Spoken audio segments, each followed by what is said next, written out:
All right, folks, welcome back. It is day 88. Today was a half day. Oh, I could kind of say this. Maybe this works. 今日、今日はアメリカのお母さんの日の日です。So today was American Mother's Day, so we head out. It was a little interesting story. Maybe I'll share share what happened later. It certainly was an interesting day. As always, welcome back, folks. Once again, MAKU desu. Konnichiwa. Yokoso. So yesterday we were keeping with our usual schedule now, but today will be a half day, so tomorrow is also a half day, so we're gonna split Unit 9 into a 2-day session. We completed Unit 8 yesterday. The theme was make plans for a party. However, when I start thinking about what was in Unit 8, it's kind of hard to narrow it down to making plans for a party. I can see how loosely that involves. So, let's see if my thing... Yeah, something's blocking this section. Yeah, specifically this section. Oh, wait, hold. Alright, that's actually fine. Okay, we'll stick it here. So, alright, we're following our plan, so... we're gonna go through our total recall, right? And we start with Unit 8.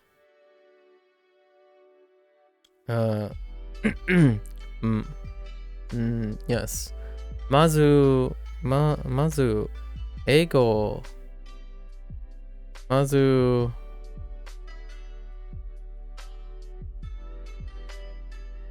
日本語を話します。そして、英語を書きます。Right? So let's start with that for Unit 8.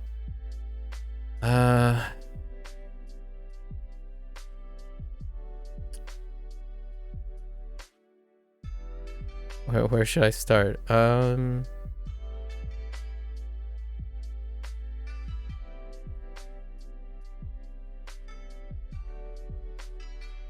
Sorry. Yoka.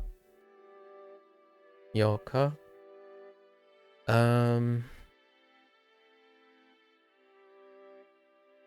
月。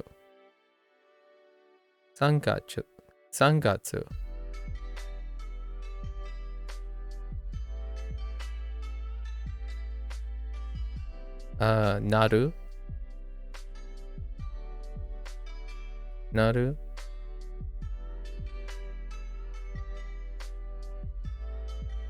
20歳. And turns out, 20, yeah, instead of saying, 20歳, right? 20 is a marker.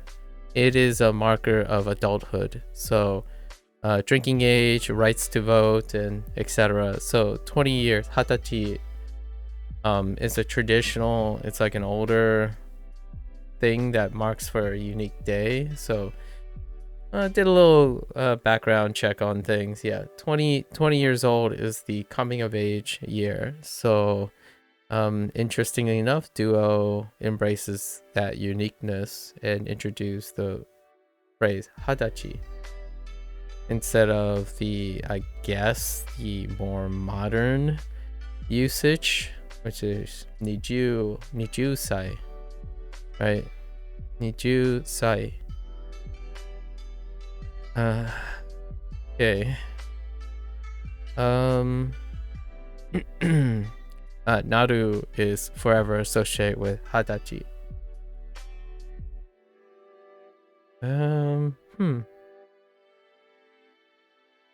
We had the one that I struggled with yesterday quite a lot. 片付け、片付ける。片付ける。入り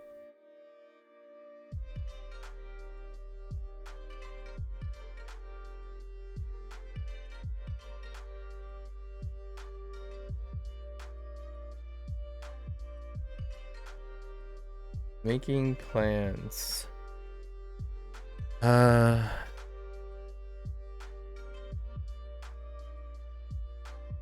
自転車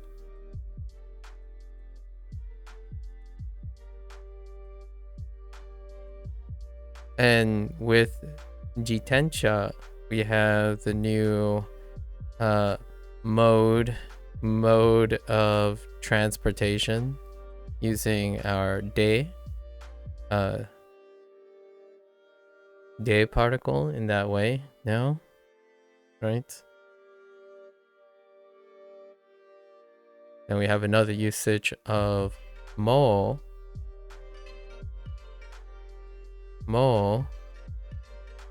saikin,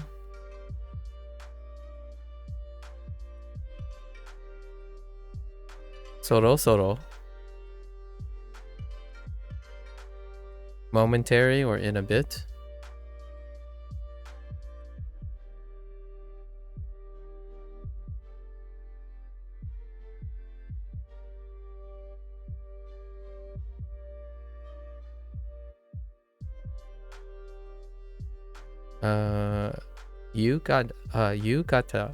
Yukata.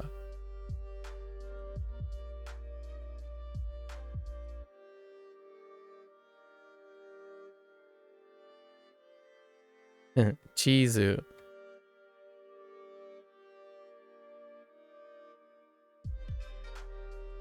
Oh, you know what? This one did not have a lot of katakana now that I think about it. Oh, that's what made it very interesting and special today. Yesterday. Chizu. I think it's the only katakana that I know or remember. Yoji.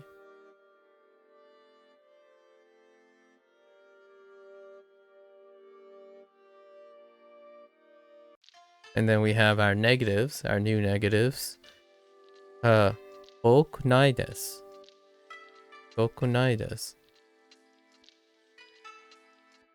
And isogashikunai desu.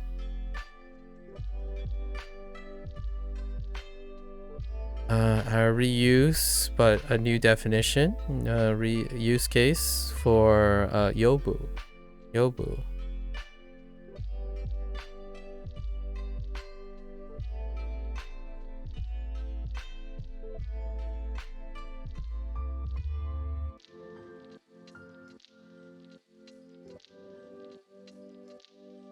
I just remembered something and I legitimately forgot it.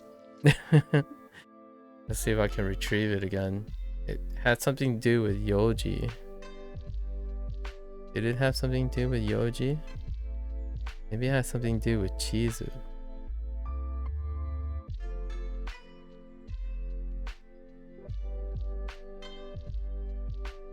Making plans. Where Saitama is the new location, because I'm thinking of not far. It's associated with not far. Not busy is associated with stuff to do. Cheese is just placed in there for whatever reason. Evening recently, already in a bit. Yeah, invite. And we had an additional mode of transportation. And pigeonhole the special day. So 20 day, like party. One of the days of celebration would be 20 years. Hatachi. Oh, right. That's what I remembered now.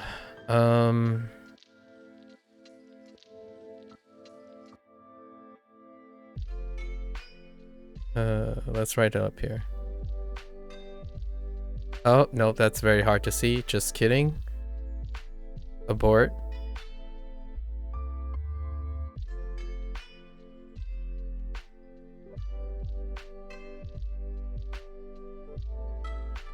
right? Kuruma. Kuruma as a mode of transportation, car, right? And then we have the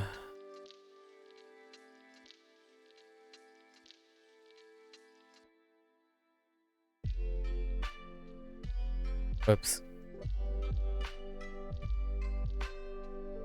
Oh, I don't want to talk about it.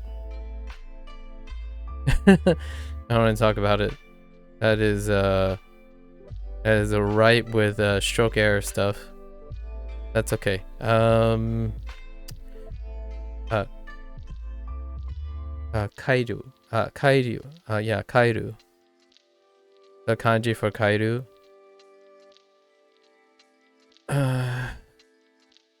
That could be done much better, but I was like frantically out of stroke order. That's okay.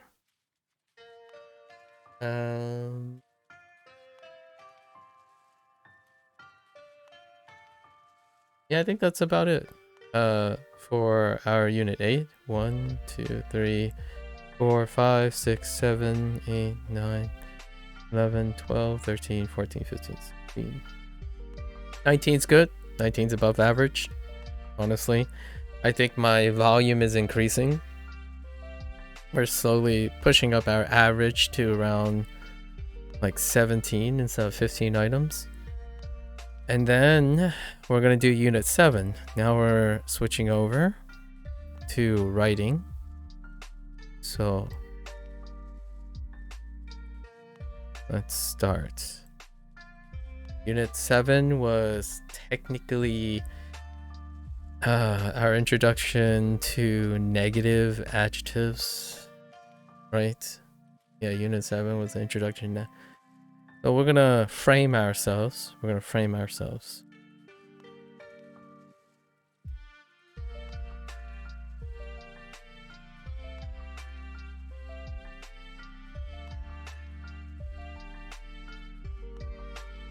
So we have haru.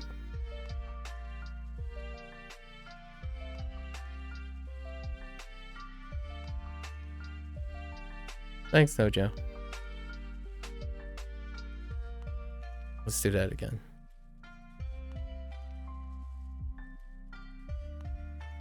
Huh. I don't know if I think it's that order. Natsu.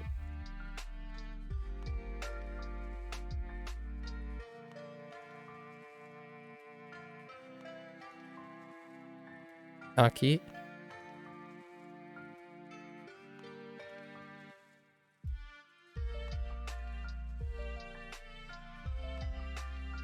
Fuyu.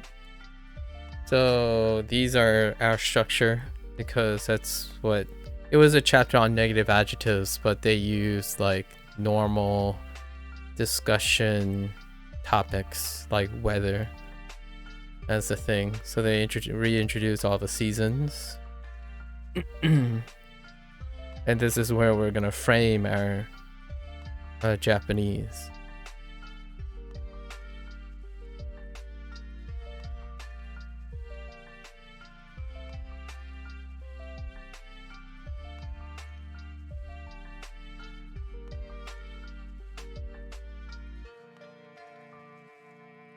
That was terrible.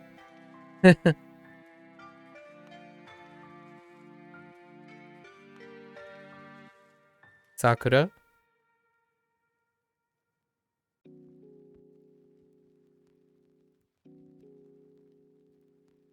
And we have Saku, right? For bloom. Also introducing the months, right?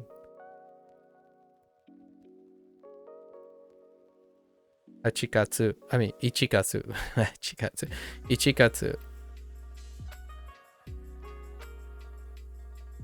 Nigatsu.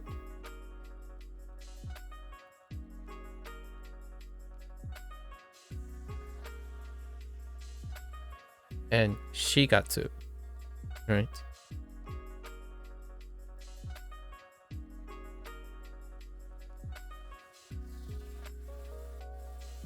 And then we have summer, fall. These are variant. We have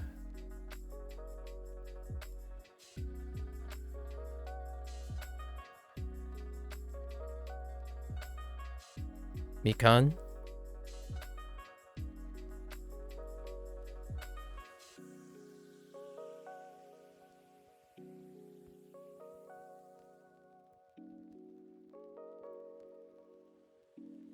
Suika.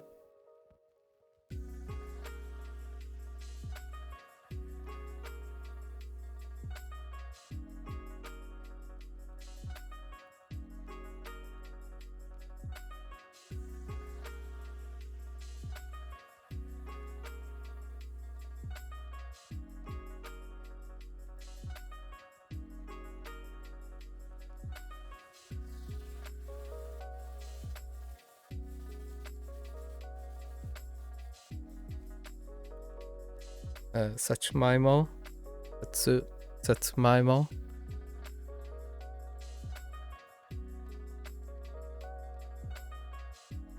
As we think of oranges, watermelon, and sweet potatoes as a seasonal thing, right?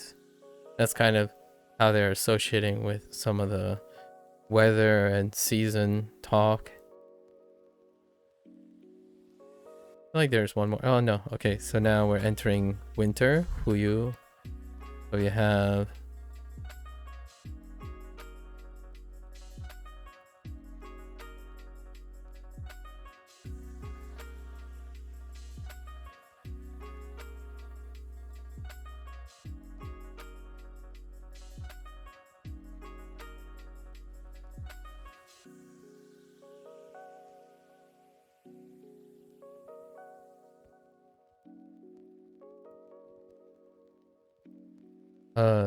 oh, whoops. So we have snowball. Snowball? Yeah, snowball.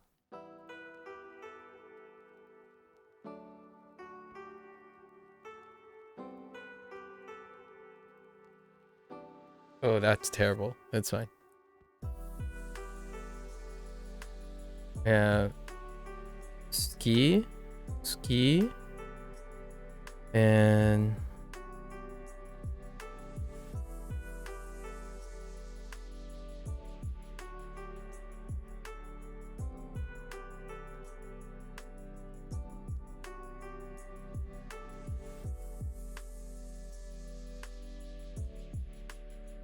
skato. Skato. Yeah, skato.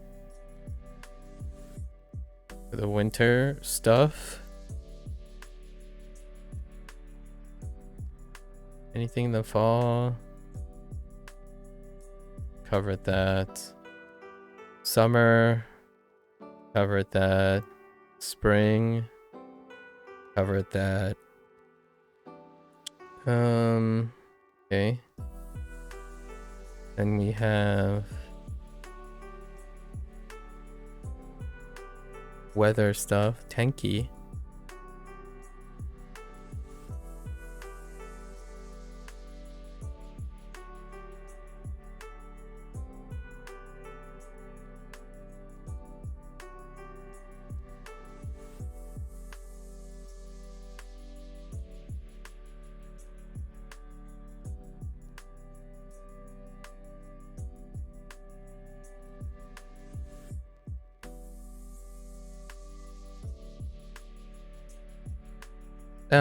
That's fine now. Oh, whoops.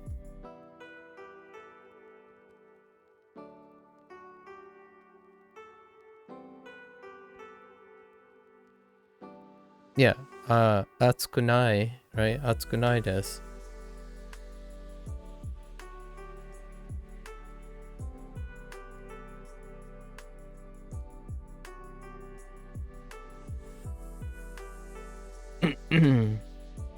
And then we're gonna do some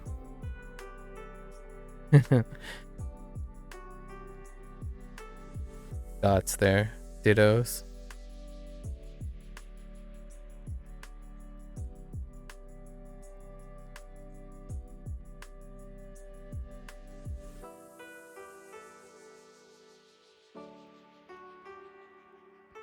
Samukunai desu.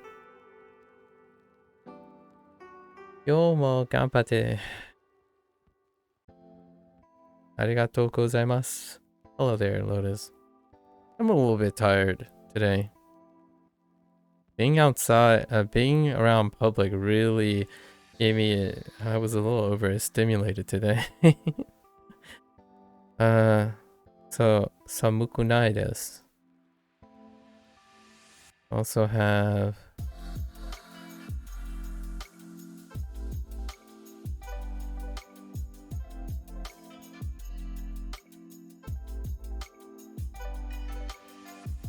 oh.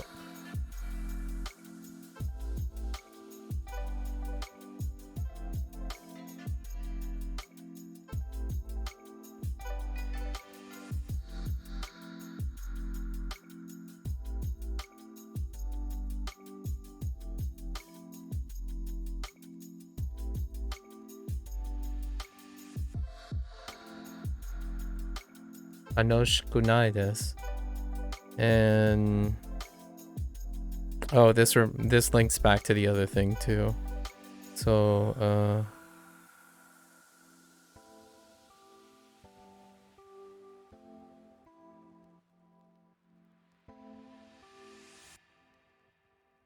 kurakunai desu, right? So not hot, not cold, not fun, and not dark. And speaking of dark, right?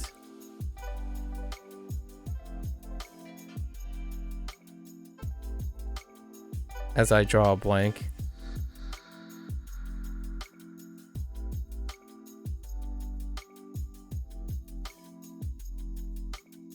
So I draw a big blank.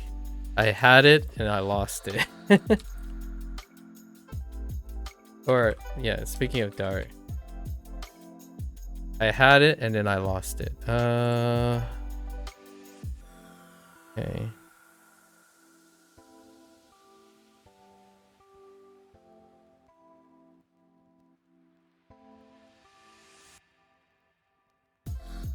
Right. Yoru. Right. There was one more. There was something else. Oh, oh,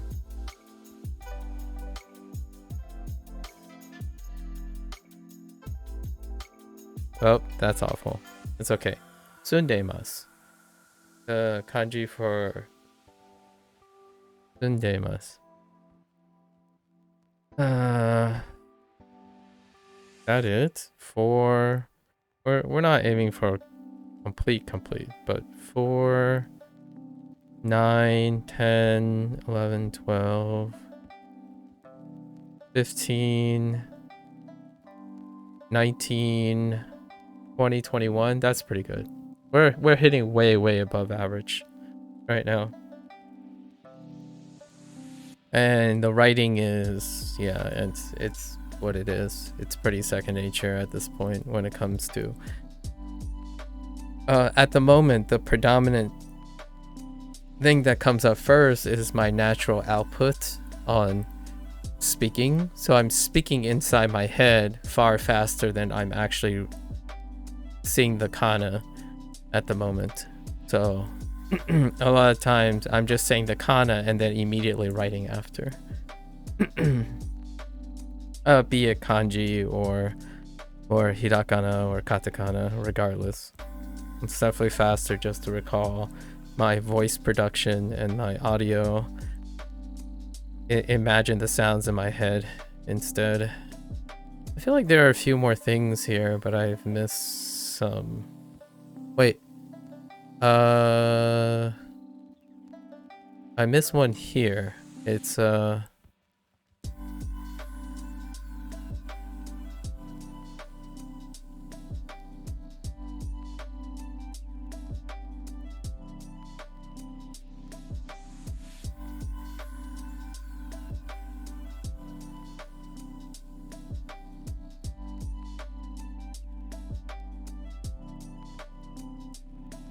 thanks, Cozy.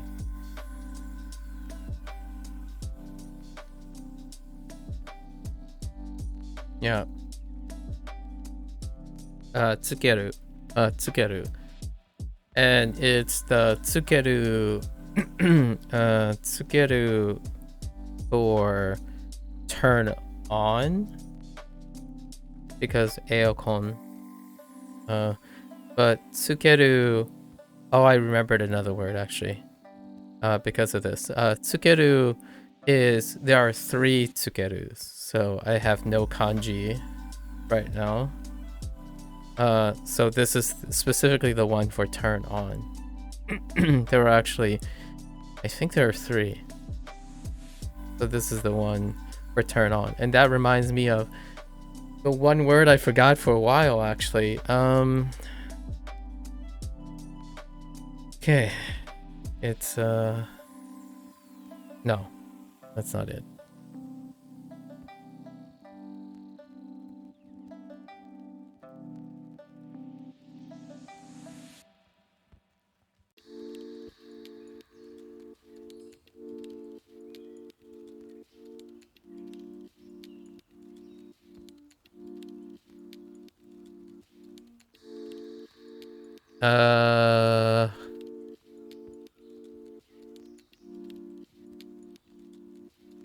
Wait, was it in katakana?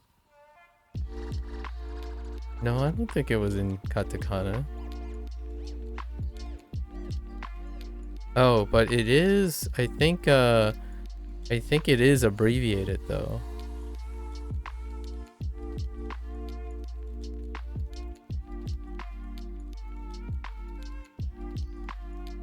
Danbo? Yeah, danbo. The heater. So they for this chapter, when they were talking about the seasons and the weather, they use tsukeru to talk about aircon o tsukeru, right? Or danbo o tsukeru, or ni.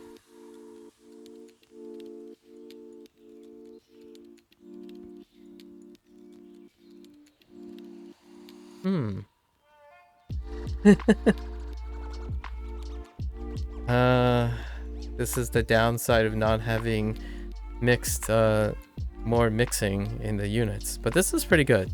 I think this is pretty good. Everything will come to me when I see more context clues and stuff, but this is a pretty good place to stop for contextless recall. So far so good. I think I still can get 95% of the stuff, but the question is, am I gonna try to make time to go 3 units back? What was the unit before 7? It was about clothes shopping. Oh, I remember a lot of clothes shopping stuff. Like accessory, seta, jinzu. There was a lot of katakana in unit 6. Paka. And then we learned like migi, sorry, it's the opposite, obviously on the camera, but migi and hidari.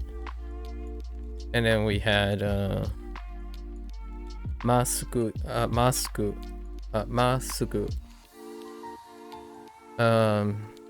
and the mazu, right? Mazu first. Then we also had agaru, or agarimasu, and then magarimasu. Turn.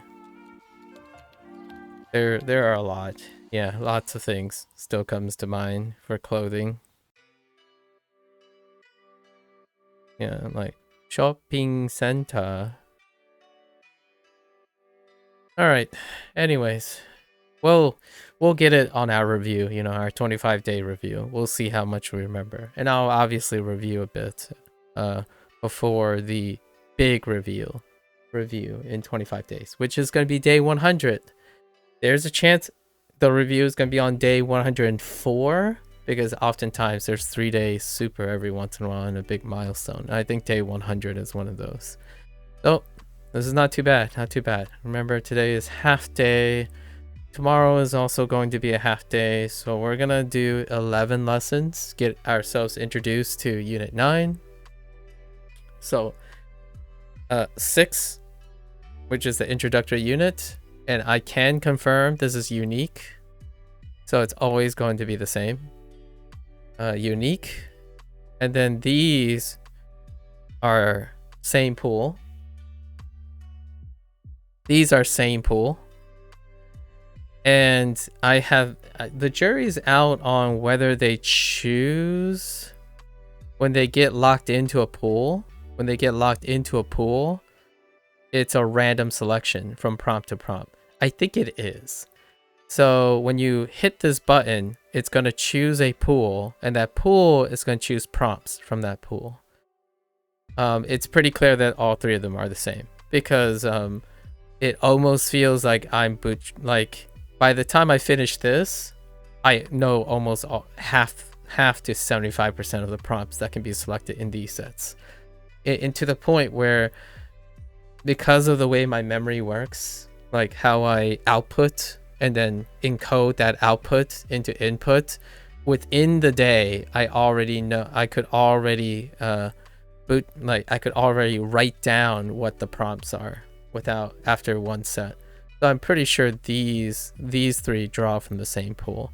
And then practice is structured in the, I call it like the R1, R2, R1 structure. So R1, these R1s, they'll pick a topic, and I think it might be actually, for me, it's always going to be kind of like the most recent pool, because I guess if they're trying to personalize it, I don't know if it's based on performance or if it's based on the most recent thing, but they always typically pick a topic within the last, like a combination within the last, I'm going to say 4 units.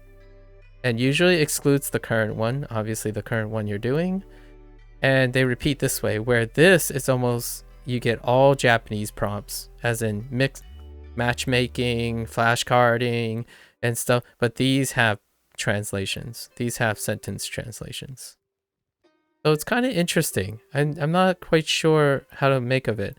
And I haven't been using gems or half super to do like the added challenge. The added challenge has always been, they add in some modifiers, and then occasionally you get a toggle between no prompt with audio, or prompt with audio, and they're the same pool. So with or without audio, the prompt is still the same. So I don't know. And it does make you kind of lax up a lot, because of the way my memory works. I already know the prompt's answer before, like, it only takes me the first 4 words of the prompt in order to know the answer, because I pay attention to all the non-answers as well. So it's a hit or miss. There's so much that goes into Japanese. Indeed. So I have a little bit of a problem right now, because some of my habits of recall is making me take shortcuts. So like, for example, when an audio only prompt comes up, the problem is I already study, because of my way of doing Duolingo, I already study the non-answers, the relations of the non-answers versus the answers in the prompt. And all of them have non-overlapping patterns. So because of that, they're unique fingerprints.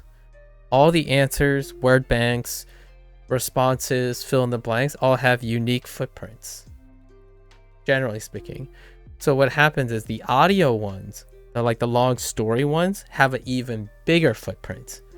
And what I say about that is, that's not everyone does this way, but that's how I remember details about people. So it's like making me making me immediately use a shortcut autonomously. So for example, when 2 people have stories. I compare and contrast those two stories immediately to form memories or recall.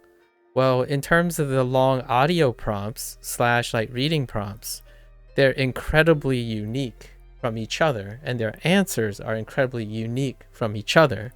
So there's a really, really small percentage chance that I don't have enough context clues. Sometimes, like, I think most of my skills involve taking the least number of context clues I need to remember something.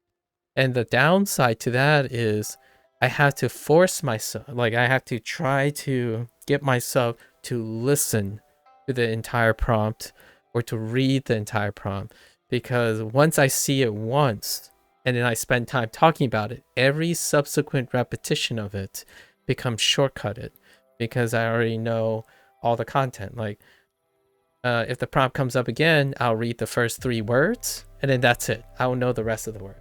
It doesn't really matter where. I can pick 3 random words anywhere in the prompt and I've already remembered the rest, even the answers and the not answers. And I don't know how to make a compromise in that. So this is outside my control because Duolingo has to produce an exponential, in my opinion, an exponential amount of new prompts so that they don't repeat for me. But that's too much to ask. I think that's unreasonable. I think most people, when they do a prompt, they forget the prompt, as in they're reactionary. They're trying to react to it, which in my opinion, sometimes can make someone work harder. Whether that's beneficial or not, I don't know. I can definitely see myself getting lazier and lazier. So I need to like up the ante. I gotta find a reasonable solution to engage myself even further. Because now, originally for the first 88 days, I would say I'm working at like 40%. I think at most, I'm working at 40%. But once I get down to these two, right after these initial ones, it feels like I'm working at 40% here. But by the time I get down here, I'm working at 10%. Because you're writing the lessons down in notebook, that makes it even worse. So that means I use up even more time and I get even worse return. So right now, we're talking about the sessions themselves. So that means like if I decide to write the lesson down while streaming Duolingo, it means I use up even more time for even less return. When Duolingo is off, right, as in when I stop streaming, I'm in comprehensive. I'm using CI. I'm using CI with a 80% comprehensive ability. So when I'm not streaming, I'm not using Duolingo, and that is already increasing the amount of return while reducing the amount of time to introduce novelty. So if I pull up and write lessons now while I'm doing Duolingo, it will only increase the time, but make this process even worse. As in, it will make it even easier for me. Because if I write my lessons as I'm going, my recall for these sections will go up even higher. As in, the problem that I'm encountering right now, or at least for myself, the problem I'm encountering now is I'm not working hard enough. Repeating things is going to make it even worse. So what I'm trying to do is I'm going to have to try to increase the novelty, because Duolingo is not sufficiently unique enough at the moment. So the repetition is getting too high, and writing down the lessons only increases the repetition. So I'm writing down things I already know, which is kind of tough right now. I'm thinking about what I can do. So far, what I've tried to do, things I've tried to do is when a prompt repeats, I've been adding thoughts to them. So things like antonyms, thinking about antonyms, and then thinking about associated words that are outside of the lesson. So things like if I don't know, example yesterday was soro soro. So soro soro, in a bit, like in momentarily. However, momentarily can be overlapped in terms of like interests with mosuku. Right, mosuku. Right. And it came up in Duolingo, by the way. So things like that will get me to apply myself harder in the repetition. I think this is great though. I think these two beginning, when they intro and then they repeat, these are two unique pools. So I really like it. Although it would be pretty awesome if there was something else. Not really personalized practice. Personalized practice is practice. It's going to feel redundant because my recall is pretty good right now. But these two are feeling a little bit too samey. Again, Gabriel, you don't understand what I'm trying to say. I'm streaming Duolingo. So, trying other websites require that I stream them too in this segment, right? That's not an option at the moment. At least not an option that complements Duolingo. Like, I'm not just gonna pull up Anki and do, well,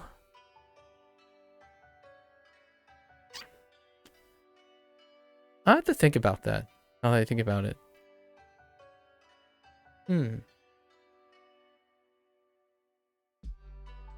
And then when I'm not, the other option is to reduce the stream time. Basically, I liberate more time, so I do other things, right? So when you say you might need to try other, I don't need to try other websites. However, if I do use other websites, then that is irrelevant to the problem, because then I will just not stream Duolingo. That's the whole point, right? So the whole point is it has something, it's trying to complement Duolingo. Using another site doesn't necessarily complement Duolingo. Yep. So I don't have to, that's what I'm doing. I'm thinking of other ways to kind of engage myself. Otherwise, I'm going to cut the Duolingo stream to a shorter segment, and then I'll start working on a different project for the time being. It doesn't get me, it does slow me down.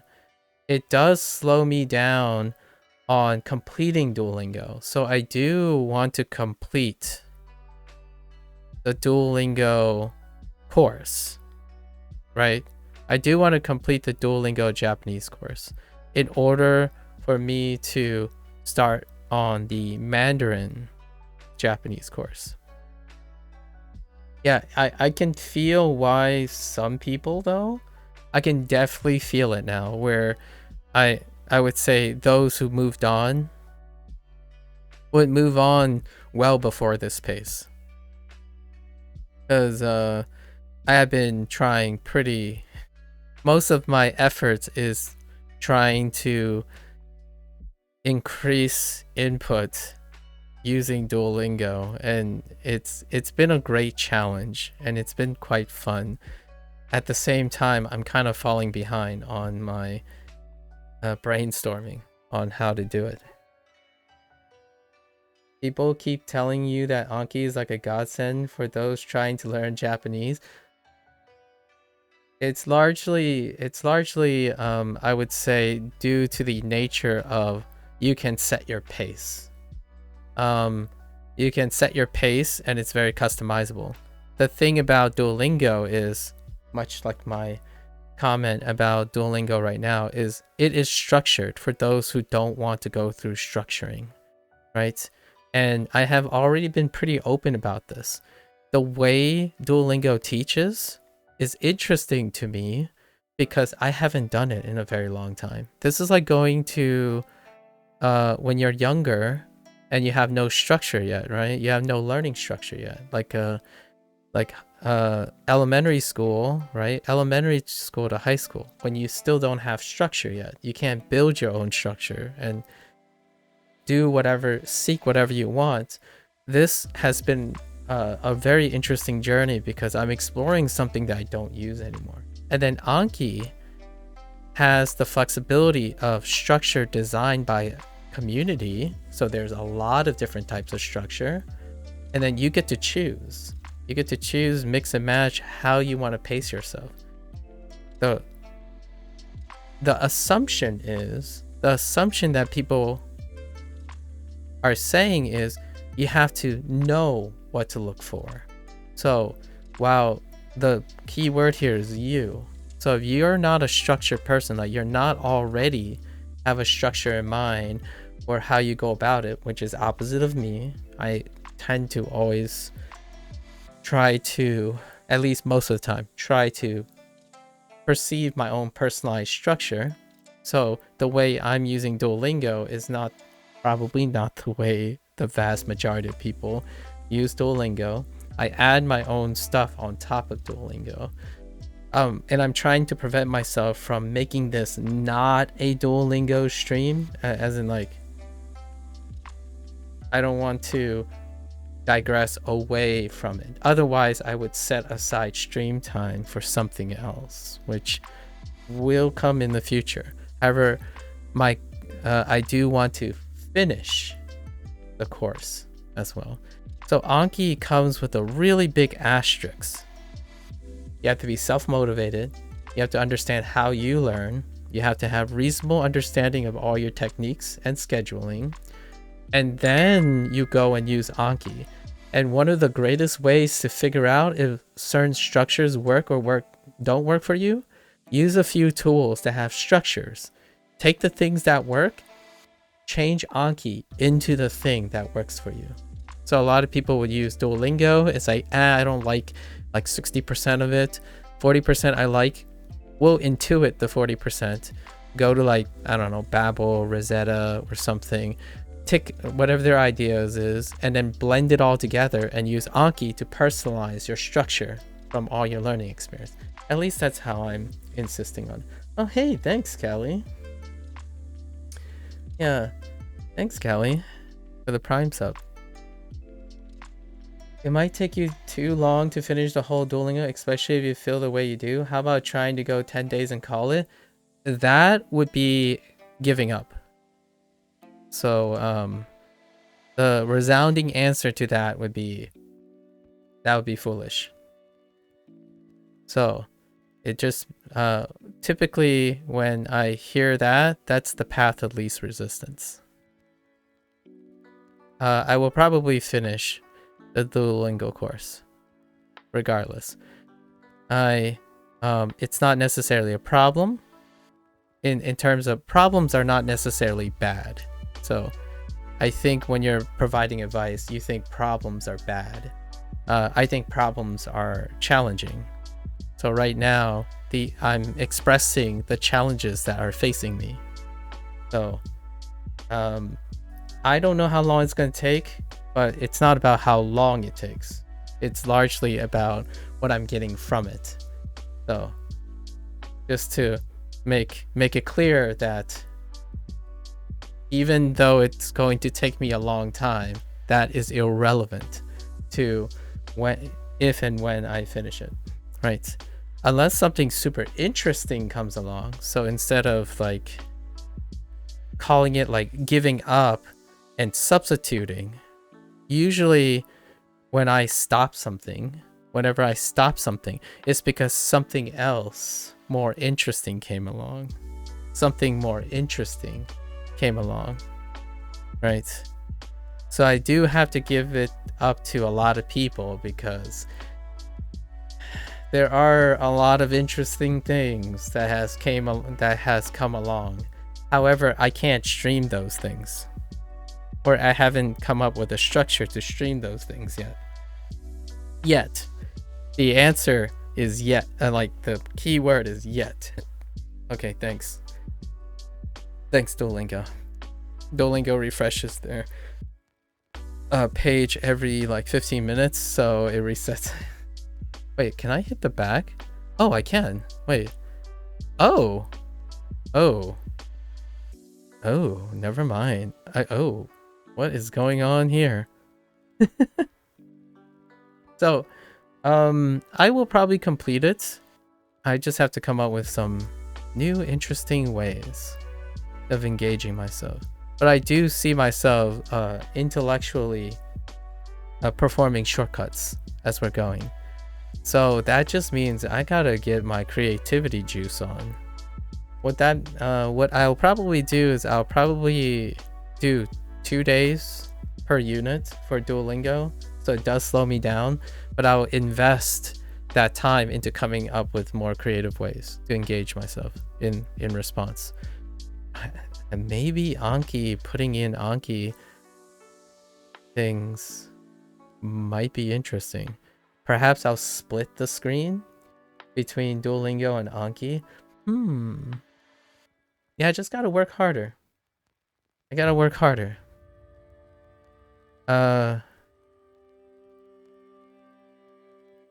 My body is getting tired, but my mind isn't working hard enough.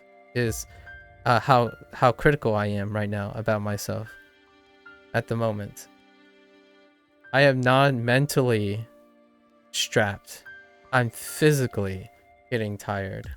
And a lot of times I could go longer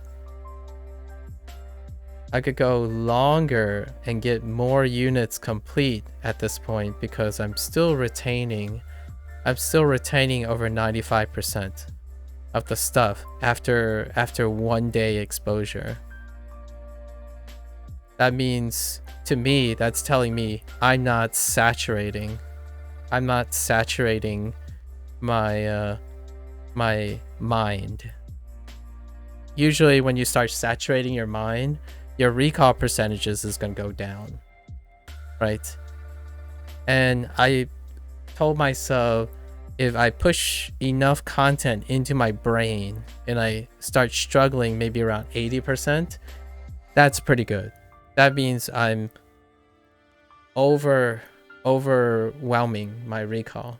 So 95% is still pretty comfortable. However, I can't get through 2 units at the pace that Duolingo is structured. So I can't. I could jump, but then jump. You have to jump every single time. Yeah, you do have to jump every single time. Then I'd be skipping. Okay, we'll talk about this a little bit later. I gotta brainstorm. Let's hop into our lesson. We're only doing these 2 today. So I have a little time to talk. I'm self-talking right now, but yeah, I have considered this quite some time. Pretty cool. All right. What does this say? Describe what you don't want to do. Interesting. What's our guidebook? Did we look at this guidebook yesterday? Oh no, we haven't. Ooh, I saw the word cancel. Okay. 今日は Oh, and what did Lotus say to me? Oh,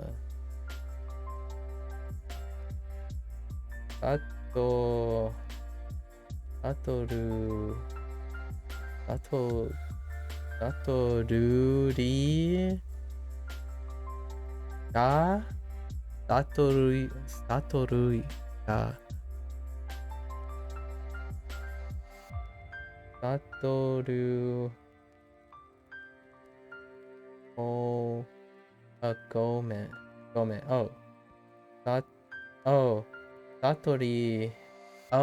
Satori. Okay. Gomen. So it's Satorita.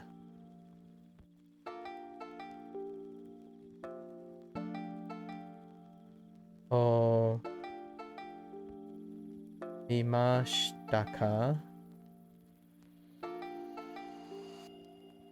Satorida. What does that sound like? Satorida.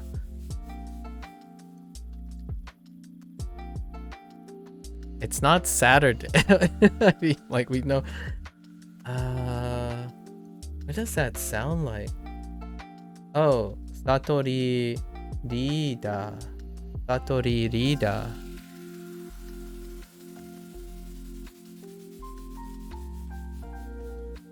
Something leader? Something leader. Oh, Satori Rida. Oh, Satori. What does it do? I don't actually know. I don't know. Oh, Mashtaka.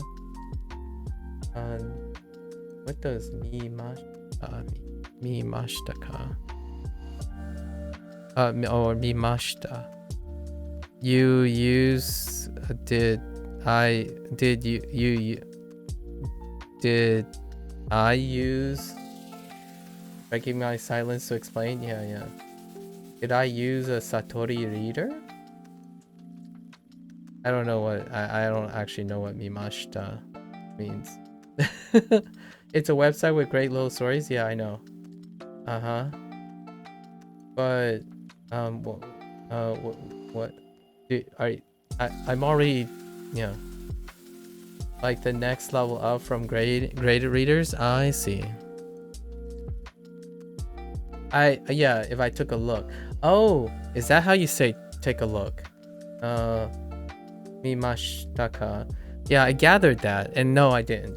It was obviously, it's pretty obvious that I didn't take a look since I asked what the Satori Rida were. I mean, I haven't even finished grade readers, really. I don't think I've saturated graded readers lately. In the evening, I've been listening to vlogs more than lately. I think I might be giving the impression that I have lots of evening time. It takes quite a lot. Still quite a lot of time before I get. Yeah, so I haven't really been reading much lately. I guess I've been listening a lot more. But let me write a reminder to myself that I should. Hold up.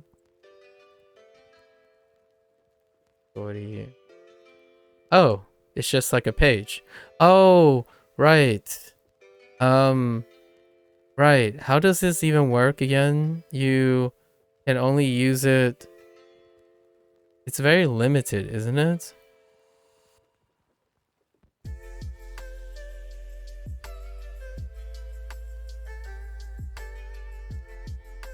Right? Because it has a pricing thing.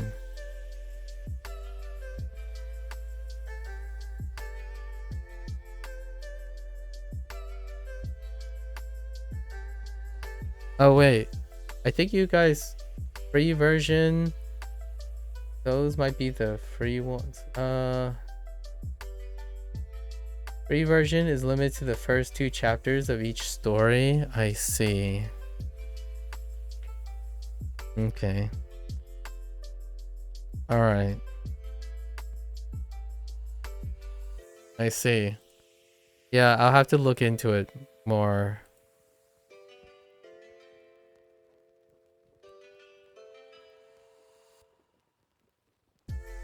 Yeah, I'll have to look into it more.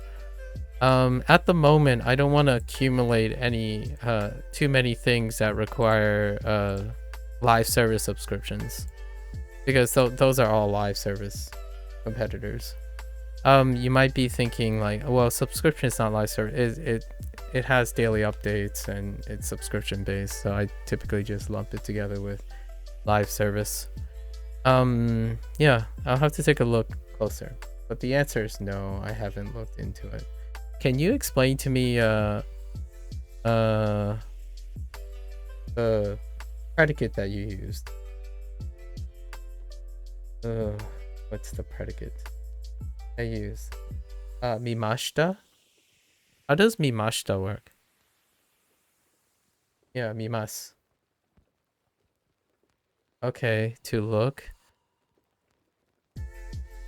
As opposed to...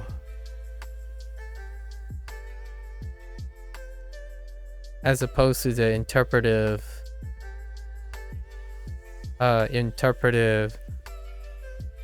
Oh, wait. Oh, wait. Oh, I see why Mimas looks so weird. Because I forgot Mimas. Mimas is... Never mind. What am I doing? I'm falling into the old Japanese habit again. The reason why it looks so weird is because I haven't seen it in its hirakana form in so long. No. Sorry, guys. Sorry. All right, let me explain. Guys, let me explain. So, mimas, right? Guys, let me explain. So, mimas, right? But I don't see it as mimas anymore. So that was the problem. Because I fell into the Japanese rabbit hole that is kanji. So it took me a while to register. Like, I don't get what mimas is. Yeah, mimashita. Yeah, if you wrote mimashita, mimashita ka, I would have been like, oh. I'm like, oh, okay, yeah, that's right. So it's not about past tense. I already know past tense, guys. I already know past tense. We're way past past tense, ironically, and also we also already know the conjugations of mas and mashita. The problem here was because I was a buffoon. And I forgot about mimas. I even said it out loud. I'm like, why does that sound familiar? And yet I don't understand it. And in my head, I was like, isn't that the same as saying,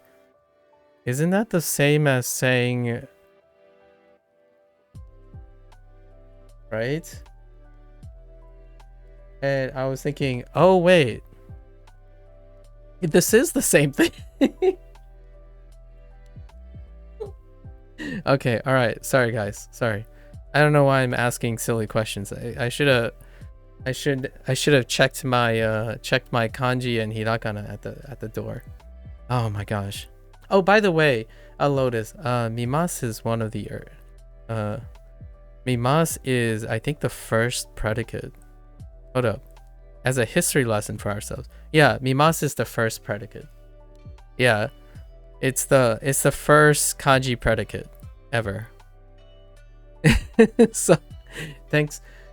You know, you guys find this funny, right? Like, Lotus and I go way back now. It's kind of funny I say way back, but Lotus is trying to help me because it's difficult to know which kanji. He's trying to be considerate by sticking to hiragana because it's so difficult to know what kanji I have, right? So it's ironic because he was trying to help me, but it's been so long since mimas that I've forgotten that mimas is just one kana. It's just one hiragana character. I was just about to say right before you guys said past tense, like, wait, couldn't you just say mimashita ka? And then immediately I was thinking, oh wait, that is the same thing. Only in my brain, I was picturing this kanji when I said mimashita ka. And then when I read Lotus's message, I'm like, what the heck is that? Like, I don't understand that. I'm so sorry, guys. I don't know if any of you guys find this relatable, but I was trying to stop this from happening. I really was trying to stop this from happening. Where like you have to like pause and think about, wait a minute. What did this word look like in hiragana? like pure hiragana. It's already happened a couple times. Like Duolingo does this thing where occasionally they forget, or maybe they're doing it intentionally, I don't know. They forget to include the kanji version even though they already gave you the kanji version.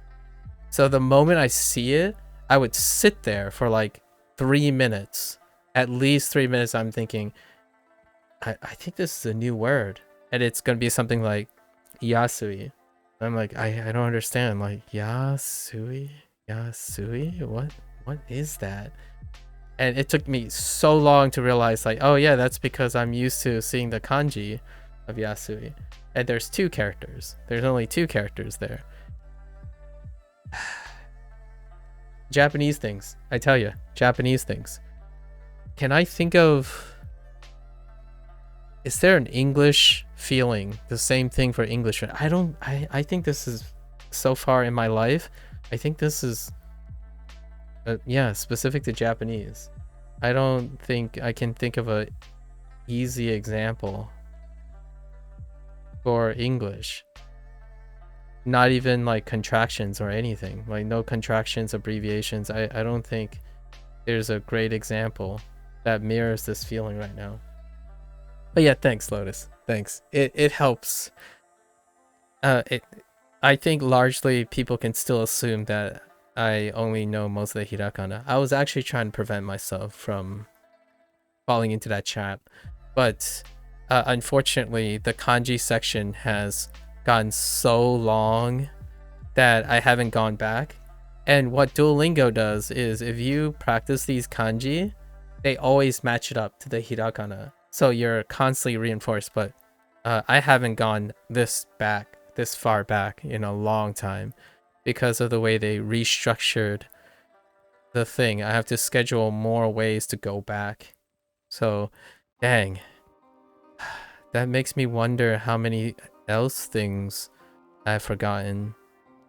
Yo, if you wrote Atarashi out, I would not be able to know any, like, right off the bat. Any like long kanji, or no, actually short kanjis work too. Like if they're replacing one, like yomimasu. Oh.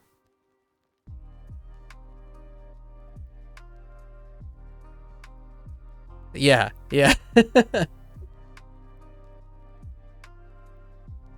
I just did that in my head. I'm like, wait a minute.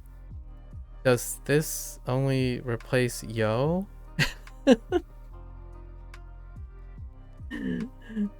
Oh gosh. Oh no. You can tell Satori the kanji you know, and it will dynamically adjust the story to use just the ones you know. Oh.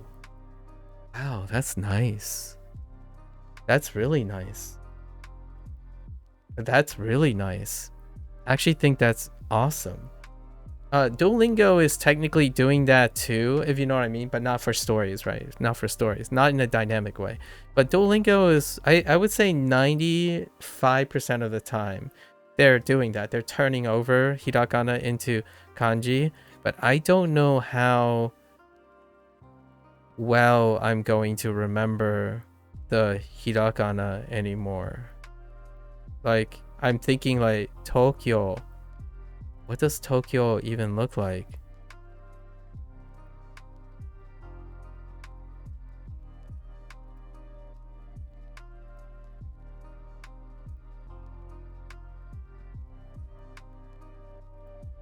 Oh my gosh, I'm stuck. I'm already stuck. Oh.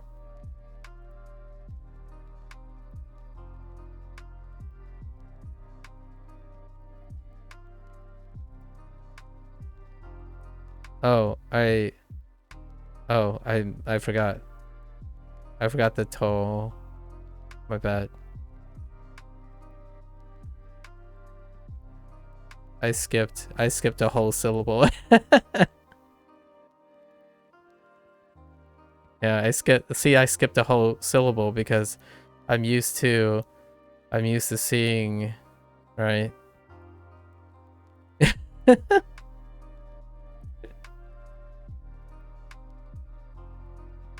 Yeah, I'm used to seeing one thing, so I'm like skipping whole syllables.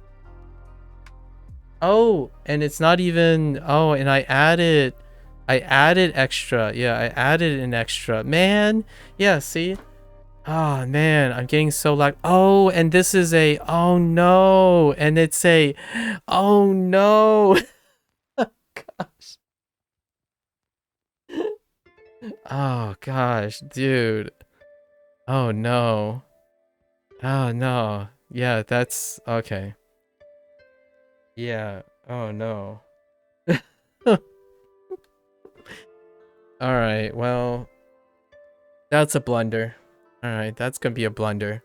Not only that, I added an extra O because I forgot about to. So to, yeah, to, and then I forgot the kyo. So I ended up doing the ki o next to each other, and then adding an u. Oh my goodness!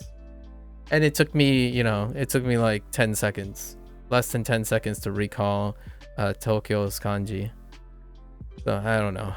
That's gonna be a bridge we'll have to cross in the future. All right. Thanks for chilling and watching me ramble through my thoughts. These are the conflicts in my head.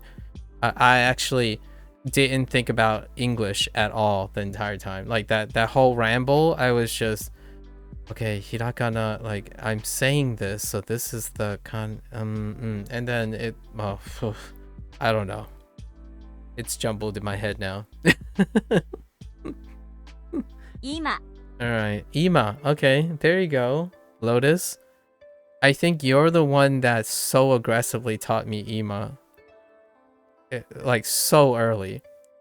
Oh, actually, you and Indy is like competing for top spot. Because he kept writing Kyo for a while. But then I think you were first on the Kyo first. And then Ima, right? Ima. So fair enough. Yeah, this is a long time coming. Ima. All right. Okay. Hidari. Hidari. So just trying it easier for me to type. Yeah, Kyo, yeah. The Ima kanji is so ubiquitous, right? It's so ubiquitous. Ima. Ima. Okay. Yon.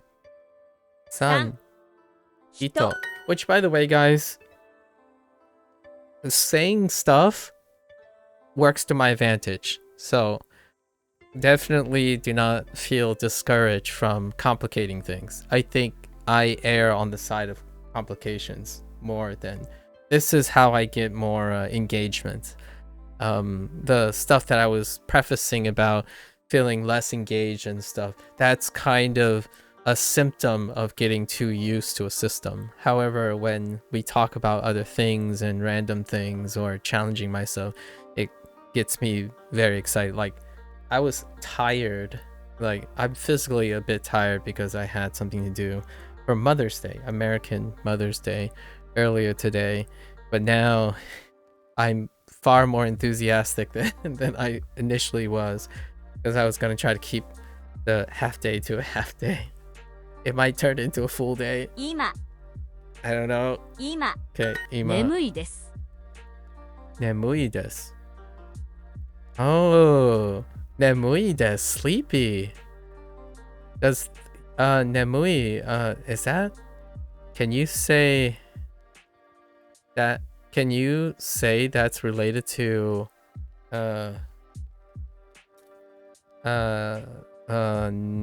nemuru, right? Yeah, because we got nemuru. Yeah, we got nemuru, right? So nemui is, yeah, it's a special one, or like it's a convenient one. Yeah, we got nemasu already. Nemuru. Yeah, nemuru. Really, really far back though, like super far back. Like we're talking about near the beginning of section 2. We haven't used this word in a while. Use anything related to sleep in a long time. Yeah. Nemuru. I'm guessing it's Nemui. sleepy. Yeah. Nemui.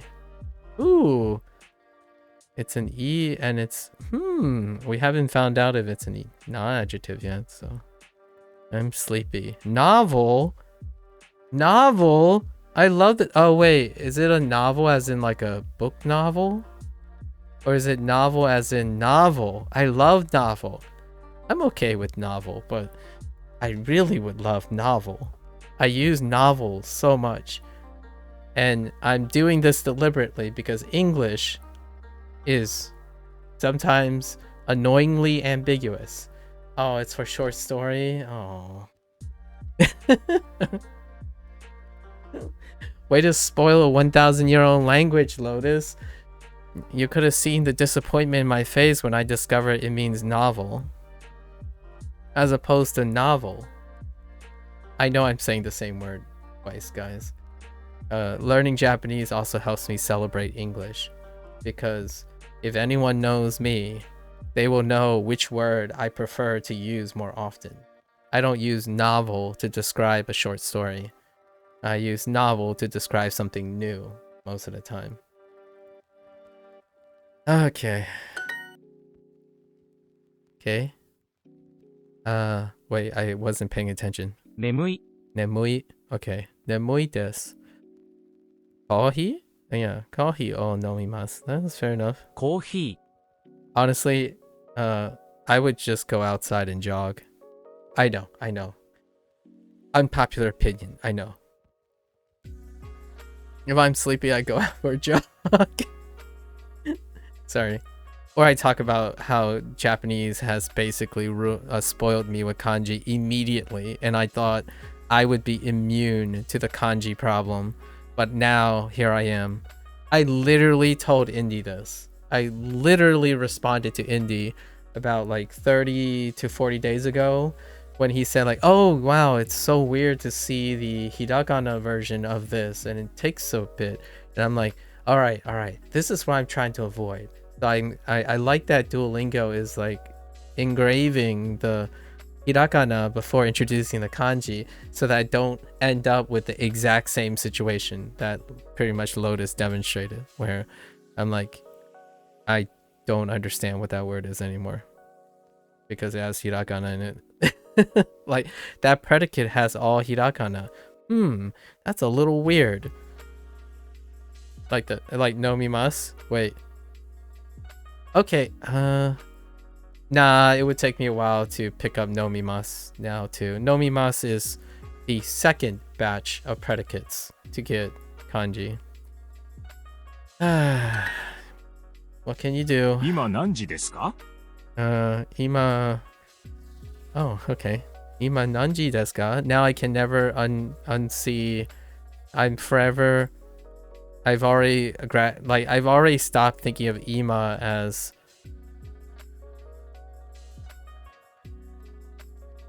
Yeah, that just looks weird. Oh, don't get me started on non. Any non things when they accidentally drop this, like this kanji, and write, it's so hard to even remember. Yeah, when I see this, I'm so confused. I'm like really confused. Like, wait a minute.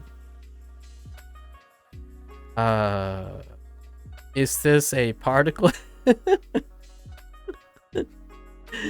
Okay, anyways. Sorry. I'll focus now. Oh, and you know what's funny about this phrase? They went back. This is how Ima was introduced. And Nani. This is how Ima and Nani, like the way this way. The very first prompt that I learned from like it's been over 70 days ago. And to put it into perspective, it's been over 700 hours ago ish.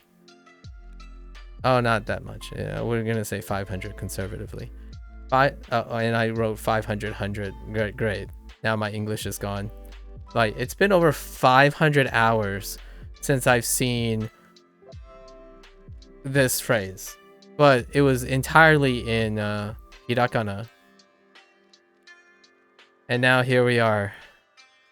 It took 88 days and over 600 hours total, right? Well, I guess from that point to this point, we finally got it. We finally got to the point where we can look at this and be like, yeah, I get it.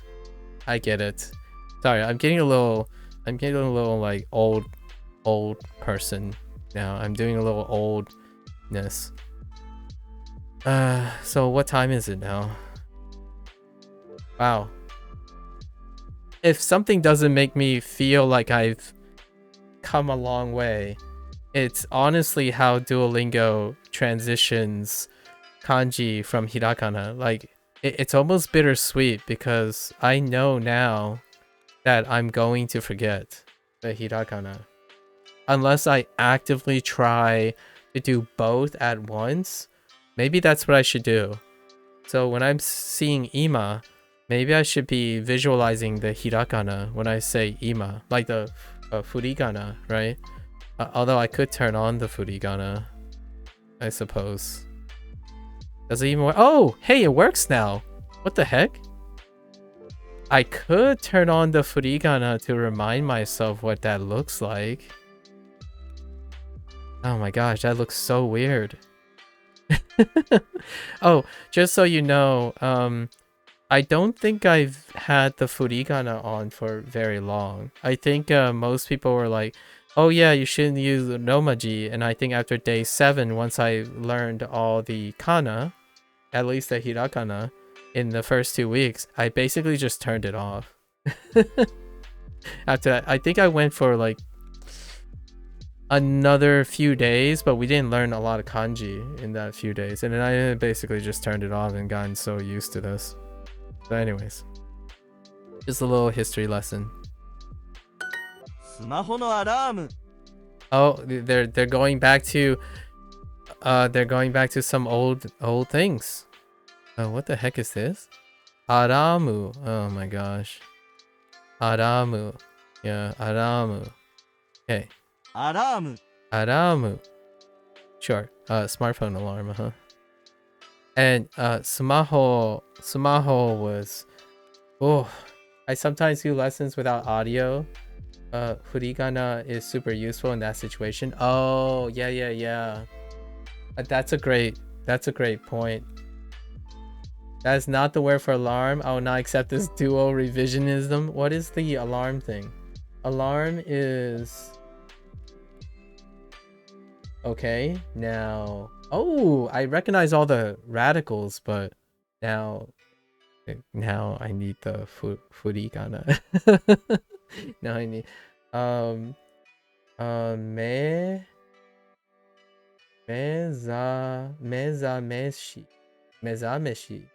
Mezameshi.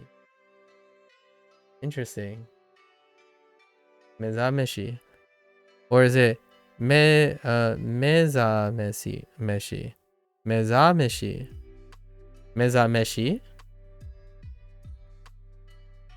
There are so many ways that...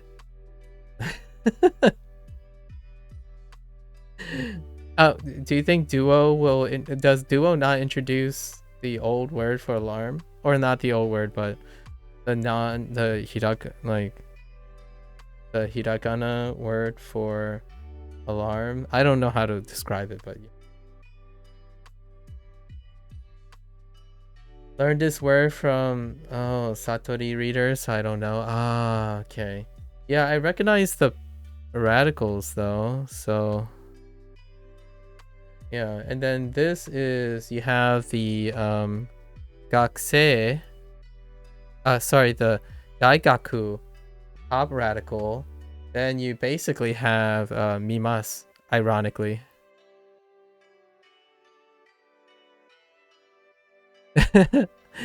You know, speaking of the radical, right? Yeah. It's the mimas radical, or mimas kanji, really, as a complete radical. Right underneath the crown. That's to wake up. Oh, interesting. So if you take this, you have wake up. Ah, the predicate for wake up. And then this is I. Oh yeah, that's right. That's why this looks so familiar. I did get I, meh. Oh, that makes so much sense. Meh. Oh. Yeah. And we did get I, but we didn't get the kanji for meh. Yeah. However, meh, I already knew because of other things. But yeah. So, that makes... Okay. How does this radical work? Oh, Oh. Honestly, I kind of get it. Okay. Neat. Okay, well, I'm gonna say Aramu regardless, Lotus. I'm sorry that you're gonna have to get triggered, but it is the word for alarm, so if you get triggered by any word, Aramu would definitely be incredibly poetic to get triggered by, right? So what was it? It was mereza mezameshi.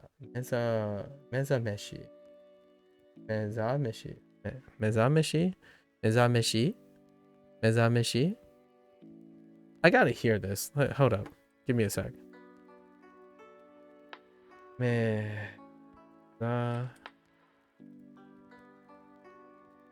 Oh, wait.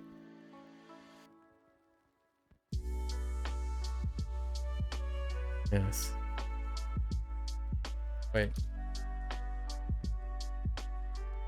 Wait.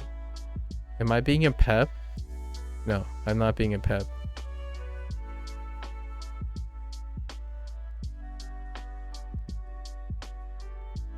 One second. I need a sample.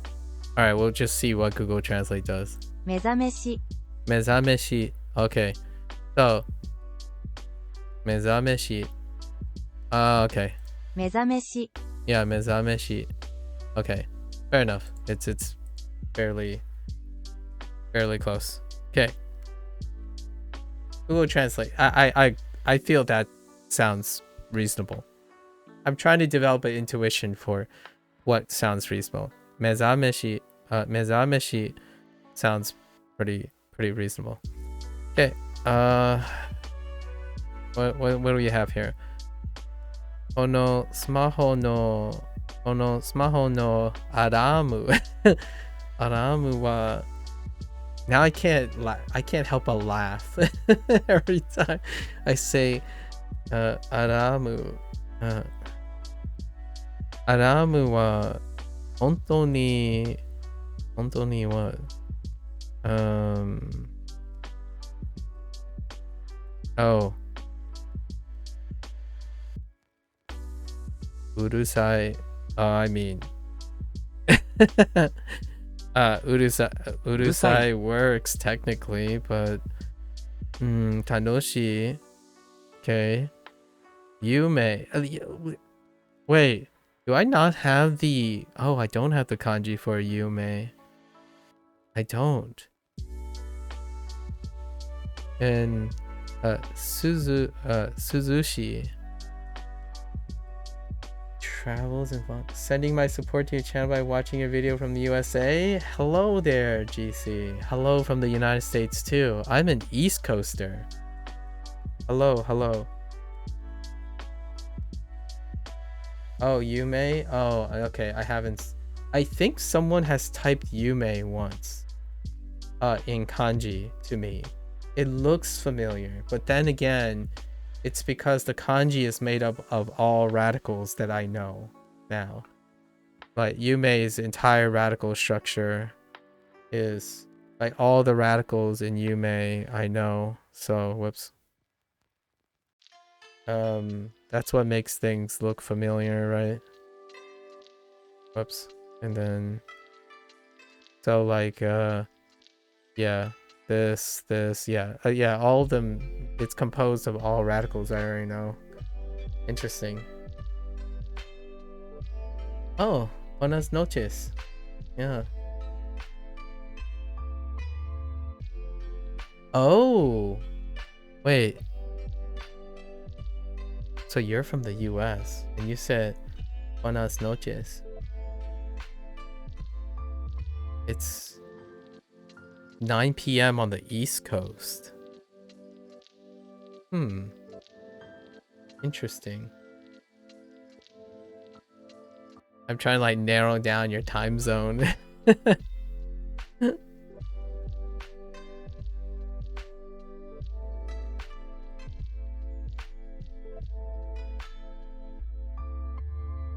I was gonna say ¿Cómo estás?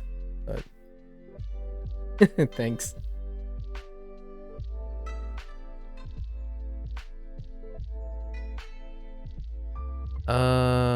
Urusai. I'm drawing a...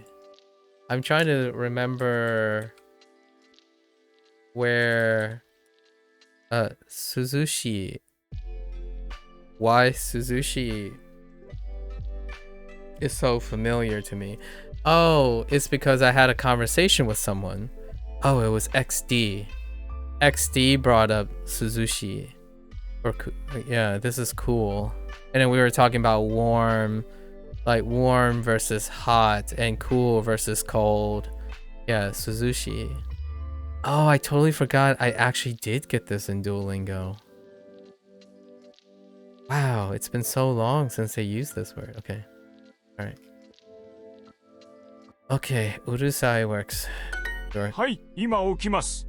はい、今起きます。Oh. I'm going to get up.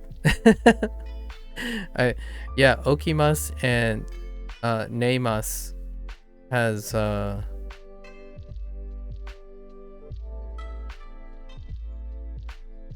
wait, is it neimas? Yeah, neimas has been eluding us for a while now. I'm going to get up now. Short. Blanket? Blanket? Yeah, I don't have the word for blanket, huh? No, I do not. スマホのアラームですか？スマホのアラーム。アラームは Excuse me? スマホのアラームですか？ Oh. はですか？ Is it the smartphone alarm? スマホのアラームですか？ I'm trying to contextualize this. And when would I say, is this a smartphone alarm? Alright, I can, yeah. Oh, no, that's fair. That's fair. Cause like, です。じゃないです。in a conversation, a lot of times, this does come up, actually. This does come up naturally in a conversation. When you say, if it is or isn't the smartphone alarm, actually. Yeah. Yeah. すみません。今何時ですか？ Yep. すみません。今何時ですか? You know what I like? You know what's something that I do feel is okay here? Even though we went from... I think this is a great break. Because yesterday's unit, I struggled a lot with output. As in... sometimes when I hit something like... this wasn't from yesterday, but like... dekake, right? Dekakemasu or dekakemasen, dekakemasho, like to hang out, right? Yesterday's was katazukeru, right? Katazukeru. That caused like physical strain. Like my voice was straining quite a lot. So it's kind of nice to when they introduce in word that has been occurring a lot and then integrating it to older phrases, it's kind of very relaxing. So sumimasen. Ima nanji desu ka? Right? Nanji Nanji desu ka? That's kind of nice. And sometimes I say none, so excuse me, my English comes through from occasionally where it's not nanji, nanji desu ka. It ends up becoming like nanji desu ka, and that's occasion. I can hear it. It's fine. Don't worry about it. Don't worry about it.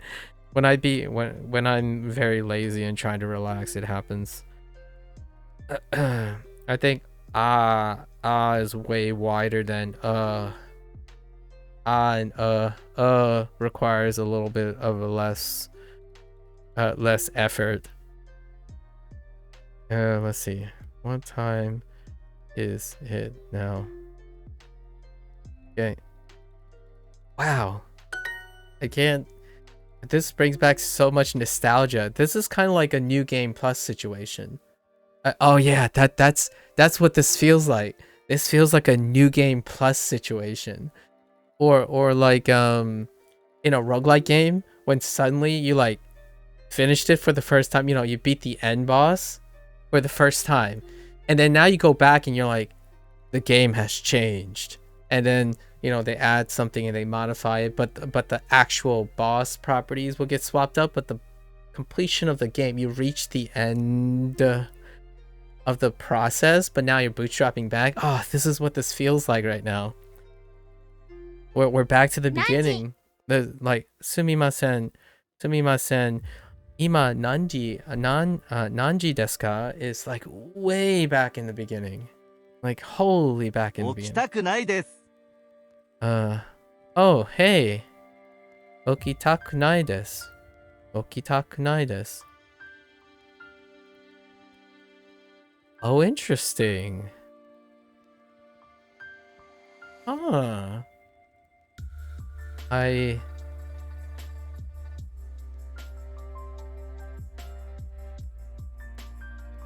This is so interpreted, but interesting. Oh, so interesting. There's like several layers of skipped grammar points here as well. Wow, this is different. So, hold up.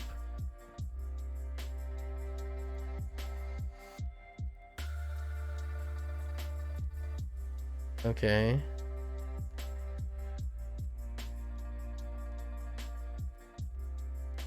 Okay.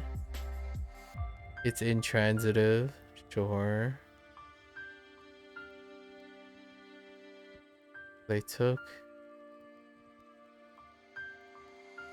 Interesting. Interesting. I don't want to get up. Yeah. I mean, it's intransitive. It's intransitive, so it is a state change. Okidu, right? Okidu. I'll have to look this up too. So okitakunai desu. Okitakunai desu. This is definitely different though. So this going from the predicate, this is they didn't highlight this and it's in the same color. Going from the predicate and showing an example of negation, right? Showing or oh sorry, not negation. Oh yeah, it is. Yeah. Negation combined with negation, like this way of negation. That's definitely different. Yeah, it's different from everything before this. So this is technically a grammar point, and I don't know if I have enough information to understand, but this is a grammar point. Grammar point that is not clear to me right now. Before this, all negations were done with e adjectives. You won't say too much, Lotus. Don't make me lock you in the storage and then like double lock it and never let you out ever again. Yeah, but this is new. So what I notice now is this is definitely not in the same route. So we'll see. We'll see. My guess, if I had to guess, no, I'm not gonna guess. I don't have enough information.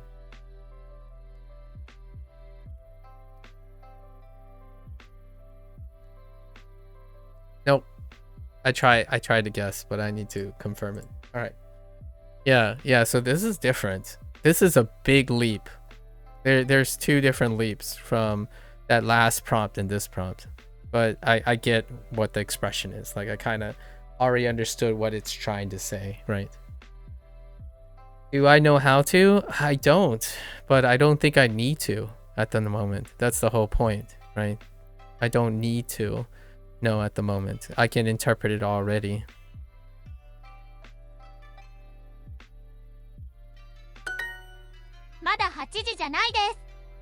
So for now, do I know how to conjugate e adjectives to negative? Yes, I do. Because of Duolingo. Because of the implicit nature of it. But that I don't know how to do yet. This very specific thing I don't know how to do yet. But that is the very first instance of it. So we'll see. We'll see. Mada. Okay, so they're highlighting this is probably because there's a definition swap again. Mada. Yeah, Mada. Yet. So it's a swap from still to yet. Okay. Mada. Okay. Mada. Hachichi. Hachichi. Yanai desu.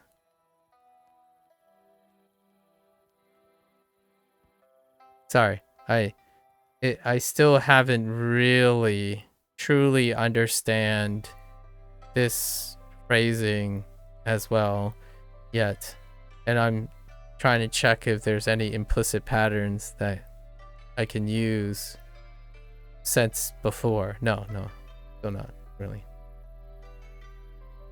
So mada hachichi janai desu. Janai desu. まだ8時じゃないです。 Janai desu. Okay, let's see.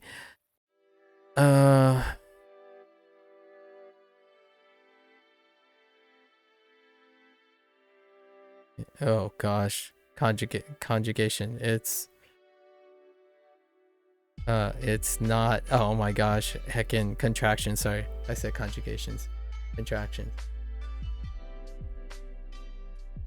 It's the negative of des. I know it's the negative of des. Yeah, or da. Yeah, jiao. I know. I know what it is. I know what it is. This is unit. This is section 1. This is section 1.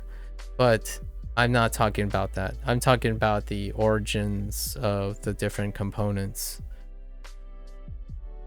Like ja, nai, and des. But yes, altogether it is the negative of des. Yes, it's not des. It's not des. Basically, not literally. It's not des. It's still des, but it's not. It's not des. It's not 8 o'clock yet. Sure. Okay, chizu. Oh man, they really like chizu. チーズ。 Chizu. Namui. 眠い。 Nemui. Oops. Nemui. I'm not gonna talk about that. Nemui. Okay, let's see. 3月. 3月. 4月. 車まだ起きたくないです。まだまだ起きないです。お高くない。No, 起きたくないです。起きたくないです。まだ起きたくないです。Yeah. まだ Oh man. I spoke too soon about being vocally relaxed for this half day. Mada okitaku nai desu. Okitaku nai desu. Okitaku. Okitaku nai desu. Mada okitaku nai desu. まだ起きたくないです。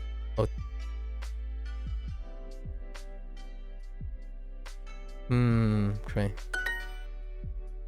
Don't want to get up yet. That sounds right. Okay. It's not 7:30 yet. It's a great way to bootstrap. Janai desu. Janai desu. It's a great way to bootstrap that. It's been a while. We're sounding like Americans now, ironically. Or is that ironic? Nah, it's coincidental. I mean, for some people it might sound ironic. But now we're really feeling... now I'm starting to feel like American. This is American idiom right here. Kai, it's not 7:30 yet. As opposed to, Kai, it's almost 7:30. There's a difference between it's not 7:30 yet versus it's almost 7:30. Or it's far from 7:30. So on the one hand, it's affirmative. This is the negation. And Americans use negation all the time. Like, I would say, statistically, they have an over 50% chance of using the negation over the affirmative in sentences as a way to emphasize all the time. By all the time, I mean 70% of the time, I suppose. Oh, hey, hello there, I9. What's up? Yo. Like, oh, what's a great one? That's not impossible. Randomly stopping by, I see. Like, people that said, like, oh, that's not impossible. Are you saying it's possible, or are you saying that's not impossible? And they're like, no, I'm saying that's not impossible. Okay, so it's possible. Like, no, it's not impossible. It's like, all right, I suppose. For random question, has anyone ever compared you to pirate software? I don't have enough influence for that, but I can see the similarities. I'm familiar with his I like pirate software. I like Thor.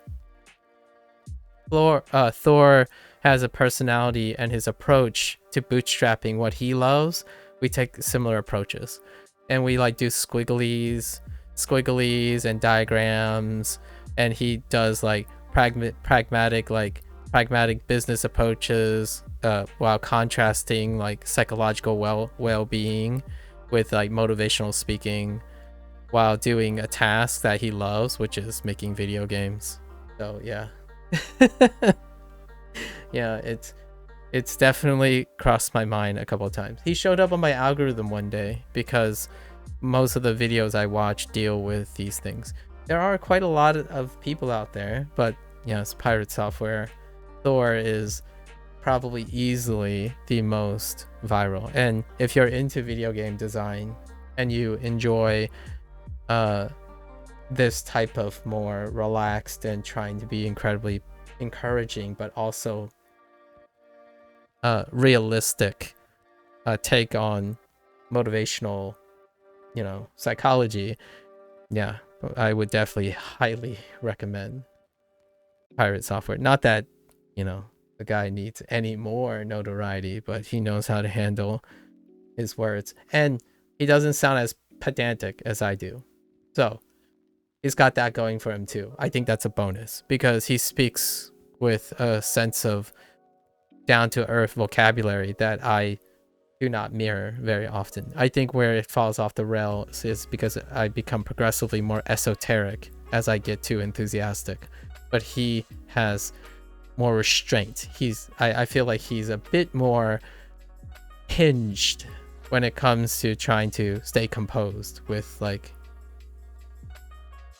how verbose one may get so he's very down to earth. I think that is most definitely why he has a far higher consistency in influential poll, because I start to sound like a running thesaurus after a while when I get too invested in the topic. And I think that might be a thing you either accept or not, because yeah, my eccentricities kind of go off the rails very quickly. Are you telling me it's flammable or inflammable? Exactly. I'm not saying that, right? I swear I've heard this before. I've literally, and I really mean literally, someone has said, I'm not saying that. I'm like, so are you saying that? It's like, no, I'm not saying that. It's kind of one of those things like, oh, I get it. Also, for any poor English learner out there, that doesn't make any sense. It's like explaining what's the difference between not saying that, not saying, versus saying. And then how's that different from not saying? Like things like this, the double negation and double negatives. Ooh, that's not, I sometimes I don't understand. I don't understand what people are saying sometimes, but this one occasionally. So it's the act of not saying it is the important part. So they're not like not saying it. But then again, I'm like, does that just mean you're saying it? Like, no, it's not the same. And I'm like, I guess I kind of get it. I don't know. Like, so are you saying you're not saying it? And they're like, yes. I'm like,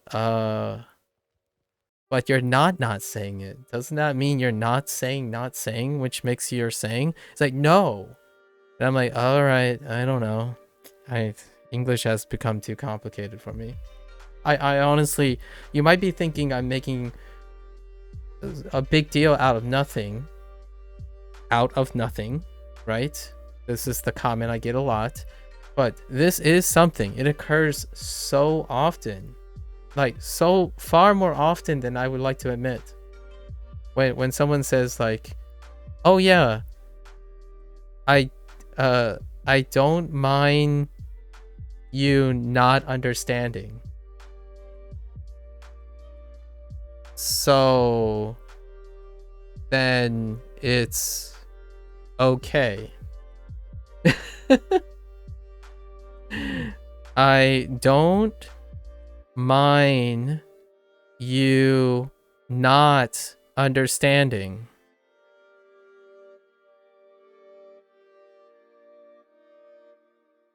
Like, so it's okay to misunderstand. That's what I'm hearing in my head.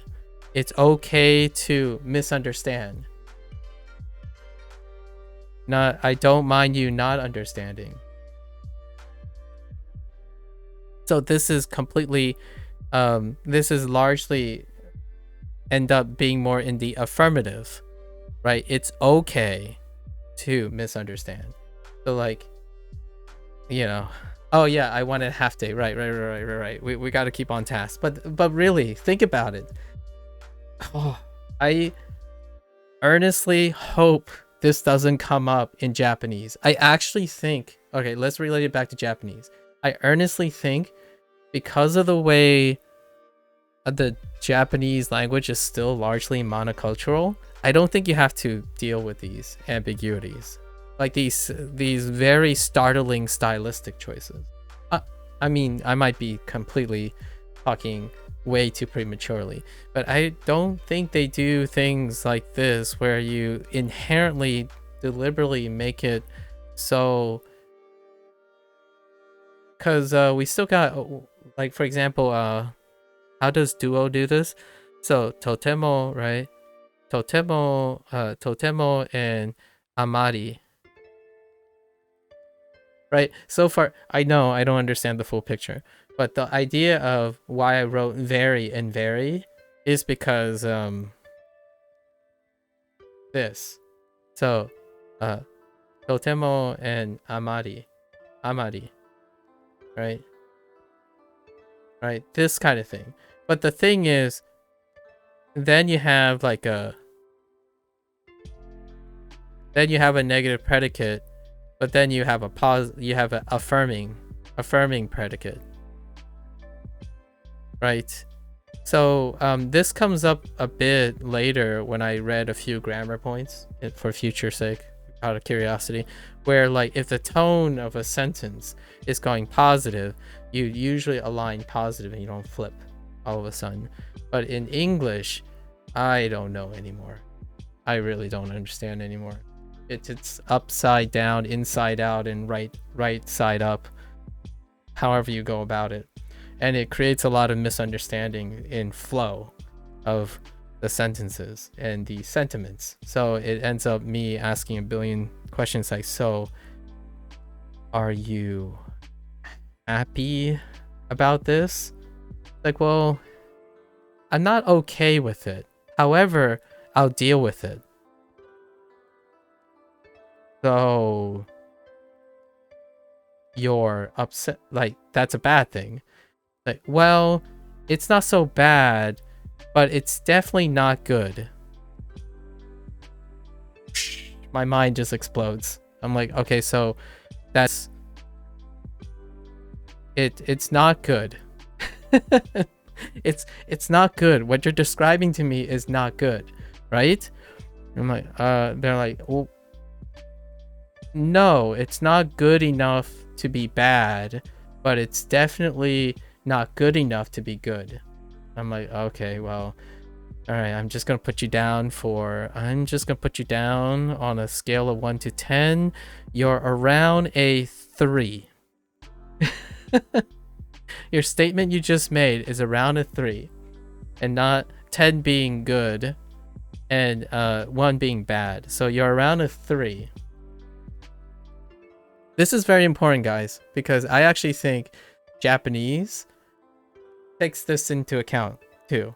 Like when you're expressing degrees of things, it's a little, I feel like it's almost elegantly simplified. Like what I mean is there's some elegance to the way Japanese is holding together their way of expression, although granted it's a very muted expression, right? It's a very muted expression, which keeps it very consistent. But in English, when I talk about when people say they understand English really well, or they command English really well, even for those like individuals who have acquired English as a second language, their diction and their speech and like typing patterns don't illustrate, in my opinion, a cohesive command of the English language. You can most definitely converse. Nothing is stopping you from doing that. English is bottom line. You don't require heavy comprehension.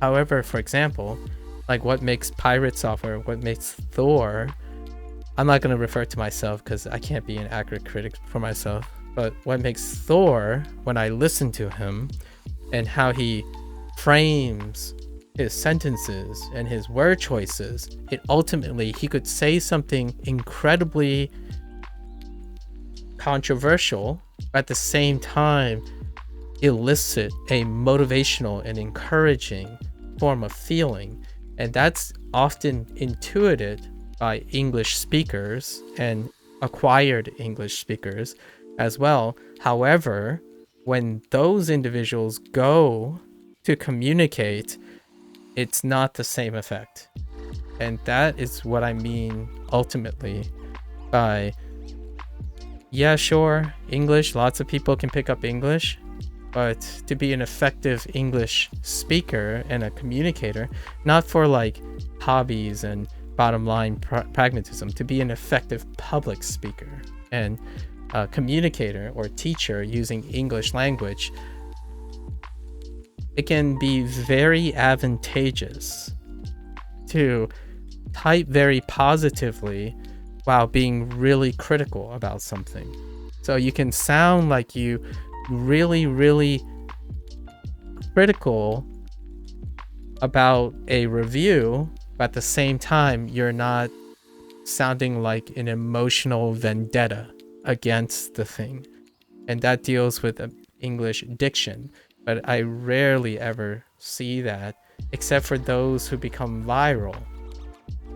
When you look at things that become viral, there's a very classical pattern that I think many English speakers intuit, and secondary English people intuit. Like, wow, this guy just seems like he's so smooth and calm.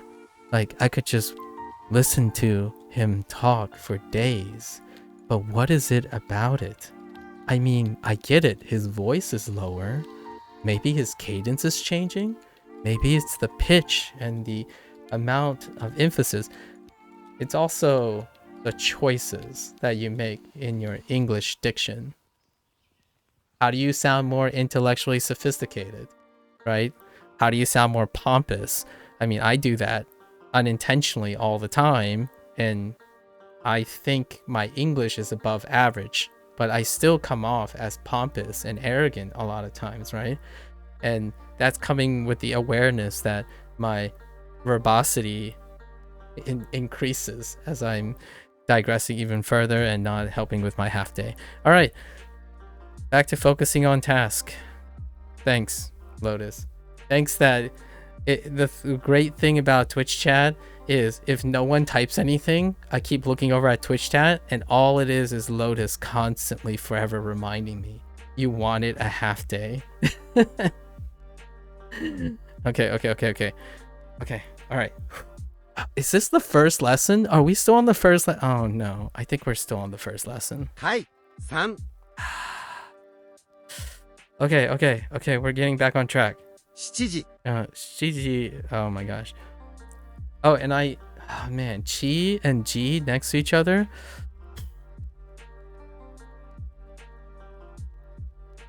Chi and G next to each other, man. It just wrecks me. 半 Hun. まだです Wait. ですじゃないです Oh, and they separated it now. Because now we have to know it's not des. Or negation des. Fair enough. At the very beginning when they introduced janai des way early, it has to be grouped together because it's like, what is that? What are the parts?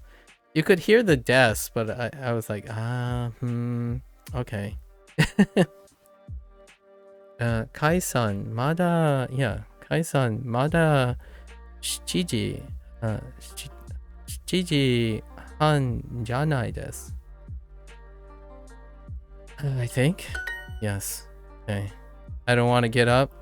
I don't want to. Oh, wait. Do I know how to say grow up? I kind of do, right? Doesn't the last unit's naru work? I could say, I can almost say I don't want to grow up. I'm a Toys R Us kid. Wait, can I say it? Hold on, wait. I don't want to grow up. I'm a Toys R Us kid. So, yes, I can express this if Naru works, right? From last unit. I guess I will just katakana this, right? And the closest thing I have to kid is child, as in like child tickets from the theme park unit.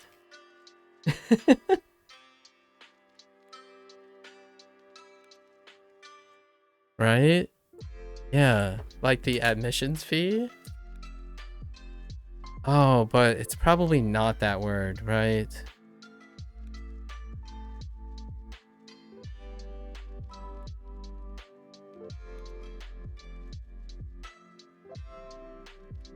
I'll think about it later.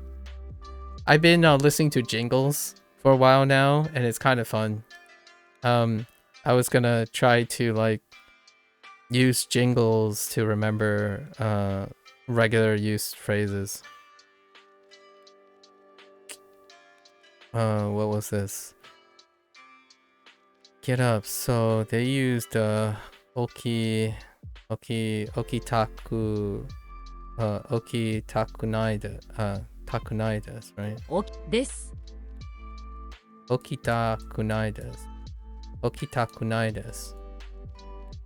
起きたくない Yeah. Okitakunai.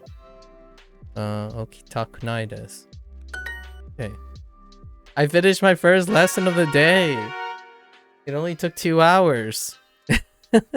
暖房のリモコン Danbo. Oh, hey, they brought back Danbo from last unit.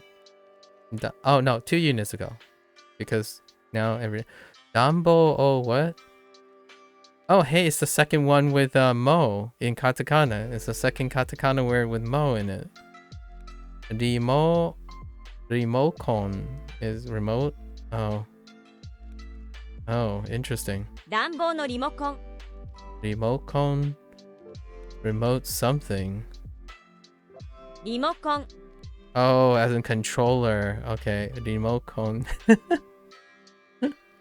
暖房のリモコン Remocon. So, wait. Oh, they're going with the 4 remote for the smartphone? Alright, fair enough. How about telling someone to grow up? Oh, what's... I think the guys could help me out. I don't have the command form yet, the imperative form. The command form, but you could turn naru, conjugate the naru into command form, maybe. That sounds kind of rude, but... flashbang! I'll just skip that and say... Nare? No, not nate kudasai? Nate kudasai sounds kind of okay.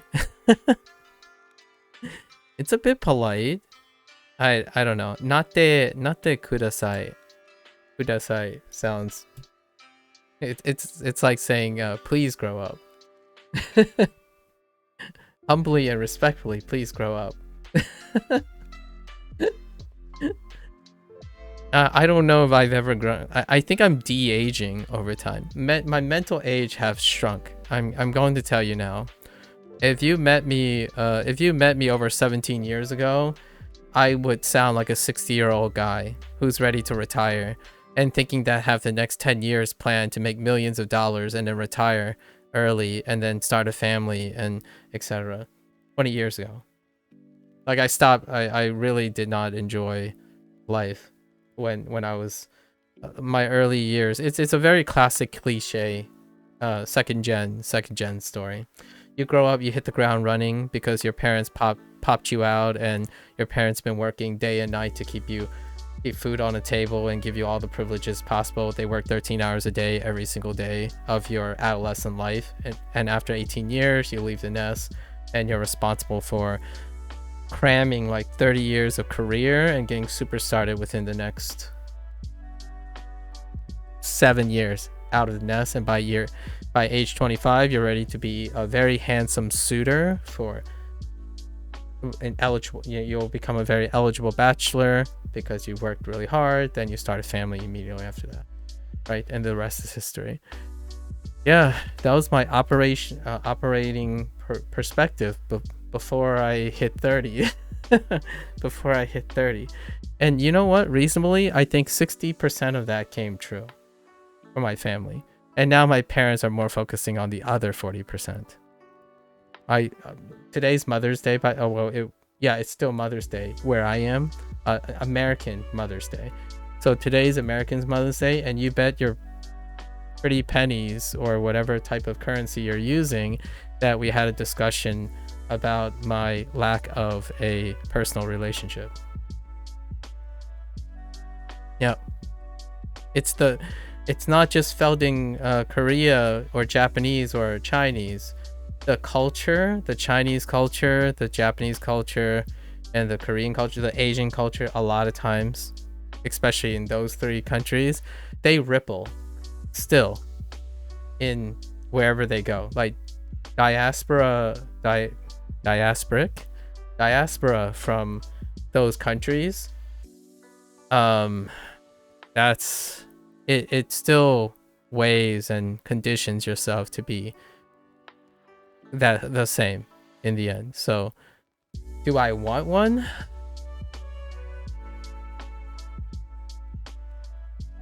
I don't know. I think I want one for pragmatic sake. So it would be very difficult to even find a relationship built on mutual pragmatism, right? That's kind of what's facing Chinese culture, Korean culture, and Japanese culture. People want companionship grounded in pragmatism, as opposed to dealing with the consequences of taking chances on the subjective. So what I mean by that is, MAKU is our Mother's Day. So what I mean is, here's a deep cut about the Asian culture. It's highly steeped in pragmatism, and it's super charged by the face culture. So the thing that keeps me from doing things are also the things that give me an advantage in other things. So for example, entering a relationship is a contract. That means that I must be able to fulfill my respects subjectively, but at the same time, the pragmatic cost of everything causes a person like me who meets another person like me, right? Not like my clone or something, but if we are of like minds, we would rationally end up coming to a similar conclusion where we seek mutual companionship, but at the same time, it wouldn't be a companionship that elicits the necessary relationship status that leads to developing a family. You found the contracts are more flexible than I once thought. Lots of things are possible. I agree. Like, I want to believe that. Truly, I want to believe that. Lotus, I am trying to embrace a more romantic approach. I mean, I talk about how life is a journey already. I can tell you now, all the things I say in the last 88 days of learning Duolingo was a product of things that happened 7 years ago. It was like 30 years in the making in my life. So yes, I can definitely it still feels familiar when I see impressionable people, especially language learners, by the way, and they expound upon all of these like ambition, pragmatism, inward focus. All that stuff leads to a life in which later on you will find that those skills will no longer exist for something that we're talking about now, which is the idea of being more flexible in interpersonal contracts, right? And that's such a the way I'm even saying like interpersonal contracts sound so void of romance. So that's kind of what it's easier to pick out younger people at an earlier stage that will inevitably come to that same, like, I'm not trying to paint like a doom and gloom thing. There's lots of pros and cons to the setup, but I'm in my position now because I'm slowly embracing a more romanticized vision of a lifestyle. So I'm becoming increasingly flexible in the one day that I hope that I can participate in someone who also is open to that. If I were, there's a reason why I'm alone, right? Because I truly believe when you are a person who projects a certain thing, you're naturally going to attract that same thing. Well, if you're a person who's completely goal focused on your own progress and developing a career on yourself, you are likely to project that. So people around you will be like that too. So the natural inclination to enter a interpersonal contract would be statistically low. One of the people have to make that forward contract proposition. So in the last couple years, I have been trying to reform, sort of like slowly reform and find an act of self-discovery to be a little bit more flexible. That is such a dry, politically correct, I don't know, it sounds very unadulterated, but I'm fairly more romantic than I was 10 years ago. I was as exciting as paint drying when I was younger. If you wanted something done, that's priority. I'll get it done. Like, honestly, the realities are somewhat unromantic, and it seems like you thought it through. Yeah, so I do want to start a family. I will try very hard. I couldn't even end with saying I will start a family. I will try. I will continue to try very hard in the future, right? I do believe that life is a gift, and also raising life of your own is another gift, right? So, and another privilege, right? So I do want to participate in that privilege at some point. If there's anything I can say about learning Duolingo, I'm learning a lot of things that I'm sure that not so little guy or girl or what have you in my family will encounter in the future. So I could say that whatever I'm investing now will help me invest in the future of the next generation. And I do want to be part of that moment. That's just a slight thing on the side. I don't think I talk about this too often. People aren't very curious about that, but yes, when someone asks me, do I have a significant other? The answer is no. It's not from the lack of trying. Or no, it's not from the failure of trying. It's from the lack of trying because of a hyper objective lifestyle. Hey, thanks, Mayor. Hello from Brazil. Hello from the United States. Hello. Yeah. So, here's another deep cut. Many people like me have found partners in the most unexpected places, right? And even then, though, they almost all of them unanimously decide not to have children. And I've become romantic to the sense that I would love to raise a child, if not 2 children of my own. So that would have not even been a consideration when I was 20. It's so, that person that I remember back, if I could record myself, like, if social media and stuff existed, if I looked at myself 20 years ago, that is like a robot. That dude was a robot. Like, got job done.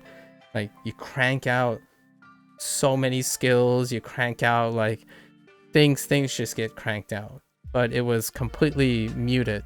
It was void of any like life. Like, slowly life became grayer and grayer until a breaking point. And I don't want that, in my opinion, for many people that I encounter online. Generally, I'm not so, sometimes I am not so subtle in pushing people towards understanding that you're still a human and you need to make sure your life is colorful, because the internet doesn't show you how to make life colorful. It only tells you how to rob it of all the life, right? This is how you do this right. So the moment you look at yourself and you do something wrong, then your life becomes less and less colorful, right? And not to sound too romantic, but that's probably the romantic side left in a lot of interpersonal relationships. It's the unexpected It's the mundane, the consistency that ebbs and flows that breathes color into your life, not the rights and wrongs and the hyper optimized lifestyles that you use to pursue things like skills and academics, right? And I'm trying not to fall back into that. Yeah, it is a big deep cut, but honestly, I don't think I have anyone else to blame but myself for being alone, with a few caveats. And I'm saying it with a smile because I at least can see that. So if I can see something, I'm certainly am not too insecure about being able to make reform, changes for that. Relatable? Oh, I see, Mayor.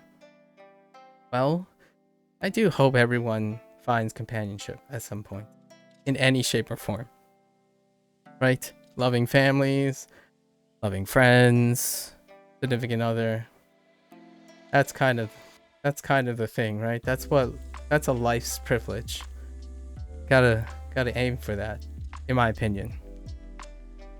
I would say that almost sounds blasphemous to someone who's like 20 at this point, where they would say, nah, let's not start investing in skills with this stuff. I'll worry about it in another 10 years, or maybe another 20 years. Or if you live in Korea, Japan, or Chinese, forever. That sounds like an exaggeration, but it really isn't. Right? Especially Korea. I don't know how they're circumventing it. We had to talk about it yesterday, about hopefully that human does what humans do and they will persevere. And Korea, Japan, we know less about China because of censorship and whatnot, or like filters, government filters, but it's pretty a stark contrast in Korea and Japan compared to other places. Yeah, remote for the smartphone, not remote control for the smartphone.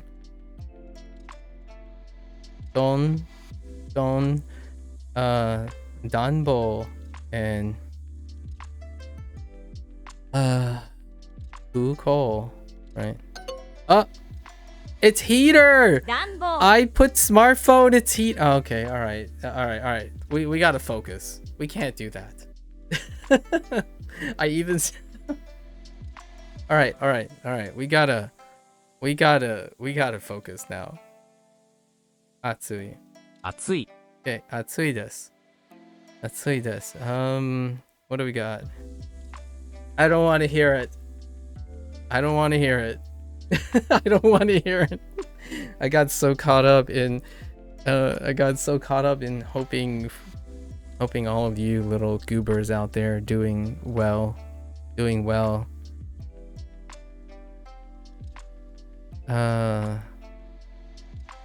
Aircon no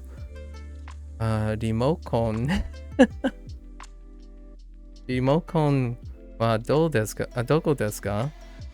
Yeah. What else we got? Kawaii. Shizuka. Okay. And Ninki. Popular, quiet, and scary. Right. とても寒いですね。暖房のリモコンはどこですか？ Okay. I'm gonna save my voice a little bit. It's what they're saying is it's very cold, isn't it? Where's the heater remote? Or where's the remote for the heater? That's a great interpretive phrasing, really, because how often do people say where's the heater remote versus where's the remote for the heater? Yeah, I'm likely to say remote for the heater. Came up more often. Not that I have remotes anymore. I actually do have a remote. See, this is my remote. This is my remote for my air purifier. I have really terrible allergies, so you gotta at least keep a localized air purifier. It's only used when I'm sleeping, because if you lie down, you don't aspirate very well. So when you get up, you're like a mess if you have allergies. For all those allergy sufferers out there, I'm sure that type of experience can be very relatable. When you start lying down, your like breathing and stuff starts to slow down. But the downside about breathing slowing down is it starts collecting, and then you just wake up with an insane drainage if you have allergy problems.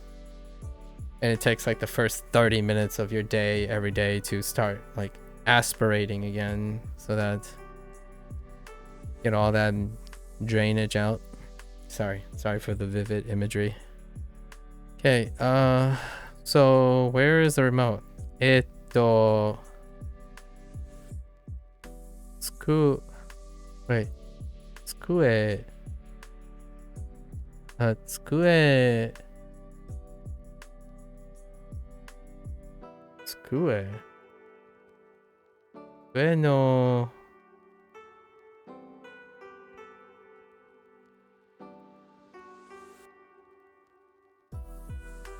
机の左です。上。Gotta dig.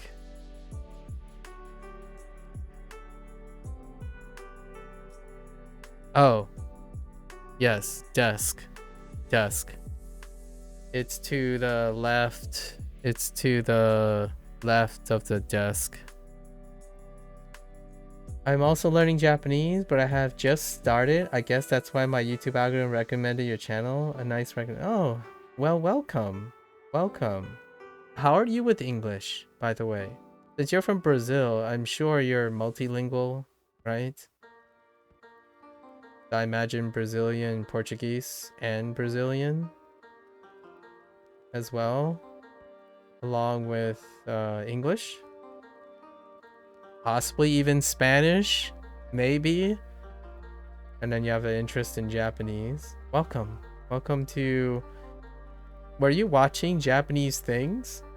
I'm so fascinated by YouTube algorithm. I actually haven't started. I've only started 88 days ago. I'm so fascinated by people. This is different experience for me, by the way. I've been streaming and making content for over 5 years now. So this is the first time I've had you and maybe 6 or 7 other people came by and said like, oh, hey, I found you on YouTube. That's such a fascinating experience. Today, coincidentally, is day 200 since the first day I streamed on YouTube. So it's such a different feeling. It's kind of a nice feeling. I wasn't really expecting it, but YouTube algorithm spitting out for people who are just starting. That's interesting. I'm a terrible teacher right now, just so you know. I'm this YouTube series is meant for showing what it's like to learn Japanese using Duolingo, but not show how to learn Japanese using Duolingo per se. Whatever other people extract from it, I'd be interested in what people think about, like, did it even do anything? I'm recording myself learning Japanese, so hopefully I hope it's not misleading. Yeah, your English is not so advanced, but I can get by. Fair enough. Most Brazilians actually only speak Portuguese. Oh, okay. So I was kind of wondering if they had a tertiary language outside of English and Brazilian Portuguese, right? Portuguese. Oh, and is there a local dialect? I wasn't sure if I don't know enough about Brazil, but is there a localized dialect of Portuguese? Because oftentimes I always hear, I'm a little bit careful because I can't tell the difference, but I was under the impression that there's a heavier local dialect that is often among the various Brazilian groups. So it's not necessarily the same as Portuguese per se. But I've met many people here who enjoy learning languages. Very nice. I can agree with that. I've met lots of people who enjoy learning languages. Almost to a fault, actually. It's to the point where it could be daunting talking to people who really, really super enjoy learning language, like the hardcores, as for most things, right? So, I am, how should I say this? I am pretty hardcore as well, but I'm a hardcore casual, if that makes any sense. Yeah, English is not confusing already, but I emphasize de-escalating, how sometimes being too extreme can hurt one's progress. I'm daunting to talk. Lotus, whoa, I just had deja vu. I just had some magic deja vu. Did we have this discussion before, Lotus? Where I kind of implied you indirectly. No, I'm just kidding. The reason why I'm just to give you a quick note, the reason why it took me 88 days to get to this point is probably not because I'm super passionate about learning Japanese, but it's because I'm super passionate about learning in general. And most of the time I can do things for an incredibly long time because I've been through a life where you become so hardcore that you burn out.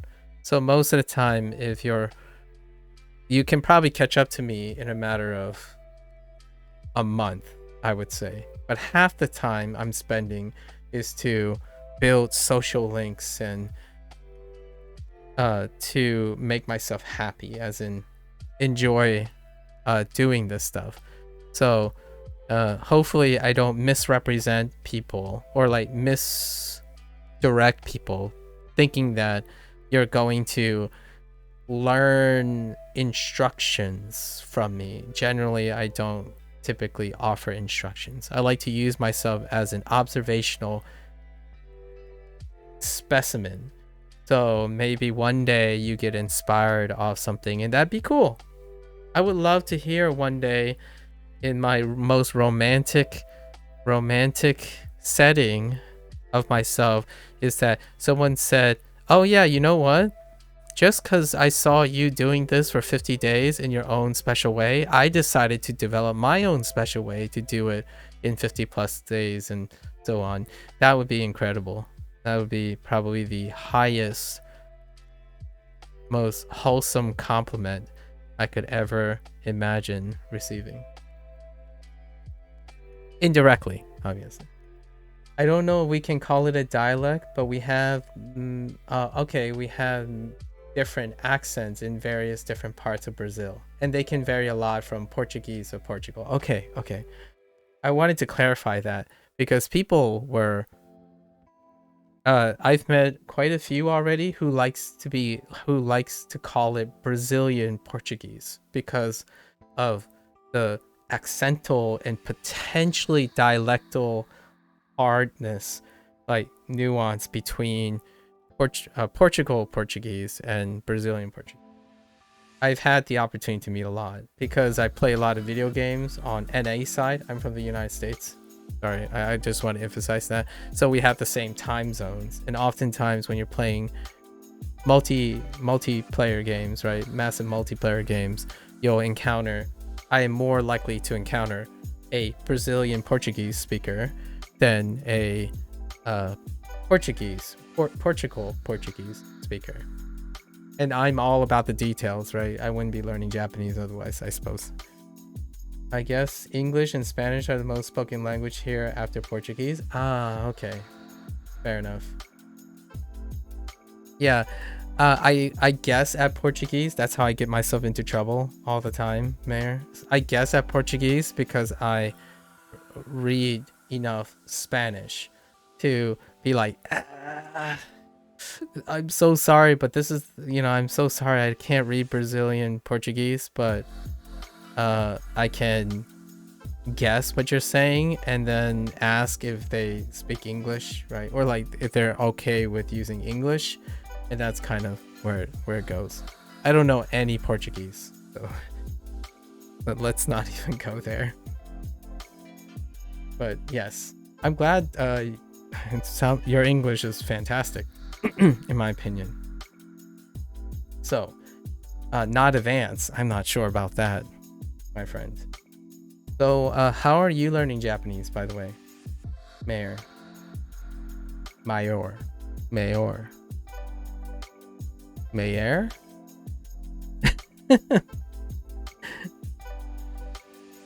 How are you learning Japanese?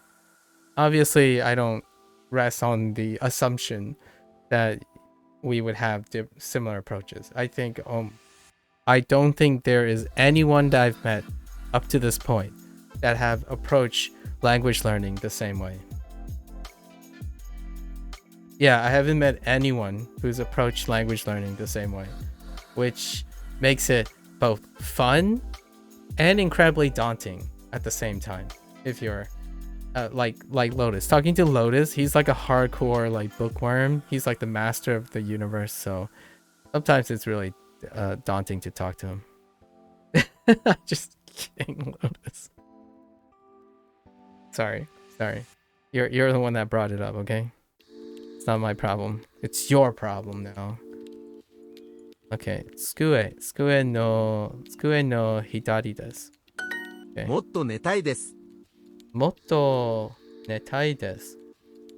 Oh, hey. The Thai form of sleep. Of naru. Netai desu, probably. 寝たいです。 Yeah, want to sleep. I want to sleep more. もっと Motto. By watching YouTube channels mostly, I also bought a course made by a Brazilian teacher. Oh, that's super neat. That the popularity, I'm sure you know, the popularity of Japanese in Brazil has gone to the point where there's Brazilian courses being made for Japanese. That's pretty sweet. Obviously, being American, you might be thinking default to English. That's fair enough. But did you know? I'm sure you did. But let's clear. Outside of Japan, one of the two biggest pockets of non-native Japanese speakers is the United States and Brazil. And I was told that I'm not. I don't want to like be too overzealous about this, but from what I gathered,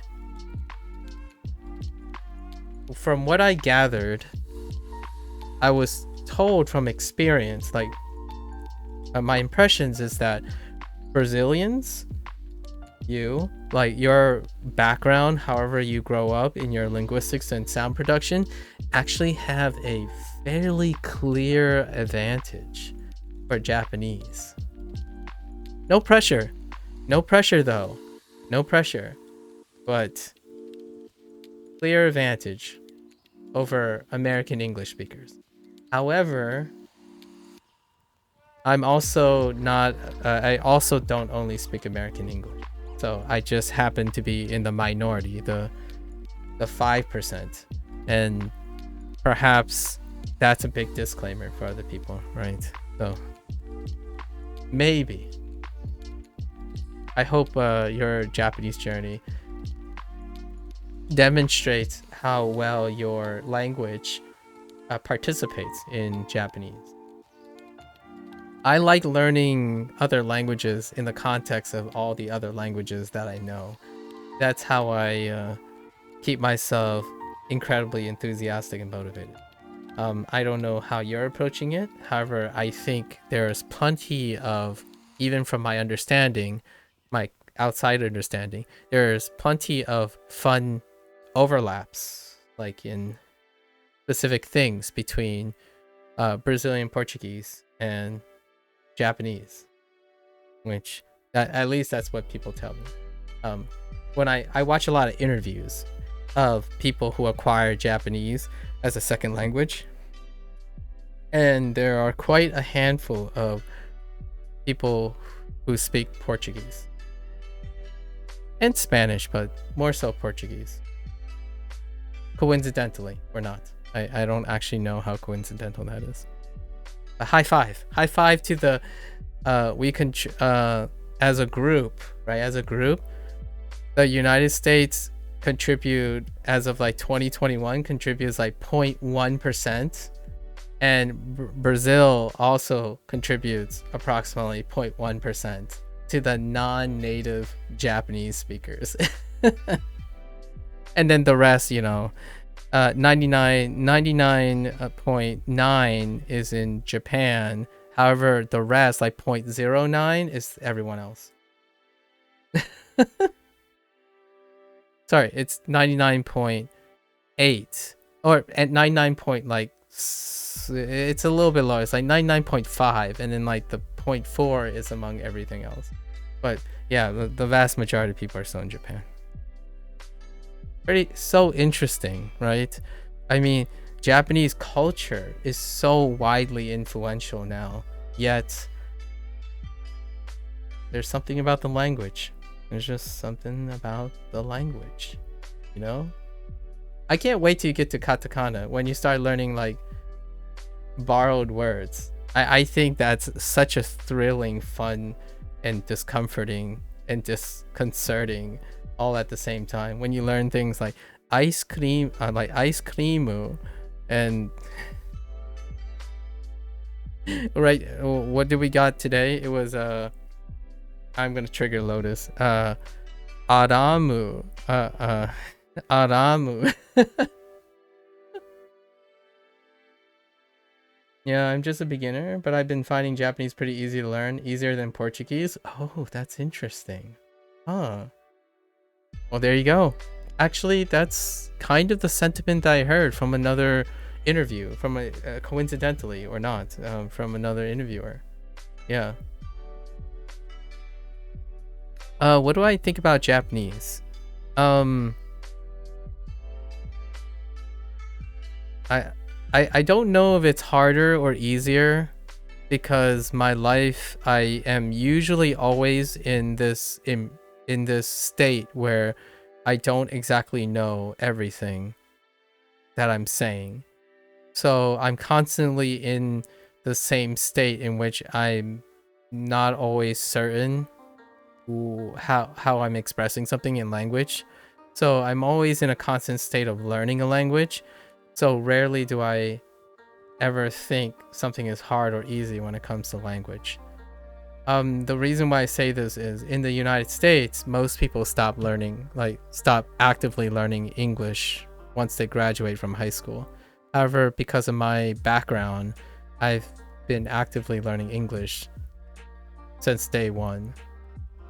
Largely because my parents don't really speak English either.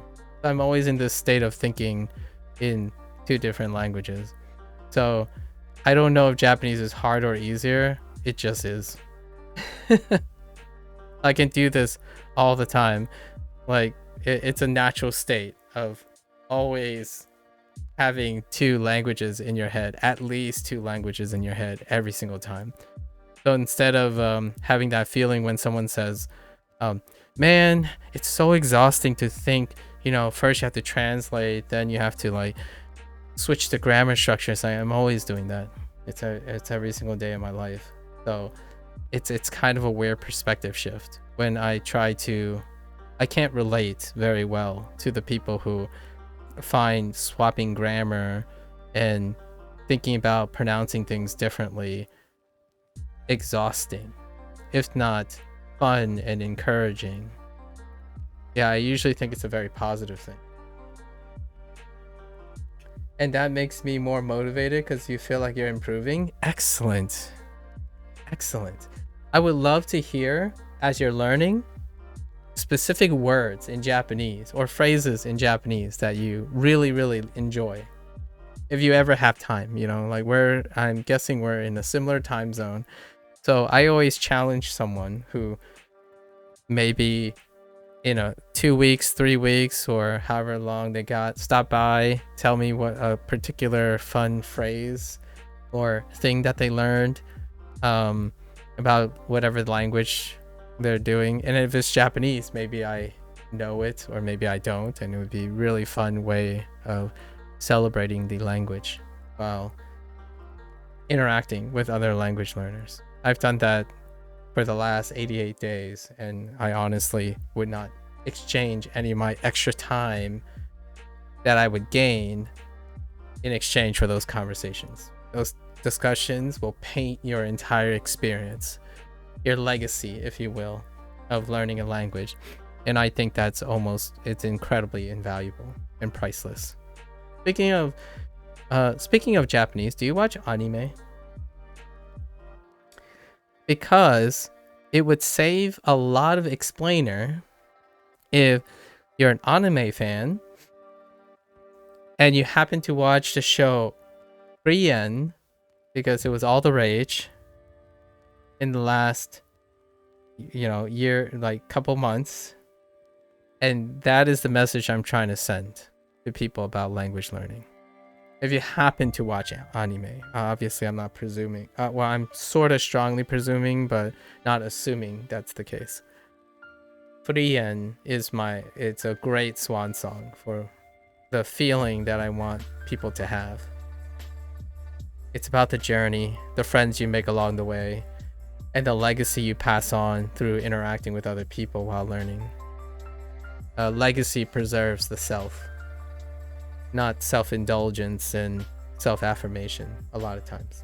That affirmation can be paid back exponentially the more you invest forward in people around you while learning and enjoying your time with things like language learning, right? Okay. Sorry.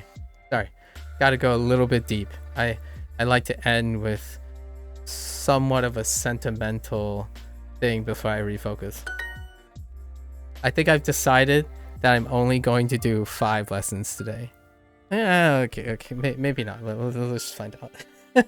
I've digressed so much. What the heck is this? It's just one thing. Alright, what do we have? What are our choices? Sky Master.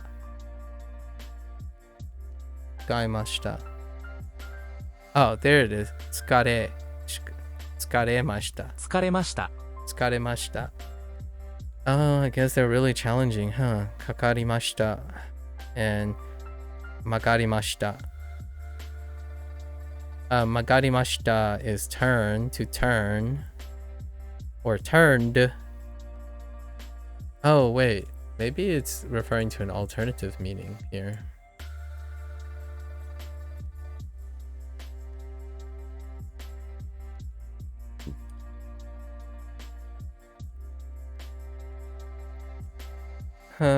Honestly, I don't even know.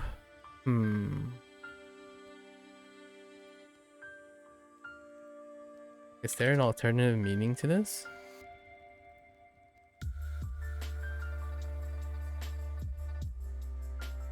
No. Or that would fit in here, no. I've watched some anime, yeah, but I wouldn't say you're an anime person. Okay, all right. I like to contextualize anime because the common cultural influence for alternative ways of engaging with the Japanese language. Other than that, classical film, right? Especially classical film, or the more modernized ones. But honestly, Japanese classical film is fantastic. Like Kurosawa films, right? Classical film. So what is behind your interest in Japanese?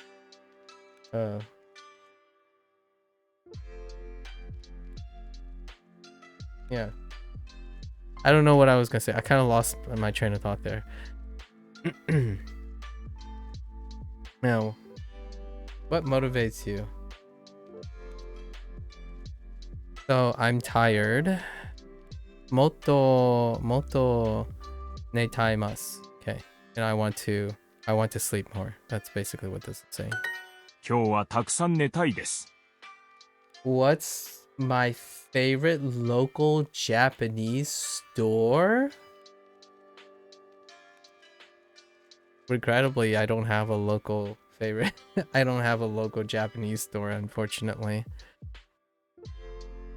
Yeah, there aren't any local Japanese, unfortunately. No. Yeah. However, if I were to like existentially, like abstractly try to reach for a local Japanese store, if I were to like supplant myself, it would probably be the most accessible around the clock. And this is probably like a cop-out thing, but if I can imagine myself in Japan for sake, my lifestyle is incredibly high functioning. So the one that will leave the most vivid a number of experiences on me would probably be like the local 7-Eleven or the Lawson. It would probably end up being a convenience store because of my excessively high functioning lifestyle. So, and we're talking about from more like an objective standpoint. How much exposure would I have? Probably something that's incredibly accessible around the clock. Hypothetically speaking. However, there aren't any local Japanese stores around where I currently live. Hopefully that answers your question. You're learning Japanese more because I admire their culture in general, the beauty of their nature, their traditional architecture, etc. Ah, I see. Well, you are definitely somewhat in the minority. And that's cool, because me too. You want to visit them sometime? Same here. I agree. I can resonate with your well-worded statement. Yeah. It's so eclectic. Japanese culture is it's a very eclectic consequence of long-term isolationism. Very, very unique. Not that not being unique is a bad thing or anything, but it certainly sticks out. Kyo wa takusan netaimasu. Netai desu. Interesting. Today I slept a lot. Okay, sure. Today I want to sleep a lot. Sleep a lot. Interesting. That's kind of a different way.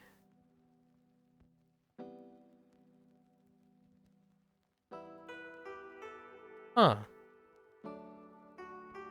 That's a little bit different on how takusan is being used here from before. It's not really highlighted, but interesting. Today I want to sleep a lot. All right. 大きいブランケット Buranketto. Of course, it's buranketto. Buranketto. All right, that's a big blanket. All right. Buranketto. ブランケット Buranketto. 夕方まで寝たいです。Yugata was from our last unit. Yugata made netaimasu.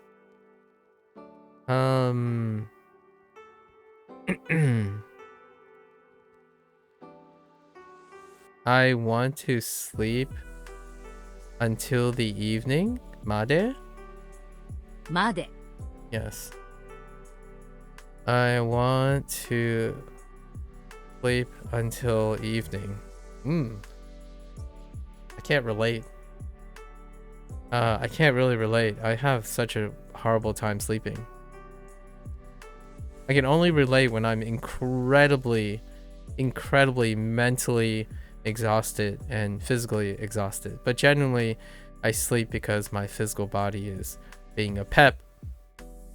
You know, physical rest is is ultimately why I prioritize sleep or schedule sleep. 家の外は寒いですか？ Soto. House is used differently. Ie no soto.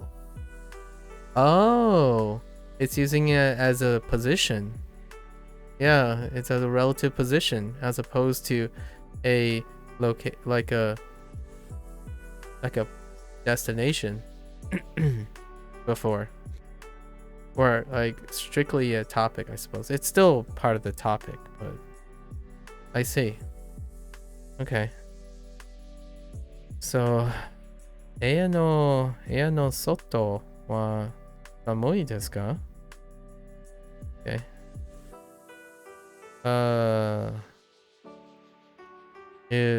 Question. Is it cold outside the house? Fair enough? Fair enough.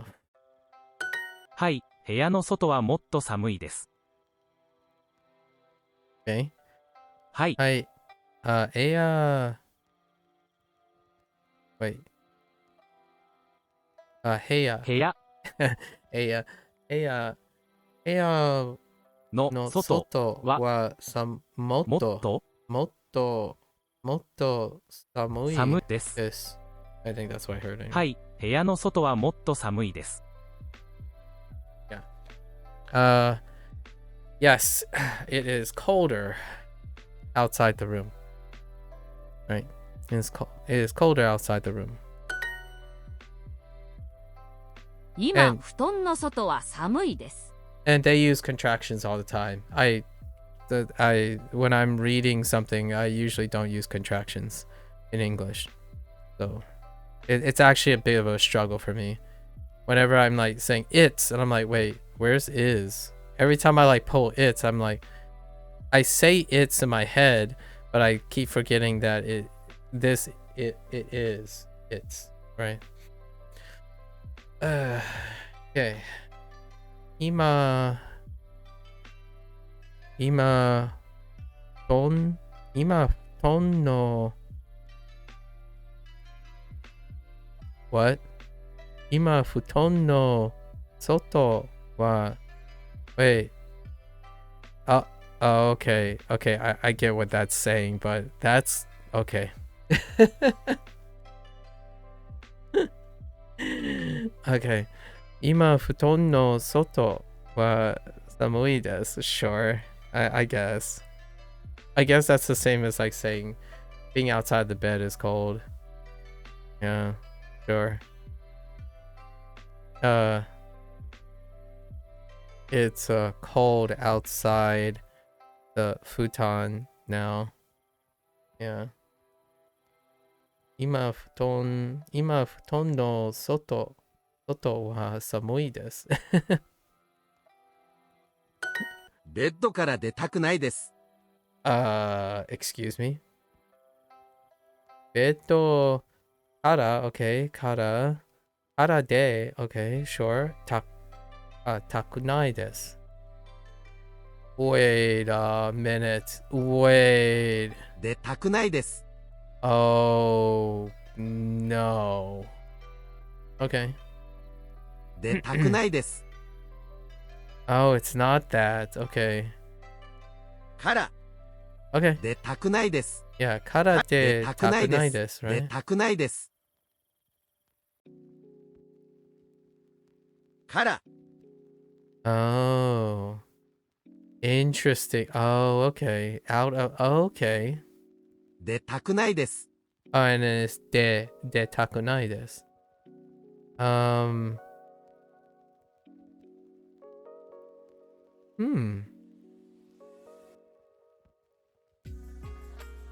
Okay. I don't want to get out of bed. That's also a little bit unrelatable. I hop out of bed very, very vigorously. Okay. ベッドからで、ベッドからでくないです。出たくないです。ベッドから出たくないです。Is it? Yes. I'm gonna have to review that later. We gotta see more examples. Because this is first exposure, and first exposure isn't enough. 3月. What was this again? ブランケット。ブランケット。ブランケット。ブランケット。ブランケット。ブランケット。Gotta say a couple of チーズ。眠い。7月。すみません、今日は布団から出たくないです。Yeah, so 出たくないです。出たくないです。すみません。布団 I heard 布団は出たくないです。No, that can't be. は It's probably like からすみません、今日は布団から出たくないです。Wait. すみません、今日は布団から出たくないです。Wait. からすみません、今日は布団から出たくないです。Yeah. Okay. すみません。今日は布団から布団から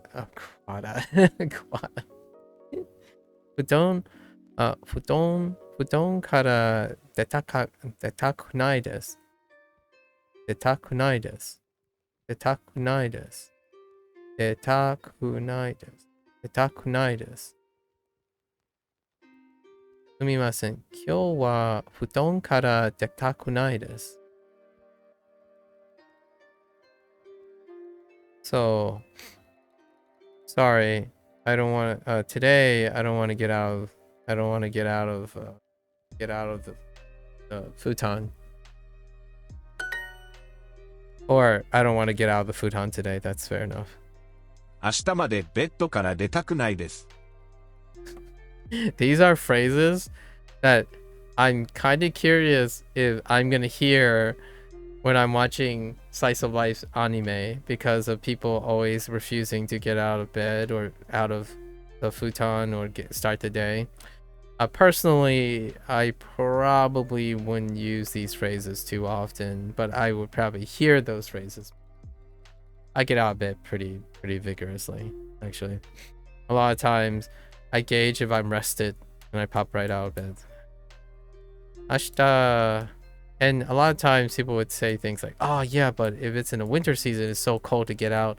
I do this thing where I take my remote on my air purifier. It also is a hot and cold remote. So when I know that it's going to be cold in the next day, I actually turn it on for a little bit, heat up the local area, and helps me get out of bed. So chop. Work around your situation. If it's too cold and it makes you want to stay in bed, warm up the local area and get out of bed. Chop. 明日までベッドから出たくないです。Okay. 明日 Wait, can I hear this? 明日までベッドから出たくないです。Okay. 明日までベッドから出たくないです。Okay, sure. It's gonna take a bit. I don't want to get out of bed until tomorrow.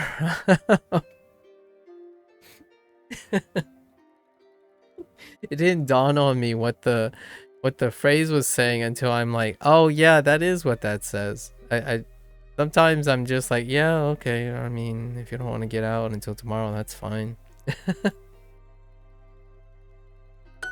まだベッドから出たくないです。まだベッドから出たくないです。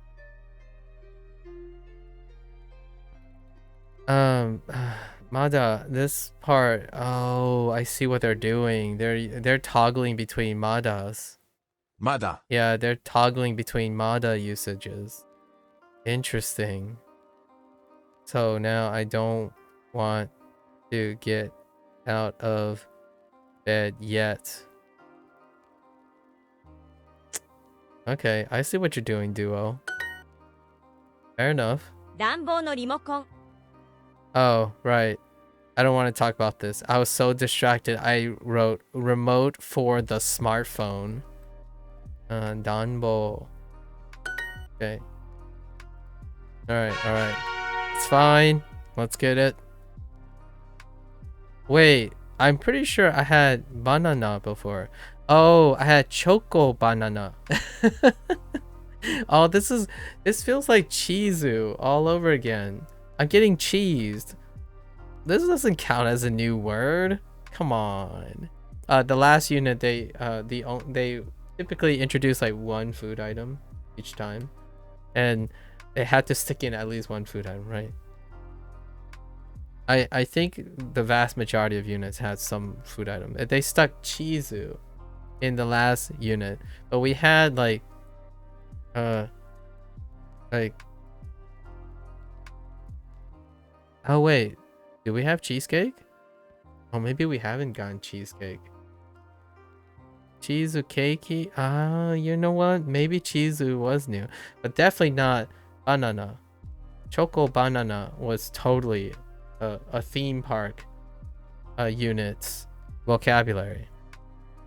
So banana banana is not new technically. Banana. I'll show you a banana. Wait, that sounded really lewd. Sorry, kids. バナナクレープ Banana crepe. Okay, bringing back the crepe.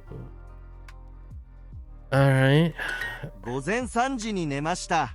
Gozen sanji ni nemashita. Okay. Nice. I have slept. Alright, I slept at 3 a.m. Wait. I slept at 3. I have slept. Well, I guess if I was talking in the I don't know. Do people have present perfect? I don't know if Japanese have present perfect. It was a little of it, but I don't think it's like in the Japanese language, but it can be interpreted as present perfect. I slept at 3 a.m. That works, right? Gozen sanji ni nemashita. Okay, sure. Yes. Oh, wow. That guy is bullying right there. Nemashita. What are you doing? Do I even have couch? No. Anime. Chizu.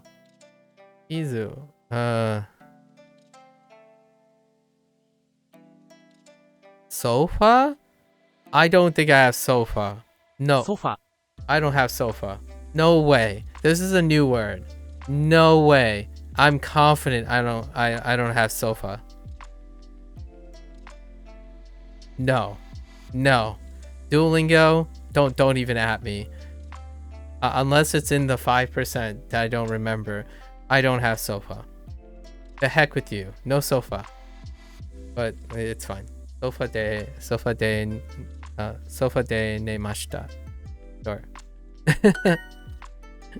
午前4時頃寝ました。午前4時頃午前4時頃寝ました。寝ました。寝ました。 Well, you know what? Here's a Goto again. You know, we were just talking about this yesterday, where like Goto faded, but and sure enough, when we're talking about time, they really like Goto. So, Gozen Yoji, Gozen Yoji Goto nemashita. Okay. 甘いものが食べたいです。 Amai mono. Wait.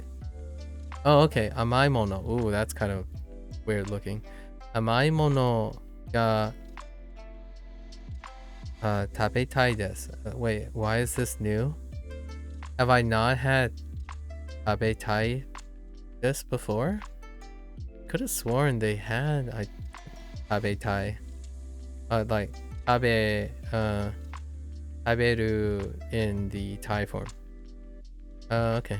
I want to eat sweet stuff. Sure. You go right ahead. Here's cupcake. Cupcake. Okay.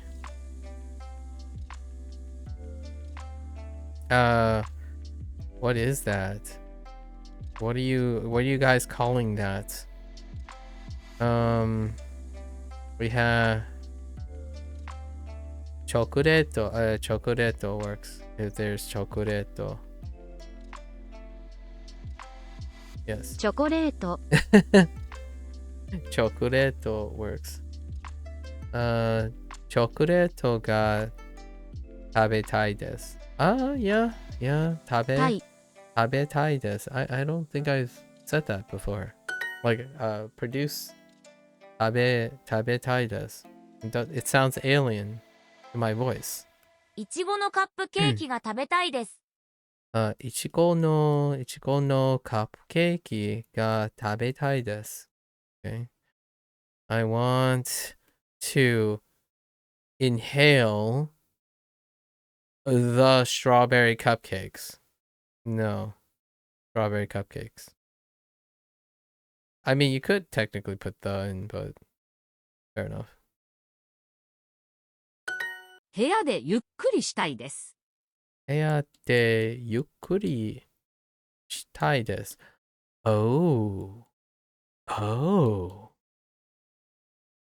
Oh. Mm-hmm. I see.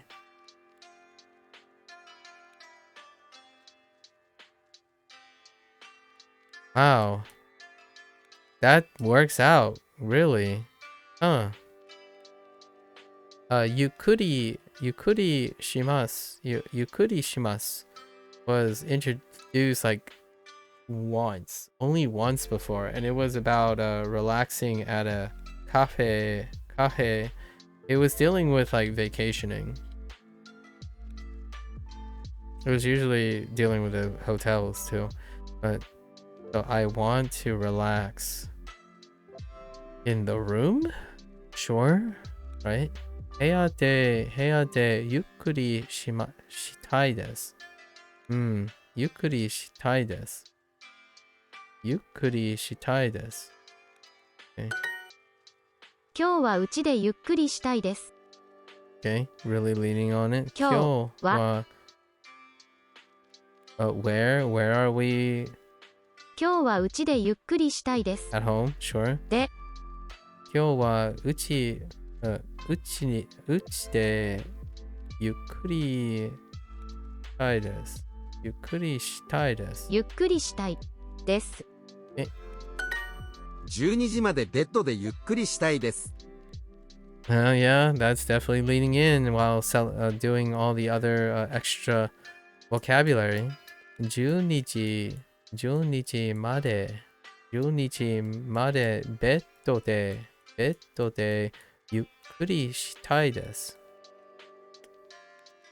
I want to relax in bed until 12 o'clock. In the bed? Really? Okay, sure. Fair enough. 仕事に行きたくないです。仕事に行きたい Iki tak. Whoa.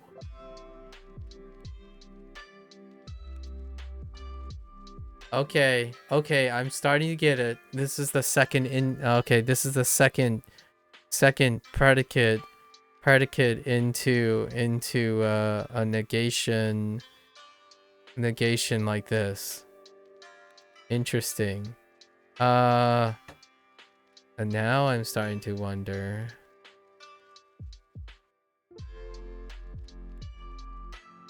Flashbanged.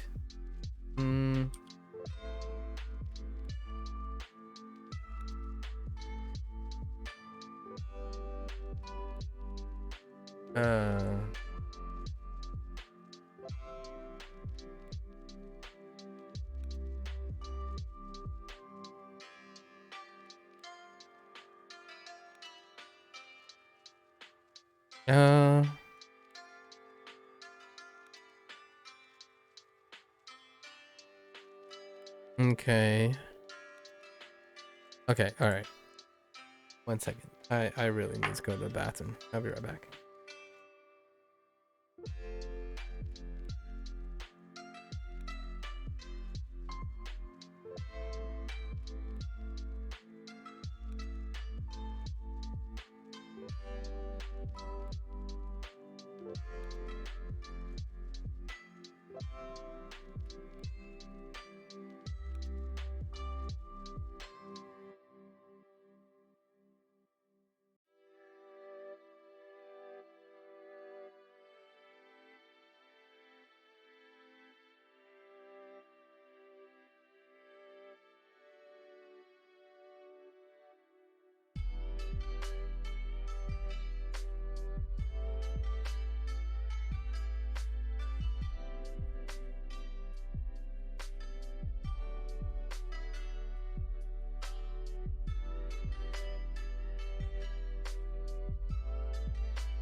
I'm brainstorming.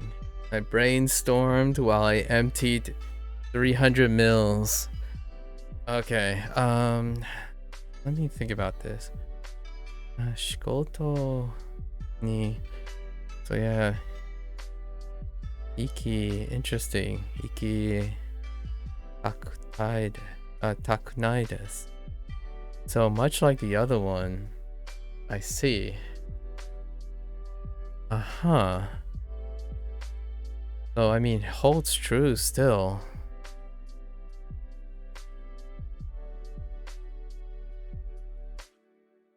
So far both of them you took the stem. And then kunai. Much like you took the stem of the e adjectives too. Alright. Shikoto ni ikitakunai desu. Ikitakunai desu. Alright. I don't want to go to work.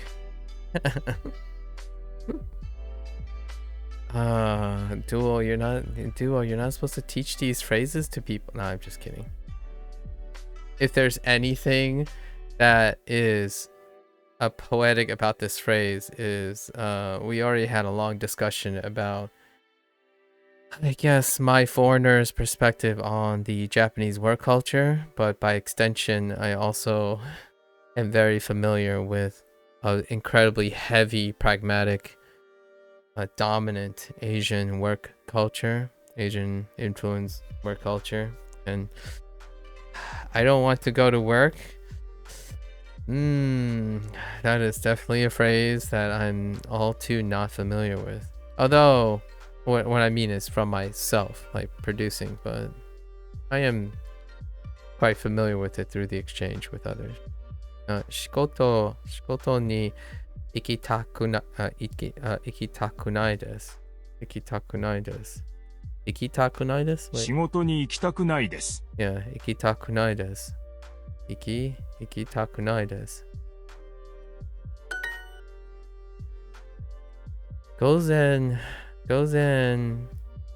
7時まで週くないです。Wait, 週くない no, oh no.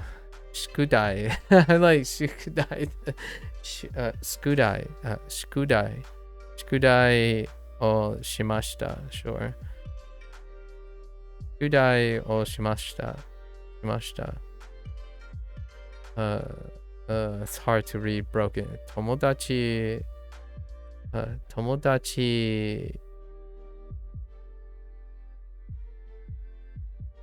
No, that's not it. とても okay, とても Oh my god, dude.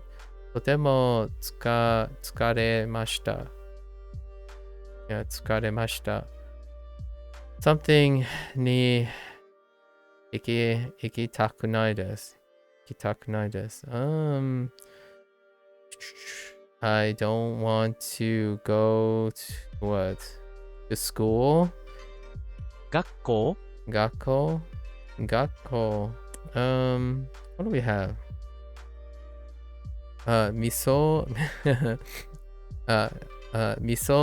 katsu. That's self-explanatory. Miso katsu. Food item. I guess you could call it a miso pork cutlet, but miso katsu.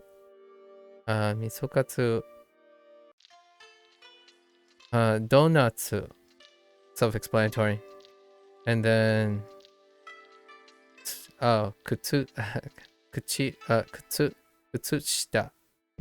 It's a sock. I don't want to go to sock. I don't want to go to the sock. Okay. Okay. So let's see. We did school homework. We did homework until 7 a.m. Sheesh. Okay. We're very tired. I'm guessing 2 people were very tired. That guy kind of looks excited though. And then we don't want to go to school. I imagine you're speaking for both of them, but maybe it's I, sure. Often I like to use the collective we by default. I did homework until 7 a.m. I'm very tired. I don't want to go to school. Yep. Sounds about right using the word I instead. ミーティングに行きたくないです。具合が悪いです。ミーティングに行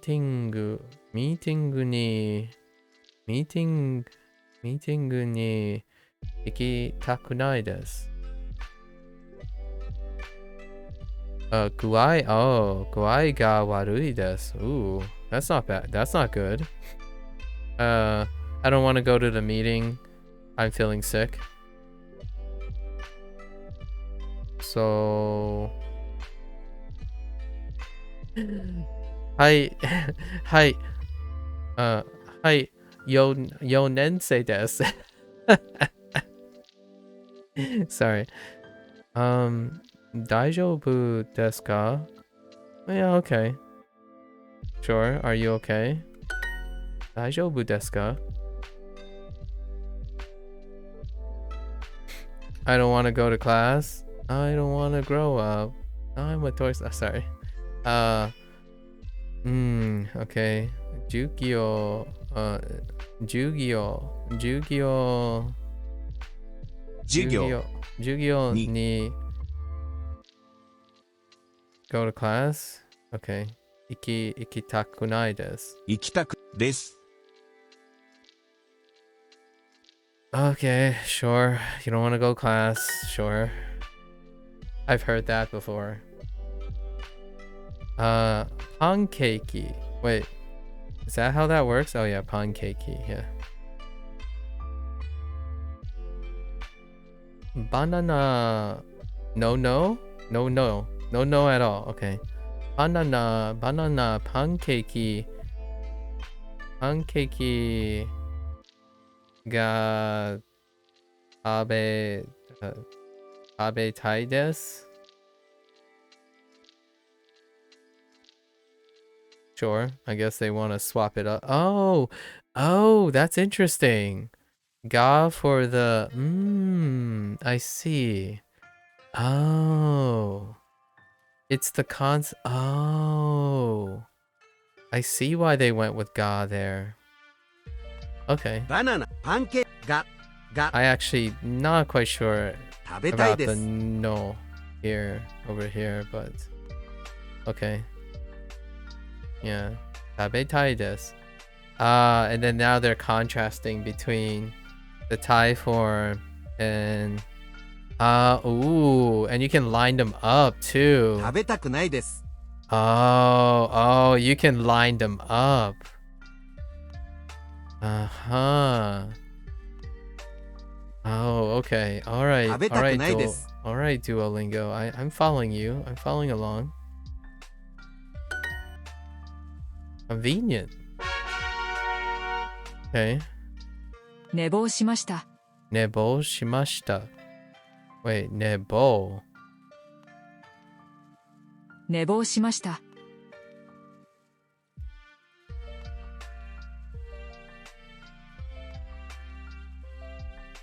Hold up.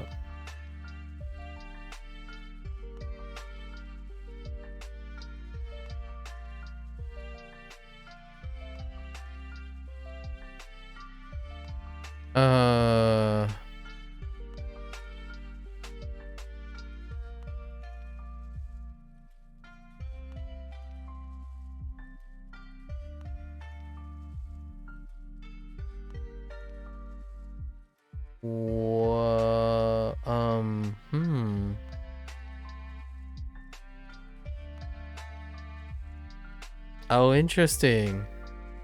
Okay. Yeah, sure.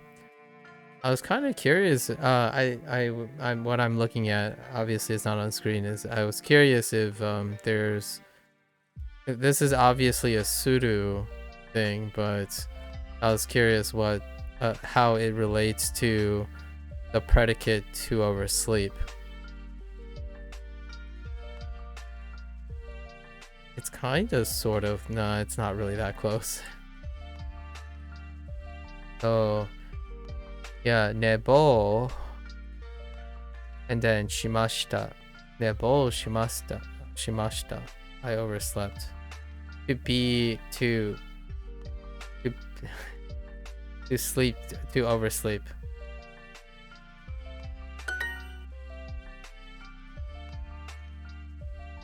To do too much sleeping. To sleep too much. To do too much sleeping. Okay. Nebo shimashita. Nebo shimashita. Mo. Oh, what time is it? Shichiji. Okay, sure. Shichiji desu. 7時 Shichiji desu. Sure. We got 10分, 10 minutes. And 1000, 8,000, and 900, 900. カイさん、寝坊しましたか？ Kai-san, nebo shimashita ka? Kai. Did you oversleep? Oh, I might be able to use this phrase a lot more than I would think. Uh, hmm. I'm curious how often this come up versus the verb to oversleep. Now I'm gonna be on the outlook. Itai desu. Uchi ni itai desu. Interesting. I want to 痛いです stay. Interesting.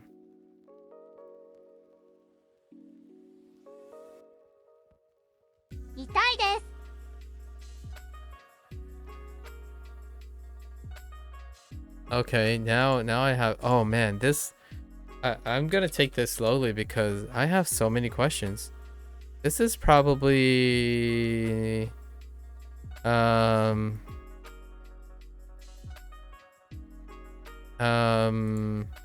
hmm.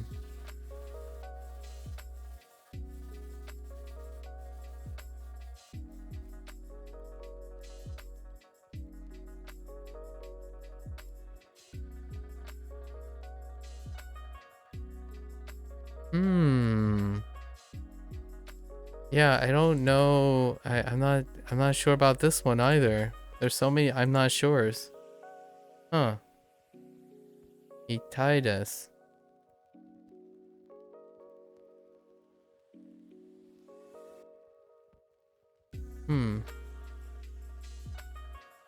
I mean, I get the meaning, but try to relate it to something. Okay. I want to stay at home. Sure. Ini itai desu. I don't know. So, you know, the stem is E, but that doesn't quite help. Wait, hold up.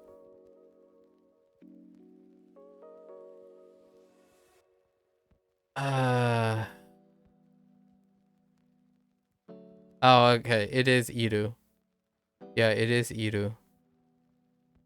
Fair enough. I'm like, this has got to be Iru. We also do not have the kanji for Iru yet. Yeah, just stay. What? There's no other phrase I can think of. There's no other predicate I can think of. Does Iru? Let's see. Ni itai desu. Beto? No, that doesn't. Ie. Short. Ie ni itai desu. What is this? Steak. Steak. No, 好きな音楽が聞きたいです. Okay. That sounds like some privileged stuff. I want to stay home. I want to listen to my favorite music. もう少し寝たいです。もう少し寝たいです. Okay, yeah, I want to sleep a bit longer.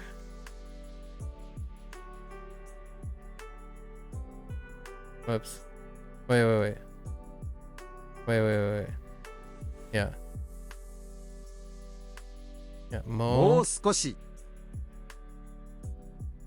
Interesting. I kind of just assume it's a bit longer, but もう少し。 this would be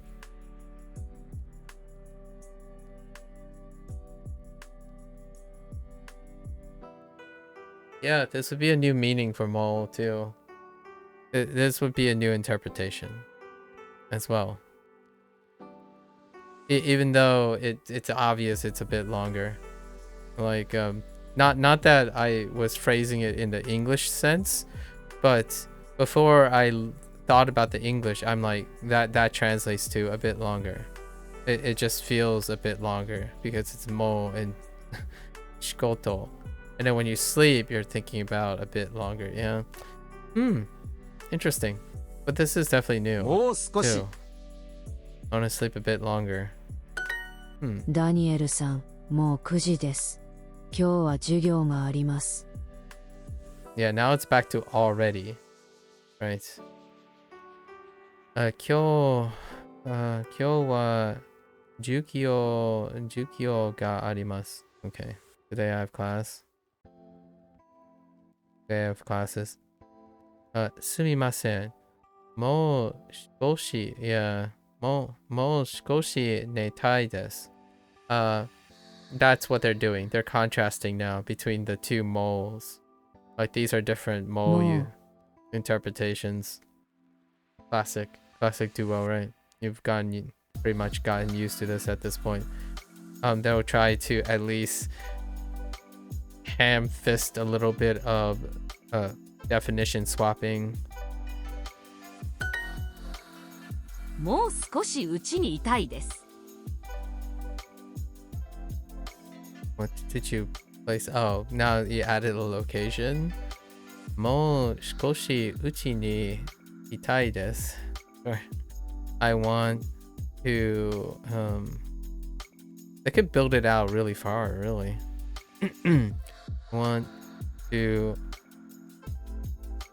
I want to stay a bit longer at home. I think they're gonna want I want to stay at home a bit longer. It's probably what they're gonna go with. Nailed it.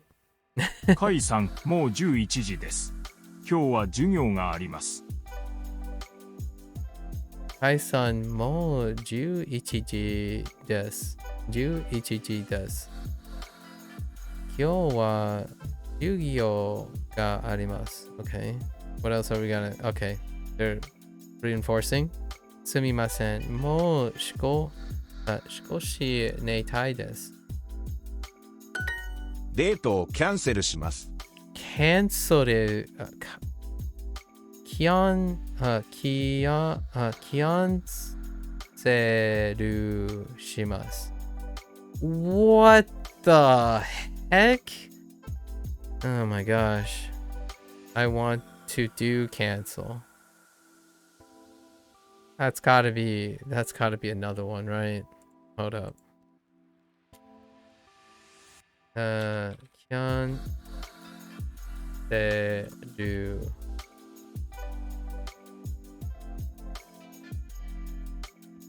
キャンセル。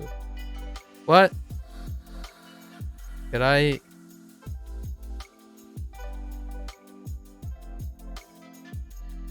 Oh, I missed a...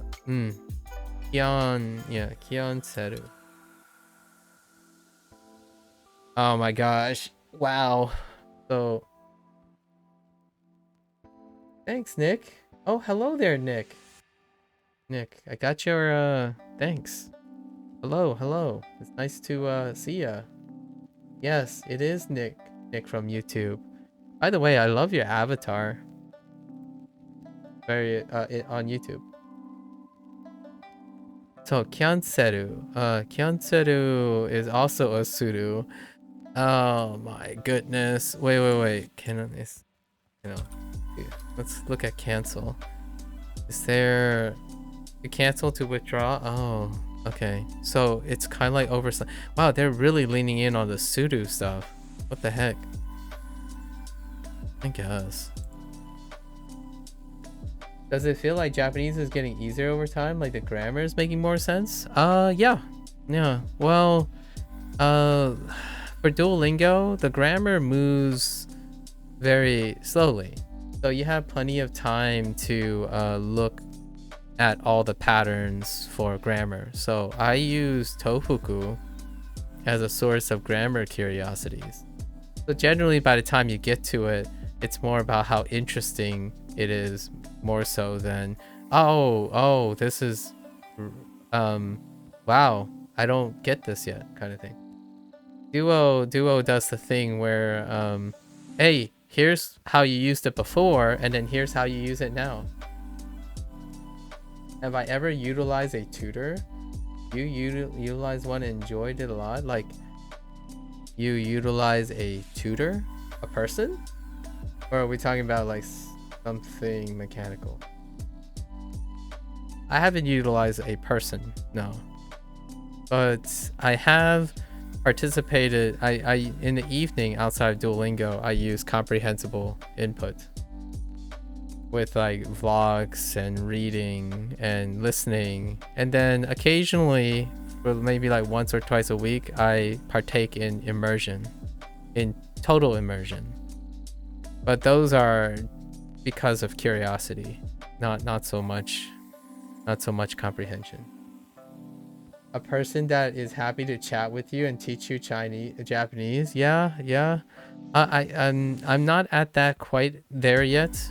I already set myself at a conservative 6 months, and we might transition into something perhaps in that way to some extent. But I am my own tutor for the most part. I use internal monologue and internal dialogue to create the immersion space most of the time.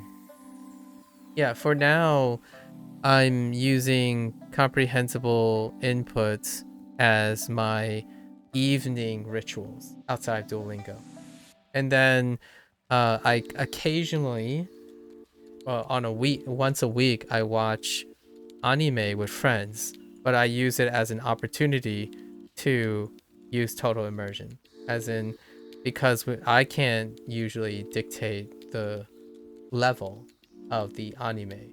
So those are the kind of the moments where like, whatever, 40%, 30%, pick up a random vocabulary here and there. That's total immersion life for you. And then most of the other days, I'm doing oh, thanks, Nick. I appreciate it. Appreciate the sub.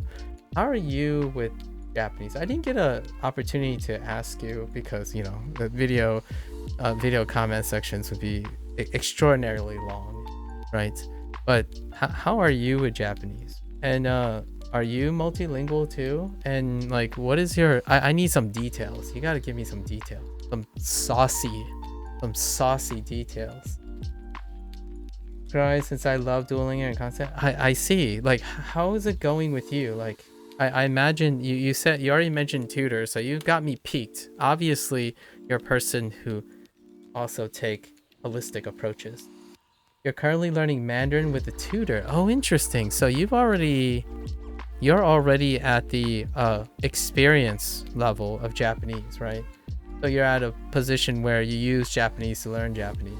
So you're already moved on to the experience accumulation, and then now you're learning Mandarin. I'm still at the comprehensible input stage, but once I reach a point where I can constructively use Japanese to learn Japanese, then I'll likely move on to Mandarin as well. I'll be joining you hopefully sometime way far down the line. It's gonna be like another 90 days probably before I join Mandarin. There's a lot of Japanese Mandarin clubs right now. Like I have a few people who are at the interface of Japanese and Mandarin. Yeah, I haven't gotten a chance to talk about this, by the way. I'm Chinese. I have a Chinese background. So I'm a total immersion baby product of Mandarin and Fujianese.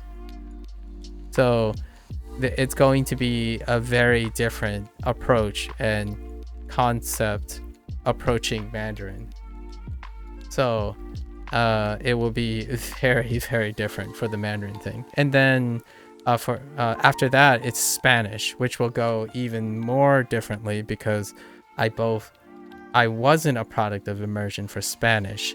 I was a product of young formal education. So when I was still much, much younger, I learned Spanish formally. So that's going to be a totally different thing too. You initially only used Duolingo to learn, but believe that my accountability is not good enough to self-teach myself. I see. And then you branched out. You discovered that a tutor, like you wanted some more accountability. So you branched out to things like tutor to make up for it. Yeah, that sounds like you knew exactly where you're going. Took the feedback and went with it. Very nice. Therefore, you met with a tutor online twice a week and learned in a more structured approach. Yeah, very nice. Very nice. I know someone who is Lotus isn't here, and it's already too late for him, so he probably logged off for the day. But Lotus has spent many years self-teaching, and then now he like occasionally meet up with someone from italki to as that type of structure too, to interact with someone else who is knowledgeable about the language. Since they set me homework and I have to complete it to not look like a fool the next thing. Yeah, accountability is it's great when some, you know, an outside force can nudge you, right? Nudge you for sure. I don't know Japanese and I'm just a native English speaker from Australia. Oh, you're Australian? Oh, I have so many questions, but all I'm thinking about right now is all the words you're talking about now just immediately sounds Australian to me. I can't impersonate an Australian, but all I can say now is visibly in my head now, I'm reading all your messages in an Australian accent. Sorry, I mean, I love accents, so I mean, I wouldn't be so into language if I didn't love accents. I mean, some people hate accents, I suppose. They learn language to get rid of them. But career-wise, you love to utilize your Mandarin on a daily basis, but need to reach at least... Oh, HSK. Yeah, someone mentioned that already. The standardized criteria. So wait. So you don't know Japanese? Oh, dang it! I thought we could bond with Mandarin and Japanese. No. It's fine. It's fine. No pressure. No pressure. Is Mandarin your... Okay, so Mandarin is your second language acquisition, right? Or do you have a third one? I don't know. Or do you have some sort of Australian dialect? I have no idea if Australians have dialects. The closest thing I've gotten to Australia is I studied abroad in New Zealand, and I know it's not the same thing, but there is technically you know, in the Maori population, so I was exposed to that language as well when I was there. But I don't know about Australia. I don't know enough about Australia to know if there's some sort of pocket. By the way, since you know Mandarin, you have thought about learning Japanese, but I am determined to prioritize. That's fair. That's perfectly fair. I actually almost did a coin flip for Mandarin and Japanese. Which, by the way, how much Mandarin have you been digging? Because I don't know if you've ever met a Fujianese person before. I myself am not a Fujianese person, but my parents are Fujianese. So I'm second gen, so I'm the first generation raised in the United States. So, however, my Fujianese is a product of immersion. So a lot of times I can't discern whether I'm transitioning between Mandarin, Cantonese, or Fujianese when I'm speaking. Country people and city people have really different accents. Okay, that's fair enough. But there's no dialects. Okay. I didn't want to assume because I know the cliche from the outside is Australia is a really big landmass. But at the same time, when I look at its population density, I suppose it's kind of more of an Alaska situation, if I'm to be so bold. But not in the sense, not to the extreme, but not to quite extreme, but the landmass is disproportionate with your distribution. So I'm not sure if there was a lot of opportunities for geographical like isolation where you get dialectic development in Australia. In China, since you're learning Mandarin, I imagine you have become already aware that Mandarin is the title for the collective of dialectic families. and the dialectic families are nearly unintelligible to each other. So I speak Fujianese. My parents are from the Fujian province. So they're both they air from Fuzhou. So I speak Fujianese. I'm an immersion baby product of Fujianese. So I speak it, but I am completely illiterate because I have no educational background in Mandarin or anything Mandarin related. I've seen someone speak in a video once. Yeah, it is a rare dialect outside of China. It is a decreasing dialect in China because of, you know, how the Chinese government works. Enforcement is incredibly, it's a different world, right, in China. So its dialect is decreasing in China. However, it's not rare to that region.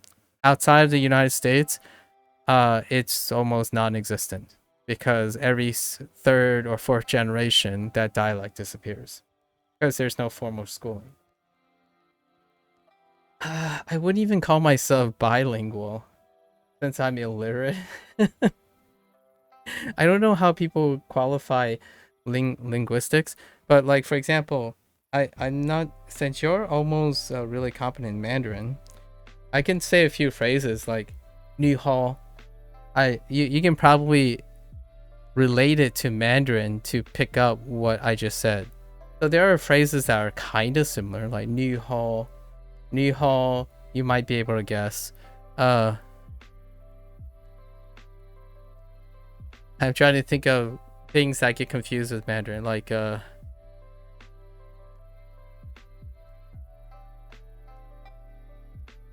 I don't think Dao is close enough. Dao is not close enough.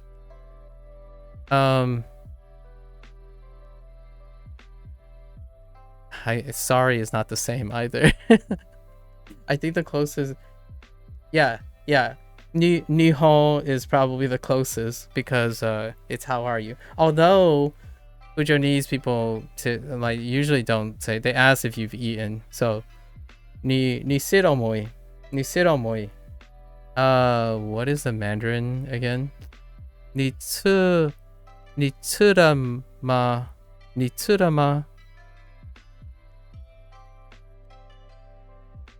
Yeah. Ni siro moi. Ni siro moi. Have you eaten? That would be the greeting. Right. When you greet someone, it's like, have you eaten? Ni siro moi. Yeah, I think it's ni ma is the Mandarin. Sometimes I get it confused with Cantonese, so excuse me if somehow when I say I think I'm speaking Mandarin, it ends up being Cantonese. Like for example, 你講乜嘢？你講乜嘢？你講什麼？你講什麼？你講乜嘢？ Which is Cantonese, I think. Which is, what did you say?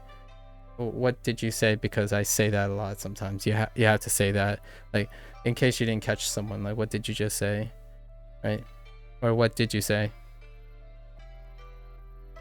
Right? I don't know if they shorten it. I feel like Cantonese would be like, 你講乜? No. Probably 你講乜嘢? I don't know what the Mandarin phrase is. 你說什麼? Yeah, 你說什麼? I think that's Mandarin. 你說什麼? Versus 你講乜嘢? And then 你講什麼? Right? I say that is the Mandarin Chinese equivalent. I have dabbled in Cantonese and your pronunciation sounds similar to what I've seen. Ah, okay. Yeah. Here's a fun thing. I know I'm digressing even more now, but sometimes Fujianese sometimes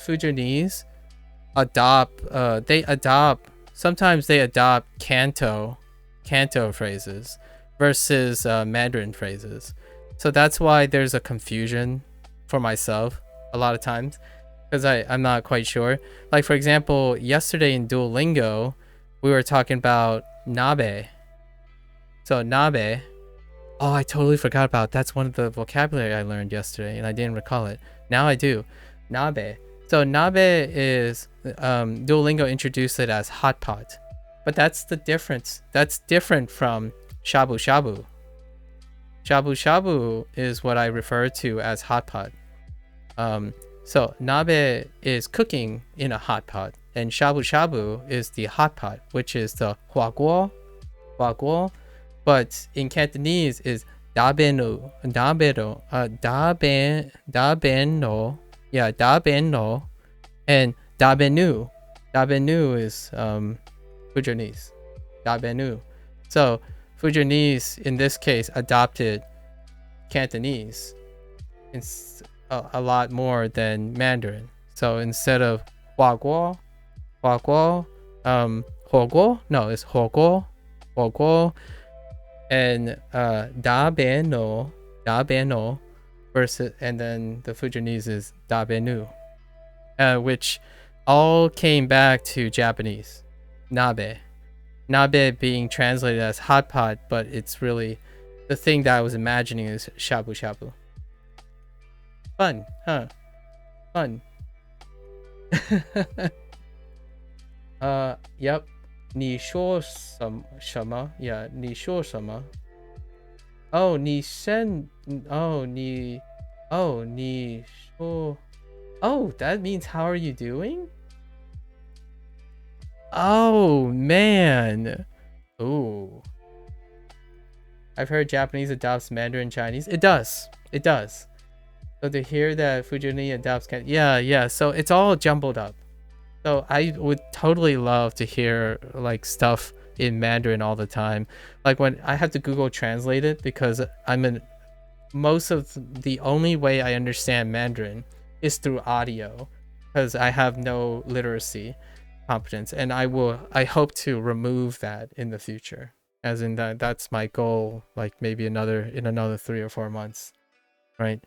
So most of the time people would tell me like Mandarin phrases, or hey, in Japanese this is like the Chinese, and then I look up the Chinese and Google translates, oh yeah, that is what that is. Exactly.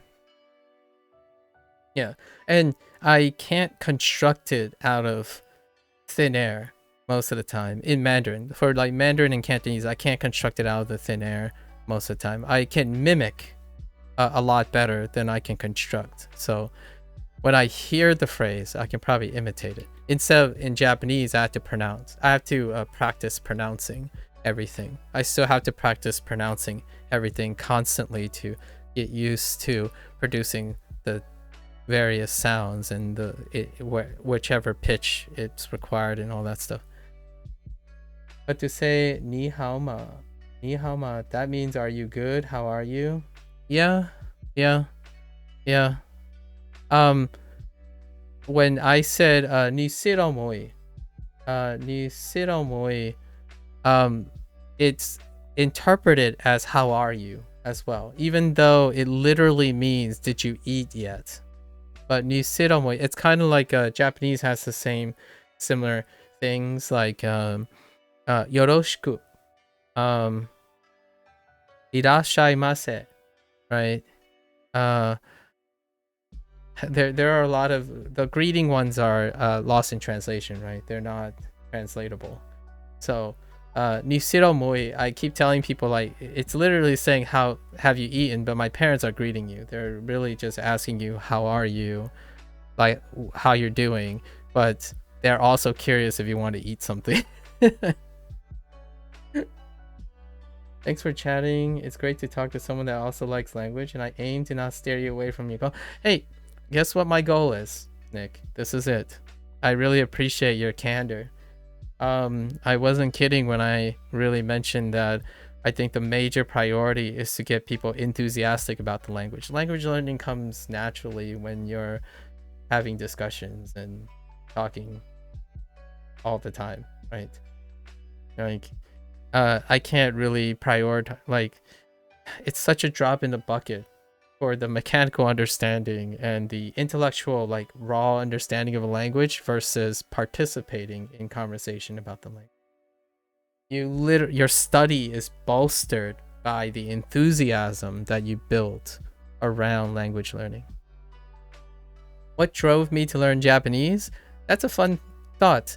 I have been exposed to 2 languages in my life, predominantly outside of English, and that is Japanese and any form of Mandarin, right? Japanese pervasively pretty much encompasses so much of my cultural background exposure. So naturally, Japanese would come to the forefront. I kind of arranged it in the way that why Japanese before Mandarin is because Japanese is the most distant of it. And I feel that if I can challenge myself to engage in something that is most distant, then I can reform and take a lot of those learning lessons and apply them to something that is less distant, so that I can kind of work backwards in a sense. So why now is another question that people ask. I have an immediate family member, a sibling now that lives in Japan. So there's a pragmatic reason to pick up the language that my parents might find a little bit impractical knowing its reach, but hey. And all the stars align. I want to take a break from video games because I try to use video games as a learning platform, but that didn't quite work out. So all the stars align to Japanese in that sense.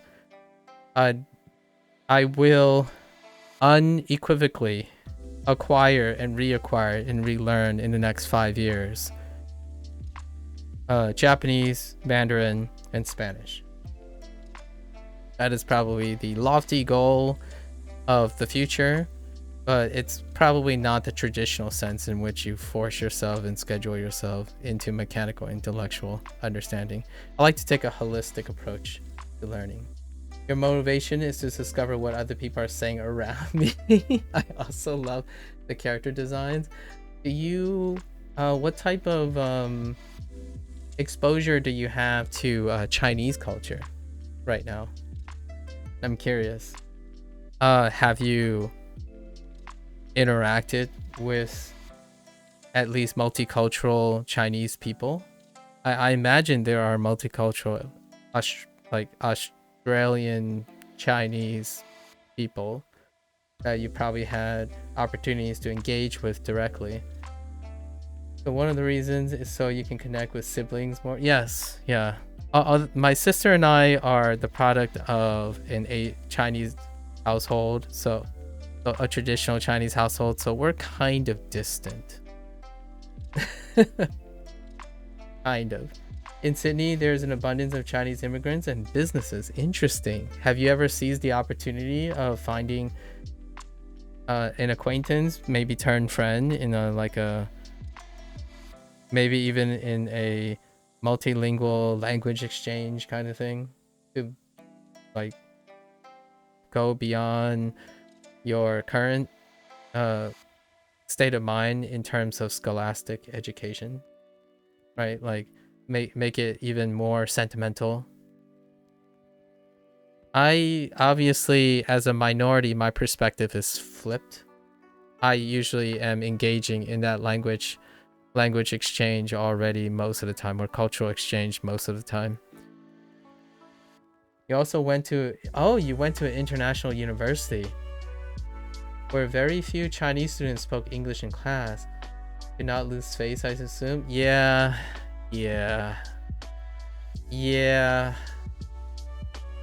And I imagine you mean by Chinese student, you mean international students, right? You can definitely pick up the difference between second generation Chinese students and first generation Chinese students. First generation being the immigrants, the ones that are international or native to, because it is a world of difference. At least in the culture, the Australian culture is part of the colonial period, and I'm in the United States, and you can pick up, if you see a person who appears Chinese, their mannerisms really give away if they're second generation or first generation. it's actually a point of contention between the two because it's a cultural dissonance. Face culture is huge for first generation. I'm second generation, by the way, so obviously I make a buffoon out of myself in public all the time and be relatively secure about it. You practice all the ways to bolster your own confidence and master your own insecurities and fears of the what I would call the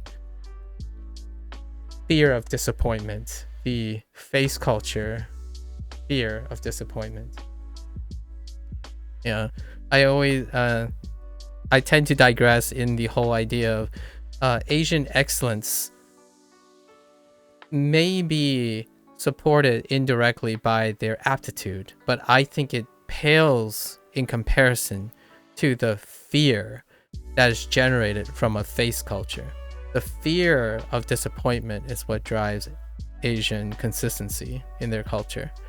They're to the point where even their entire language is structured around being polite and appropriate to remove misunderstanding. Learning Japanese encapsulates a lot of that culture. Their language itself is predicated on maintaining this face culture. And growing up in the United States, it's incredibly endearing to see how people unapologetically fall over and get back up. So while my parents might not resonate with that, I am definitely second generation. I embrace being able to resonate with people who are fearless in terms of trying and making mistakes and bettering themselves, as opposed to constantly be buried by the insecurities of not getting it right the first time. Ironically, though, that's kind of what's gripping a lot of people who are part of the internet generation. So I tend to use like language learning or video games as a way to bridge that gap, because it's kind of almost alarming how the internet has fostered a face culture that's almost as unsustainable as the Asian cultures, like the Chinese, the Japanese, and the Korean culture specifically, of what I have personal contact with.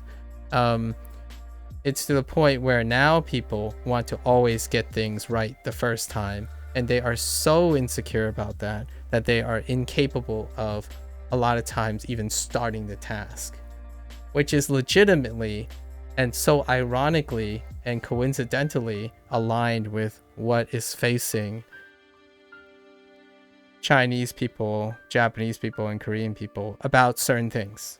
And I just recently talked to a few people about relationships. Interpersonal relationships are one of the hardest stages, in my opinion, for face culture. Interpersonal relationships are one of the most nebulous and inconsistent parts. And imagine having to do that in a society that focuses on face, where you have to say face every single day if you enter a interpersonal contract with another person. So it's a slight of a deep cut, but I like talking about the cultural dissonances between Asian, like specific aspects of Asian culture and Western culture, and the intersect in which they reach like compromises, especially if you're born of East meets West, like myself. I'm in ABC. I'm an American born Chinese, so I would have to navigate that all the time. I see. I need to respect the differences. Apologies. I mean, students that were born and lived in China before visiting Australia. No worries. No apologies necessary.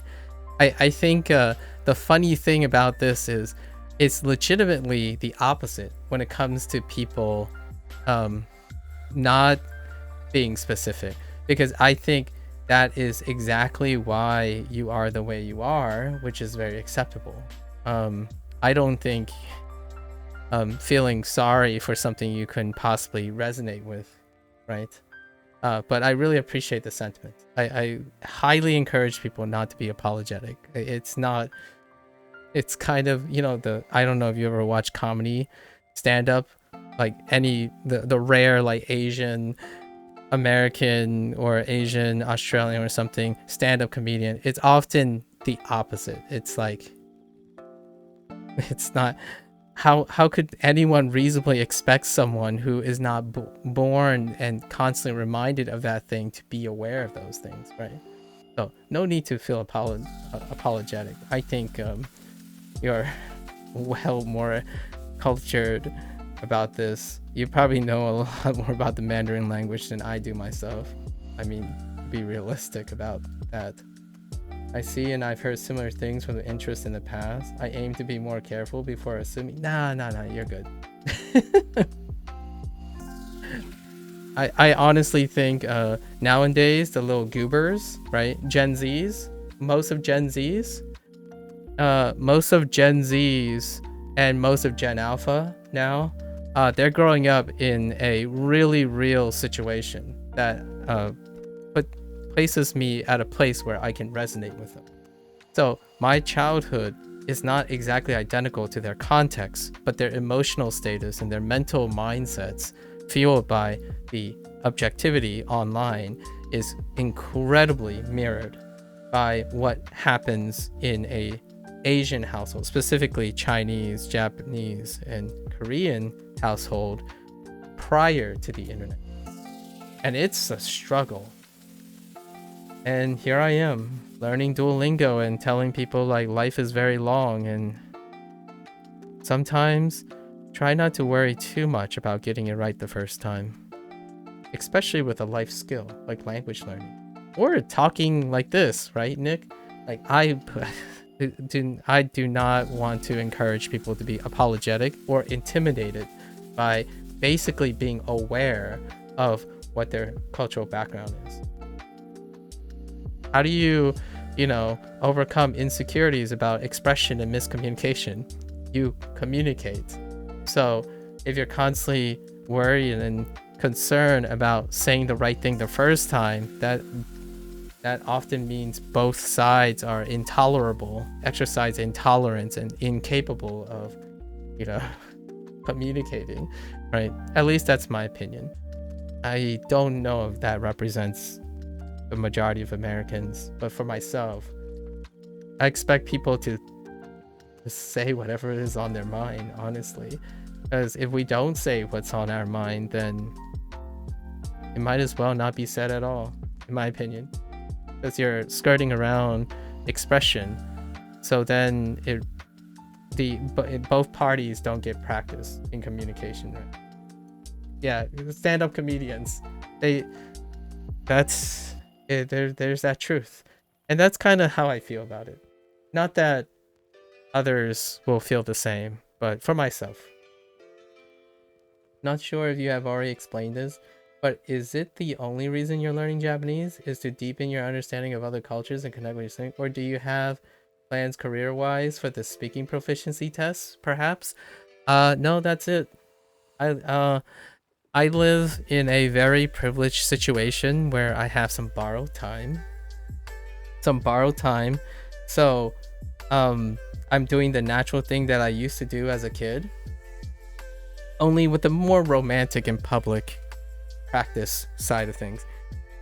I acquire skills and I demonstrate how I acquire those skills. So naturally, the only motivation required is sentimentalism. So there isn't any like pragmatic shackles yet. There used to be shackles on my career-wise, but nowadays, being very privileged, for the time being, I have the privilege of being unshackled.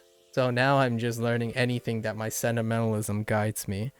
So in this case, deepening my understanding with other cultures and connecting with my sibling is more or less the only motivation for it. It is the sentimentalism. I spent more than 2/3 of my life pursuing pragmatic goals, and those pragmatic goals have taught me a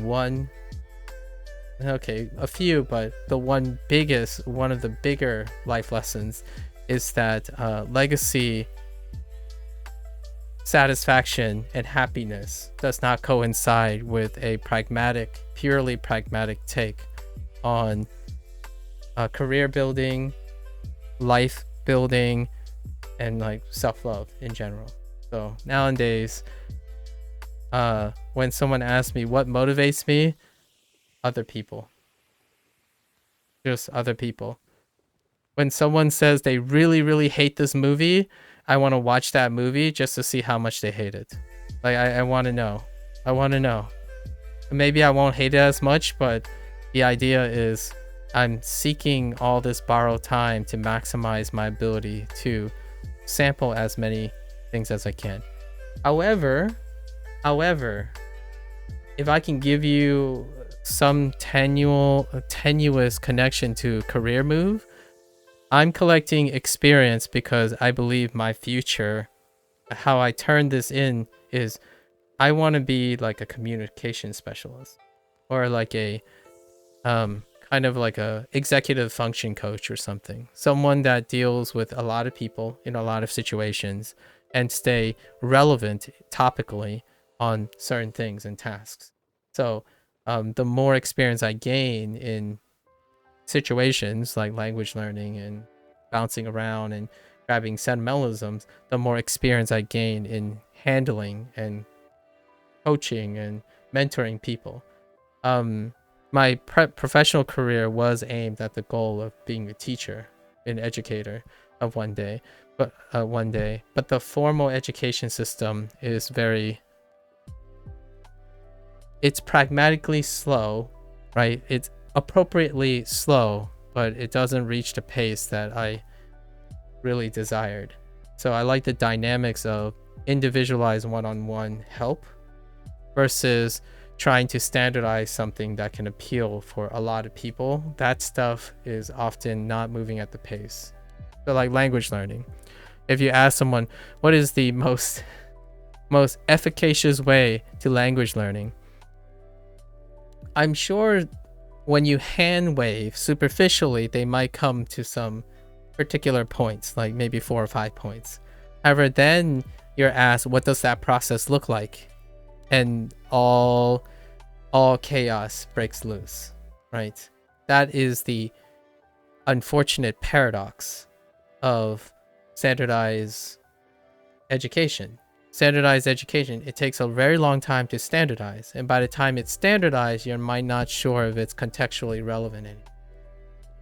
So for me, I've moved on from trying to reach millions of people or hundreds of people at least in like a formal education system that is probably on a standard that hasn't been revised for 2 decades plus, right? Like the American formal education system, to a more of a case-by-case thing. And this is how I'm going to demonstrate it. I suppose that's like way down the line. I really do see myself as a 40-50-year-old man offering day-by-day individual guidance for executive function in the future. It seems that you've already taken action to utilize your Japanese journey to communicate with other people on stream and create something that is relevant to it. Yeah, that's the goal. It will be a lot easier to make a case for certification and maybe credibility if I actually do the things that I say I do myself, right? If you know what I mean. So for the longest time, I keep saying in video games, oh, I do this stuff and learning, but it was very hard to demonstrate in video games because there's this like pre-selection for oversimplification and intuiting video games. So naturally, I moved to a harder thing, or like a quote-unquote more stronger pre-selection gate, which language learning is adjacent to that. I love Japanese video games. Guess what? In the future, I'll be playing Japanese video games in Japanese. I like to maximize the skills. If I am ever mentoring someone, like life coaching someone, it's about condensing and making all of your actions efficaciously overlapping. So if you need to rest for language, or maybe you need to watch an ad, make that ad time functional to you. You might be able to watch ads to learn how to advertise while you're doing the thing you're doing while waiting on the advertise. You know what I mean? So you can understand what the Japanese voice actors are saying. That's also one of my motivations. Oh, for do you consume Chinese content? Do you watch cop dramas? Do you watch kung fu movies? Because yo, I have a very long. Do you watch Journey to the West, by the way? Are you a fan of Journey to the West? I sorry, I'm gonna nerd out a little bit, but let's not nerd out too much. We'll save the discussions. Ooh, what time is it in Australia? What time is it in Australia? Even learning Korean to understand League of Legends casters? Oh, wow, that's a deep cut. So you watch the LCS, huh? I used to habitually watch the LCS when I played in like the first like 11 seasons of League of Legends. Awesome. Oh, LCK. Oh yeah, fair. LCK, sure. Yeah, specifically LCK. Yeah. I remember they localized there. LCS puts you to sleep. Yeah, I was referring to the parental organization that gave birth to the, to the rest of the organizations. But yeah, LCK. Yeah. So you're still into League of Legends, huh? Now I'm starting to gain a profile of you. Yeah, I tend to refer to the parental organization a lot of times, but I keep forgetting that they sense. Yeah, a lot of time. Actually, did they have more now? I'm out of the League of Legends scene for a while now. So you're not a Valorant person, huh? All right. Let me get. デートをキャンセルします。cancel. Cancel します。You don't play any games at the moment? I prefer to direct my time to my goals only. That's fair enough. Do you have it? So is that all you do? Or do you do something professionally? Also relates to acquiring a second language. Being someone who watches LCK, and then the comments you made, you are already probably. I would be surprised if you aren't a decade younger than me. However, you did seek tutoring, and your approach to learning is very realistic. So I would probably put you in mid-20s. That's a wild guess because I would need to collect more details. But if I had to take a jab, mid-20s. You're a bartender at the moment, did a degree in software engineering. Ah, you're 26? Yeah. I was aiming right at 25 actually. Yeah, and I'm a decade older than you. I'm 37. So I'm a little over a decade older than you. We belong to a different generation. But that just comes from like sampling. I was just applying some experience from constantly observing and communicating with people and their interest. But just the way you talk, the way you assess things, I already imagined that you would have a college degree of some sort because of the way you talk, right? Your diction and whatnot. So you have to be older than 22. That was where I drew the bottom line. You were as young as 22, but you can't be older than 30 based on that. I enjoy comp sci in high school, but don't like the idea of isolating myself in a room all day and staring at a screen. That's fair. That's great self-awareness. Therefore, I'm exploring Mandarin and willing to take chances. You've already reached a romantic lifestyle that prevented you from a midlife crisis with burnout. Sorry if that was too deep. That escalated, but that is kind of why I'm doing this. There's a lot of other whys, but one of the things is to get to illustrate to talk about a lot of the red flags that burnout can look like. And one of the burnouts you just described, the idea of isolating yourself in a pursuit of a career is a great recipe for burnout and alone and a midlife crisis. And the faster you burn out, since you're in your 20s, you belong to the previous generation, and they burn out right about, like, a bit on average right before their 30s. I actually burn out that time too, so I kind of held on for a lot longer, but I burned out around my 30s. I understand that I'll be 50 one day and certain opportunities won't be available to you. Therefore, you're realizing it's okay to take risks and just go for things. You sound like a spry young man. And I like that. I think youth is beautiful. It's incredibly beautiful. However, youth in Asian cultures might not be as beautiful. So you are very much, for however you want to take this, you are very Australian. You are very Western culture, and I would give you the green flag because of that. If you're hyper objective, it's a burnout, man. Burnout is so strong. It's easier said than done, of course, indeed. And right now I'm just aiming to not give up in life. Yeah, I can understand that. Especially if you're having this encounter with me now on a random stranger's stream, right? Meeting randomly through a YouTube algorithm, then you're already pre-selected for a lot of behavior that the things I say, I've rehearsed a lot of times. Because in order for this meeting to happen, like right now, this conversation we're having, you have a lot of criteria that would probably resonate with what I say. And it's largely because I practice a lot of these things. I'm used to hearing and seeing a lot of these things.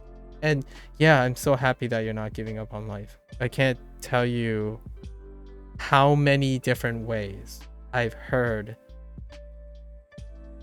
giving up on life. Like not those literal words, but there are so many different ways I've heard them. And it's often the internet generation. Seem very articulate in what you say, so your rehearsing checks out. Yeah. I don't get tired of telling people, like, hey, and this is a true story, by the way. You're 19. Go out, do something. Pick something you like. Maybe find a point of enthusiasm. Don't just stay in your bed all day. Stop looking at your ceiling all day. That 1 hour you're staring at your ceiling, take 5 minutes of that, step outside. I know it burns for the first time. Like, the sun's gonna burn you like you're a vampire, but go outside, take a walk, come back. 5 minutes. Give it 5 minutes. Come back. Tell me what you think of the sun. Actually, just tell me for 5 minutes how it burns your face or burns your face or head. At least I can tell you've done something different today. Be proud of yourself. Do I have a PhD in a subject? I do. I have a PhD in biology. A lot of times when someone asks me what does the PhD stands for, the PhD stands for critical thinking, problem solving in a complicated subject matter. So that involves communication that's required to disseminate important information, communication necessary to bridge multidisciplinary collaborations, and then you are in order to graduate, you must present your thesis work to a group of peers and possibly unintelligible people at the same time. So usually, in order to be a successful doctorate, you are required to have some elevated advancement in communication and teaching. So it goes hand in hand. It's to the point where when you go to graduate school, at least in the United States, you don't even get teaching classes. Like, they're not expecting you. So mileage may vary. However, I prioritize teaching and communication as a way for me to basically get my doctorate degree. My research was not that great. It did not go so well. But ultimately, being able to disseminate all these and communicate and problem shoot through all the hurdles, that's pretty much what a PhD stands for, in my opinion. I'm lucky to have a close relationship with 2 brothers, so you're privileged. Spoken like a really wonderful, self-aware person. I've always counted the ways I'm privileged, and knowing how I'm privileged, I like to leverage that privilege in order to invest forward. If my privilege is constantly giving me excess, reinvesting that excess, whatever it is, sentimentalism, energy, maybe even money. I think money is like flat the most superficial resource you could reinvest. If you can reinvest your energy, your enthusiasm into another person, that is an investment forward that will pay back in dividends if you're more of an objective person. So privilege comes in many forms, and for me, I have privilege borrowed time. So I'm going to use something to inspire something, right? You just don't know. One day you could be that person that stops someone from giving up on life, and that is worth it. Even through a parasocial relationship. I have no idea who may or may not hear this message, but don't give up on life, especially when you're not even 20 years old yet, in my opinion. Biology, you have a soft spot for science and being able to use critical thinking to understand and explain the subject so deeply. Did you have a strong academic standing during high school or a developed mindset afterwards? I've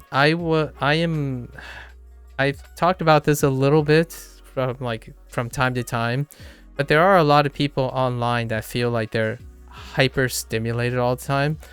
I was a high functioning person prior to the internet age, so I had to manage. I'm going to say conservatively, I don't think I'm that dysfunctional. However, even before the internet generation, without the lack of stimulation, exceeding stimulation, I've often considered myself a high functioning person. So in terms of academic standing, it was having high academic standing took like 2% of my attention. A lot of times it dealt with mental stressors, dysfunctional compulsions that I don't understand at the moment, and emotional irregularities, and being in an emotionally compromised state all the time, and socially awkward. I was poorly socially adapted. That was probably easily the most relatable type of thing that I use to resonate with the current generation. I was incredibly socially isolated, incredibly high functioning, but could not resonate with the people of my age group until much later. As you approach adulthood, other adults around you start to catch up with the stuff. But the idea is my childhood was void of the things that other people experience. So it naturally I became very distant with people my generation.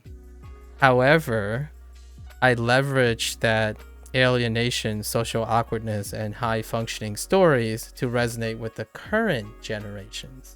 The current generation has this predisposition, or you might call it a predisposition, but ultimately I am who I am today because of that. So I like to maybe use that opportunity to grind things and play video games at an older age, but really to connect to a smaller age because I care about the next generation of people. And I already talked about my aspirations to possibly start a family someday. One day, perhaps. Feel free to let me know if you want to resume grinding Duolingo at any time. I just really enjoy talking with you. That's the goal. That's the goal, Nick.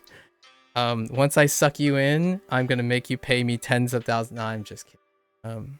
I hope I'm not keeping you up. I asked you what time is it in Australia, because I don't want to give people the I don't want to make people feel obligated beyond their daily schedule.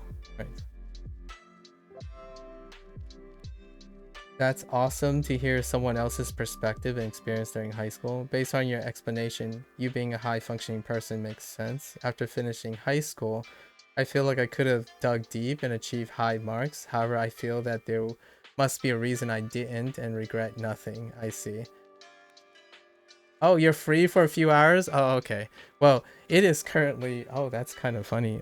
You are... Wait, how does this work? It's 1:55 p.m. May 13th, right? Yeah. That's right. So you are 14 hours ahead of me. Okay, you're 14 hours ahead of me. So it is almost midnight for me. Almost. We were planning to do Chinese studies and this is kind of relevant. Oh, okay. Yeah. A lot of the things I say, if you know how to appreciate that and bridge that type of discussion, lots of people would be open to that, in my opinion, in a more personal sense. What I mean is, this is a type of dialogue we're entering that is incredibly relatable, but in my opinion, in the privacy of one's own home. So I myself have not gone to China before. However, I can definitely vividly tell you that these types of discussions occur a lot in both first generation and second generation Asians when they talk about this type of societal pressure and possibly even high functioning situations or needing to be high functioning. I think on the internet, what the internet have done is to demonstrate that it can happen to anyone. You can be hyperstimulated even without having to be high functioning. The difference here, at least in my opinion, not to say that it's more of a blessing in disguise kind of thing. I think I can offer managerial skills in regulating and moderating a sustainable lifestyle with too much stimulation, because as a kid, I developed these strategies for myself before the internet was already hyper stimulating. Nowadays, I think everyone's experiencing a unprecedented level of stimulation, and it's revealing something that's actually socially normal for a human being.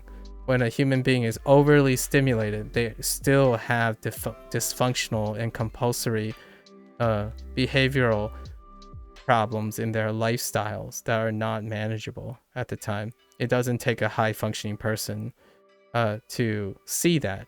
However, back in my day, back in the youth days, something hyper stimulating like Facebook and TikTok and YouTube Shorts were not a thing.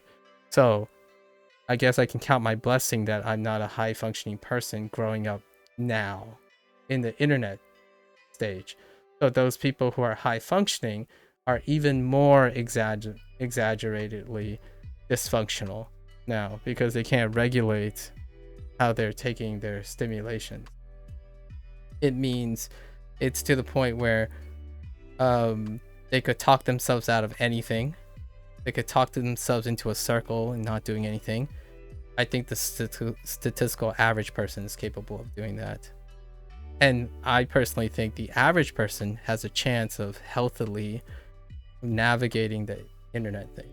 I can't even imagine what it's like for a high functioning person who isn't an adult already and learn how to manage these compulsions. Have I ever been to Japan? No, I have not, but soon. Yeah, so I cannot even begin to anticipate how much stimulation it will be to travel to another country. The only time I've traveled technically outside of the North American continent was New Zealand, and I studied abroad in New Zealand for it's like 3 or 4 months. It was for a semester. Is that a semester? Yes.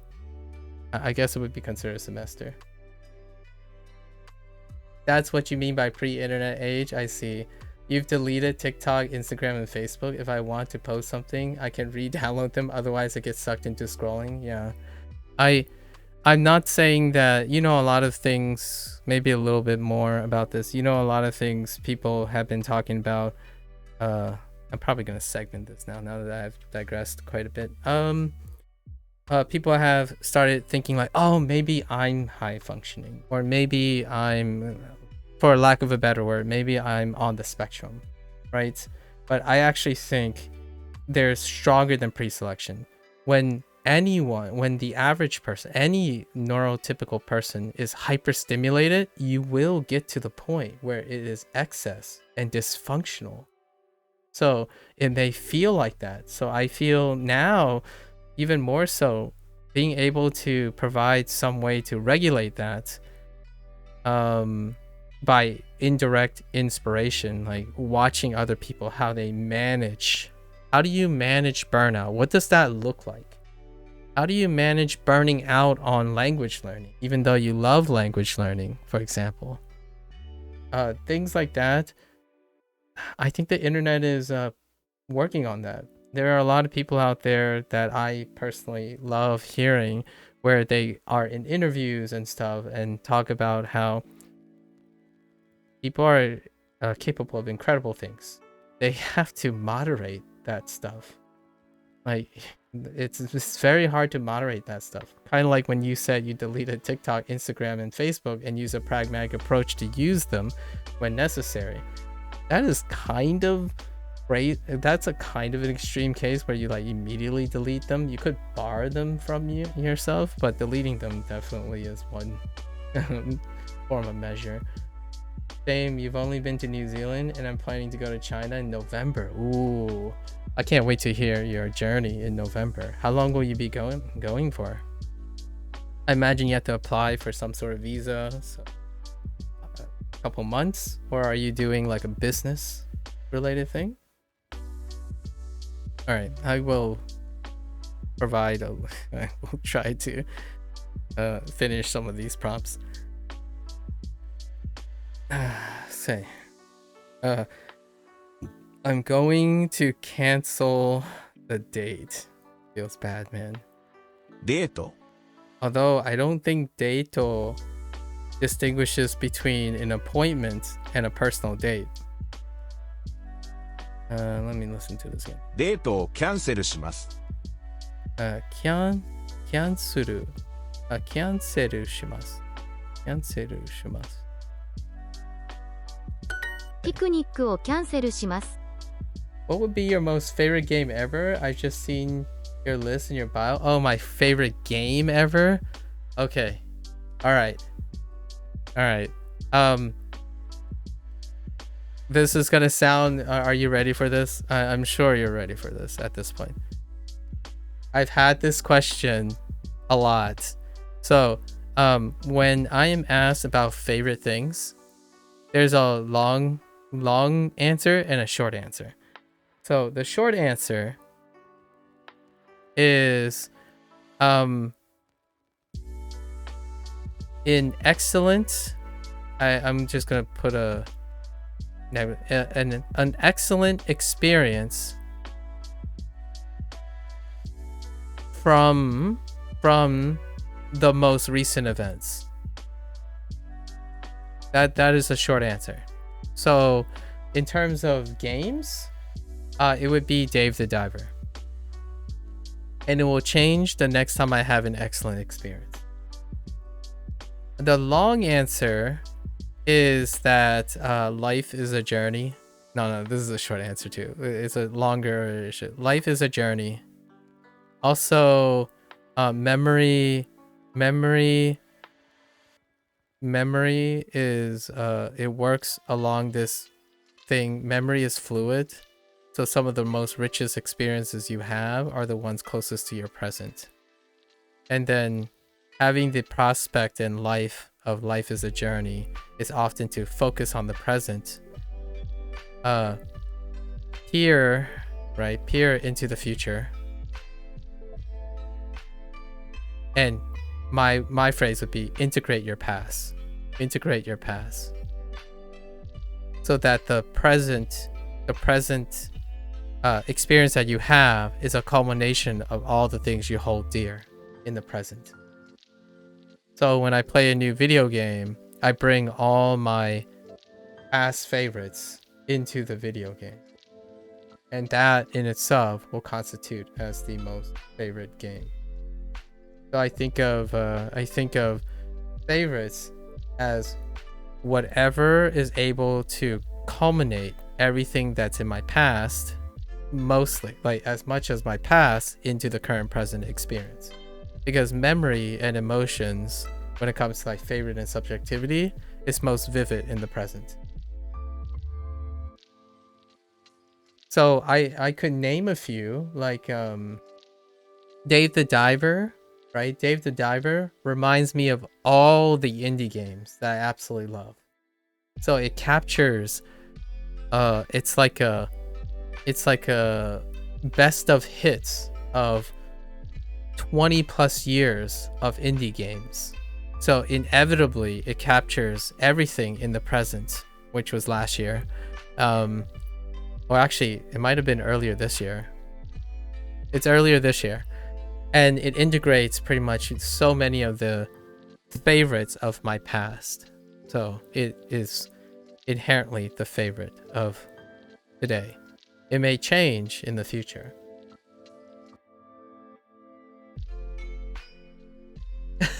Oh yeah. I do this thing. Oh, sorry. Wait, hang on. A week is more suitable for my mates and I. Oh, a week. They're not passionate about. Oh, okay. But you're traveling with someone. That's great. Someone already talked about this before about Thor, right? About Thor and pirate software. But there's a big coincidence. I have generally done this before. I've done this with teaching. So before Thor, but I would say if you enjoyed this in like software engineering or like game design and stuff, probably the default gold standard would be pirate software, right? Or is that what it's called? Yeah, pirate software. But for me, this is how I navigate. I navigate by speaking to myself, visualizing, seeing, talking, and also writing. Because I have a natural fidget. So if I'm not like writing anything or doing something with my hand, my body's gonna bounce up and down. So I try not to do that too much. You'll probably see it if you ever look in the videos where if I'm not writing on screen and I'm talking for a very long time, my body is probably bouncing up and down. So a lot of times I like to tell a story with my writing. So whenever there's like a review, I tend to like draw a map. I like to draw arrows because I'm a biologist or a molecular biologist specifically. So I think about pathways. So, you know, when I do a review, I go over like the summary, right? The summary bullet points. Then I go to a little to the left and maybe I will split it up into, maybe I'll go into something personal or something professional, like objective a little bit, right? Things like that.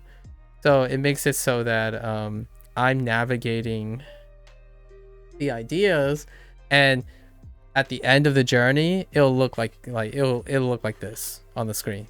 If anyone's been used to my digressions, it'll end up looking like this. But the thing is, you followed all of it through the journey. So naturally it means everything to you, and it sparks some intrigue, or for someone who just dropped in. So that's kind of the natural state of things. Well, I'm surprised because when it comes to like writing on the screen, right? Writing, I hope you know that I'm using a pen. Just so that we can clarify something. I am also using a pen. I hope you're not thinking I'm using a mouse, because that'd be I don't know how that works. so I always use a pen, and learning language requires that I write. So I naturally do this already. Also, I don't know if you ever encountered a game called Osu, but that's a rhythm game that deals with basically aiming with the pen. So aiming with the pen. So naturally that happens as well. I combined so many of my skills that I've acquired over the years, so it's pretty natural. And then I do digital artwork now, so no digital artwork kind of flows into the whole writing on your screen and whatnot. And writing and talking at the same time is a very classical marry of the disciplines. Yeah, right. Oh, and I was about to tell you, like, someone told me I write like a child. So funny you say that, but someone said I write like a child. A child. And I told them, like, oh, okay, well, that's, I guess if I wrote like a child, it becomes more relatable, right? I mean,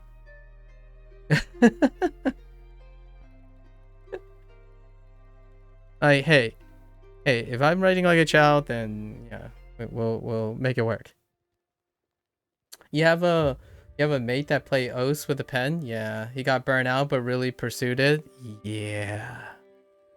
And now you're getting into the deep cuts of why I keep focusing on mental health from burnout, especially any type of internet trend. What is Duolingo? An internet trend. What's Osu? An internet trend. I pick up as many internet trends as I can from the indie scene. So things like Slay the Spire, Stardew Valley, Undertale. There's a lot of ways to gather trending things. And as long as you continue to participate in topical things powered by the internet, you'll be no stranger to hearing tales of burnout and overzealous passion that is void of self-love and investment forward in interpersonal relationship. So like a support system, developing support systems. I feel very disconcerted with the sidelining of having a lack of support system. So that's kind of where I go with. Some people ask me, why did I choose Duolingo? That's pretty much a good example of why I chose Duolingo.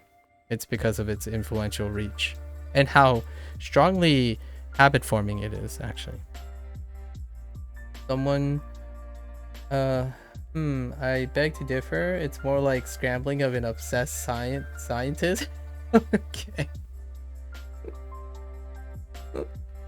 Someone who is on to something and will stop at nothing to figure out a problem out. Eventually that person will solve that problem and reap the rewards of the hard work. Possibly. I wouldn't know what that looks like. It would be interesting. I think someone who really needs affirmation would really concern themselves with so the obsession, right? I would say I'm obsessed. However, this obsession is fueled by self-awareness. Oftentimes obsession can be non-sustainable,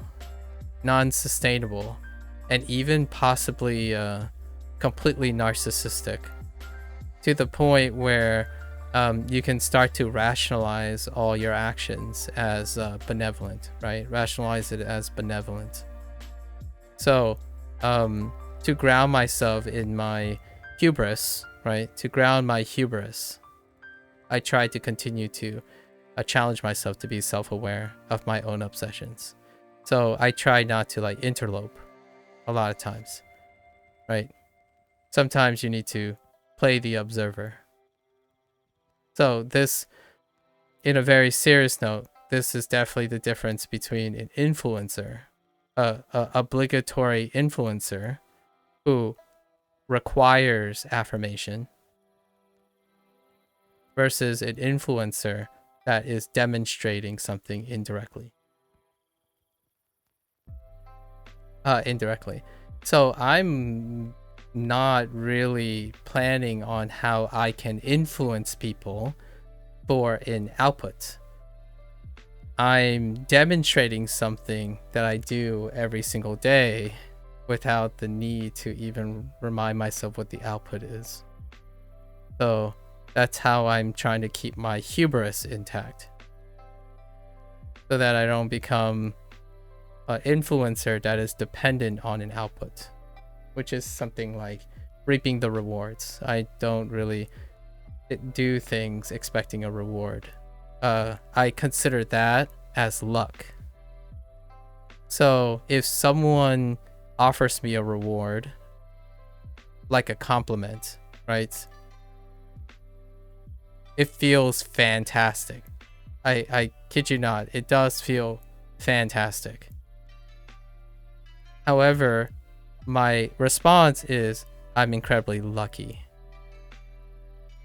It's not necessarily something that I said, I did this, I deserve this. I don't usually ever think of it that way. Like, I don't deserve luck. I gain and am gifted the generosity of other people by first offering generosity. So my generosity is to offer as many things of myself available, and if someone comes by and offers their generosity, then I am lucky in life, not deserving in life. I don't particularly think I deserve anything. I've already received so many things in my life. I don't need any more things, right? And the magic comes from a mutual, in my opinion, the magic comes from a mutual exchange of generosity. I'm actually stealing someone else's words. I can't spell generosity, but I'm actually alluding to John Green's recent vlog. He's a particular person that I listen to quite a lot. But he had a recent vlog about how art, the secret to art, is the mutual exchange of generosity from the creator, who then inspire other people to contribute to the creation. And that's when the magic happens, the mutual exchange of generosity. And this is effectively an art form, right? Feelings, emotional projection, expressions, resonance is ultimately an art form. It's the human condition. Emotions is an art form. Or it's the writing of a committed language learner, figuring out the extensive grammar concepts of Japanese and analyzing the structures. Yeah, I don't want to hurt anyone's feelings, but I'm a terrible language learner. So it's you demonstrating something to others. Yeah, I'm demonstrating how you can continue learning something. That's probably the bottom line.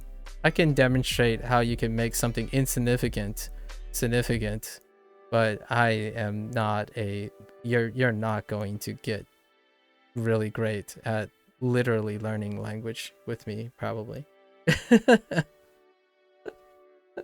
Yeah, Fujonese works. Oh yeah, that's Fujonese. Yeah, you got it. So you do this expecting nothing. Anything that comes in return is appreciated and considered luck. Yeah. Like okay, right? If I was not privileged, then I would do this for money.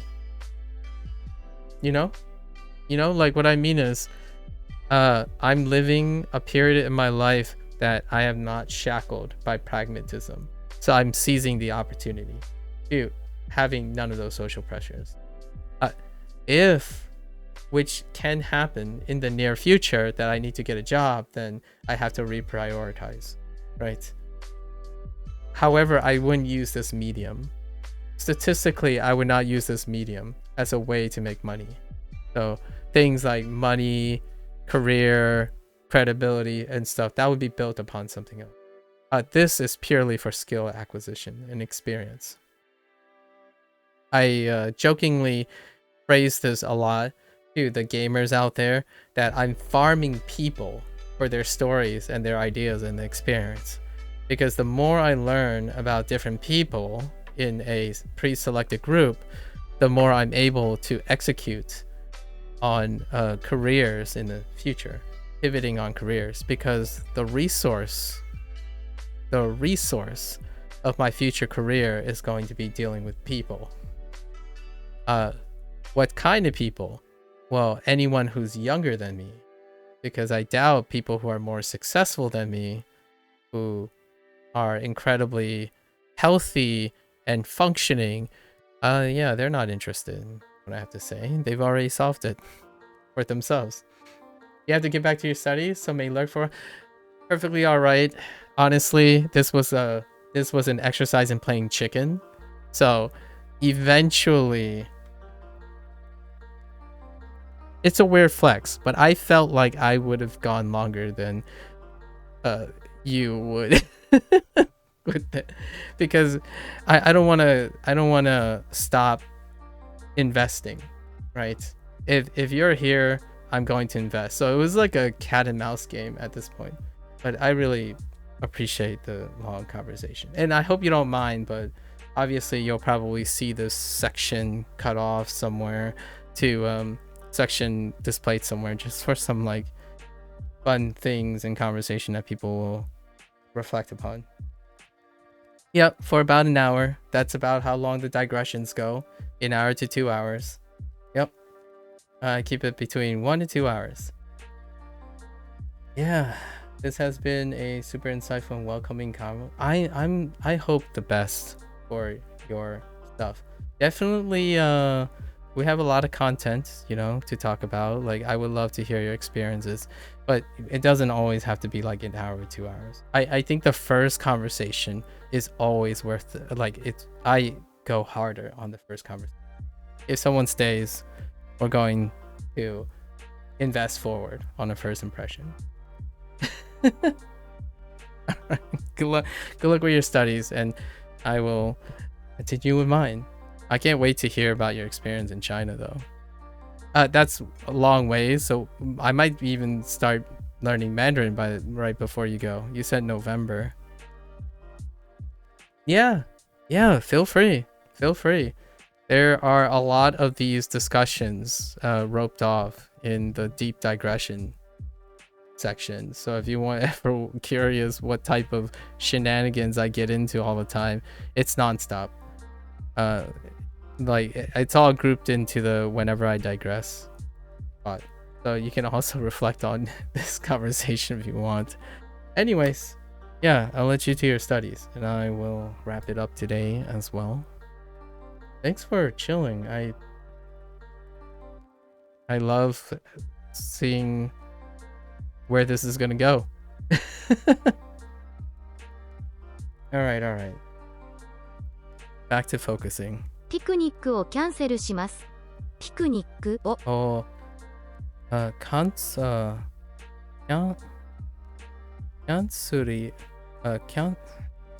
ンセルします。キャンセルします。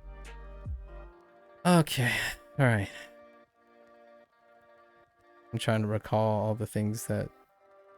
Okay. Of course, picnic, right? Picnic. キャンセルします。キャンセルします。キャンセルします。今日のピアノのレッスンをキャンセルします。Oh. Kyono piano lesson. Oh my gosh. This is like katakana. This is katakana all over the place. Kyono, man, this is such a departure from last unit. Last unit was 90% hiragana. Kyono piano no lesson o kyanseru shimasu. Okay. I'm going to cancel the piano lesson. I'm going to tomorrow's piano lesson. Or today, sorry. Today's piano lesson. Okay. 友達と会いたくないです。友達と会いたく Yeah, there's the stem again, and then you have takunai. Okay. So 友達と会いたくないです。会いたくないです。Wait, actually, how do you say this? 友達と会いたくないです。Okay, 会いたくないです。Okay, sure. We'll go with that. So you take the stem and it's takunai desu or takunai and desu. Yeah, sure. For now. I don't want to meet with friends. Oh no, that is such a deep cut. We can't talk about this anymore.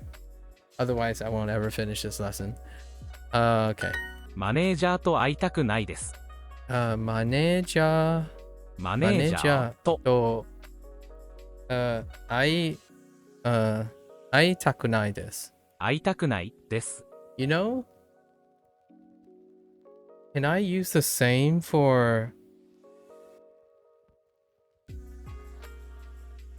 No, I can't. Not for E adjectives. Because their stems are slightly different. Yeah.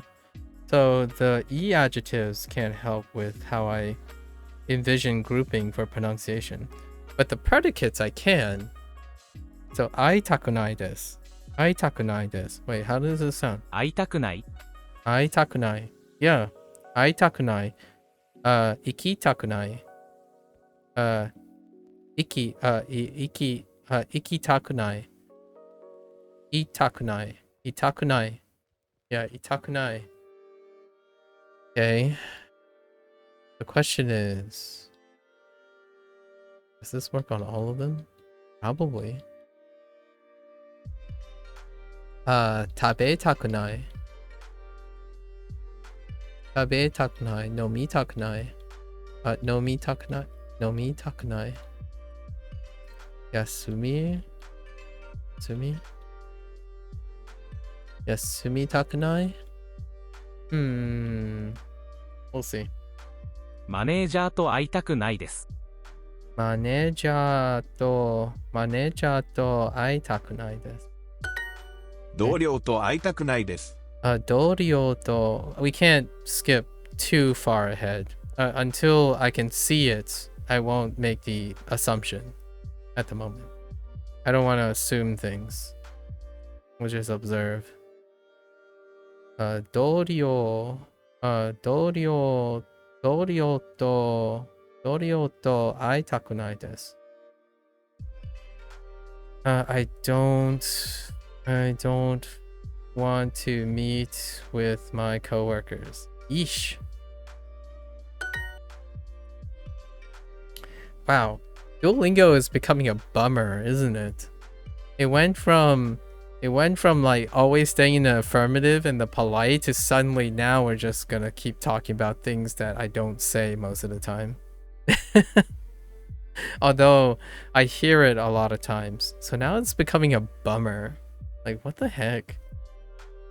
I'm going to cancel the date. Oof. Dateを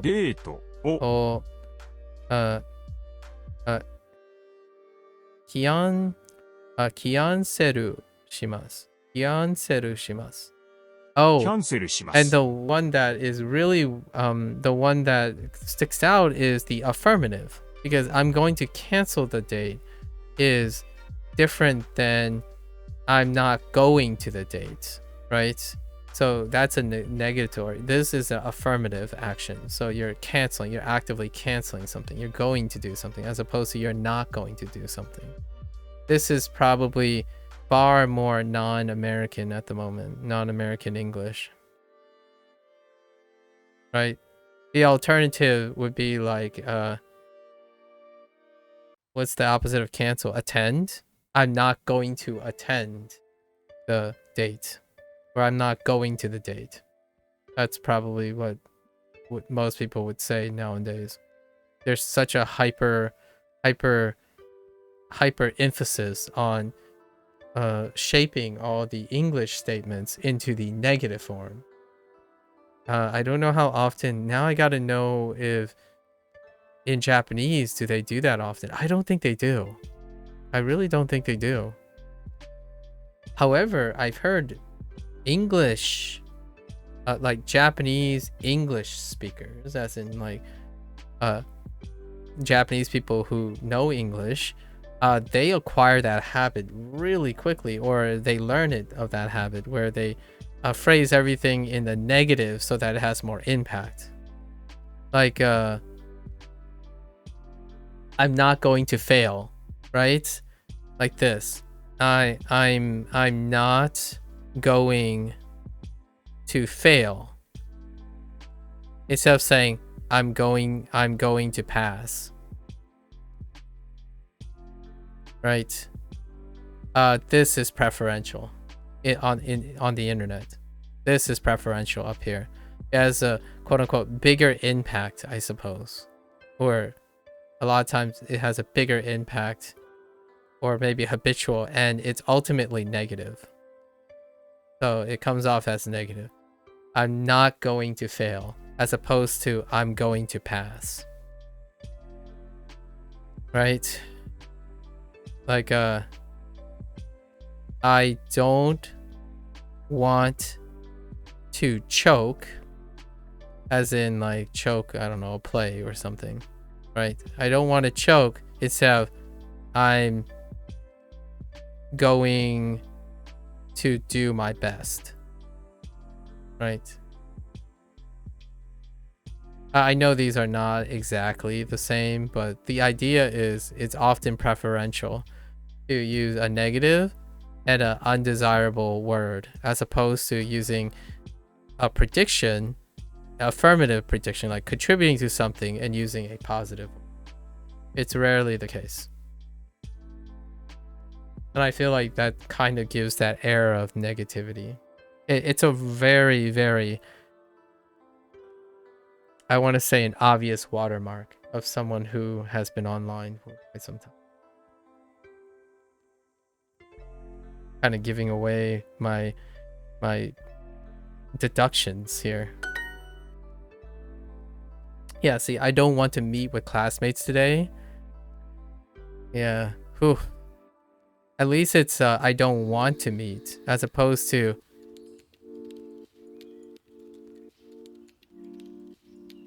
how does this work?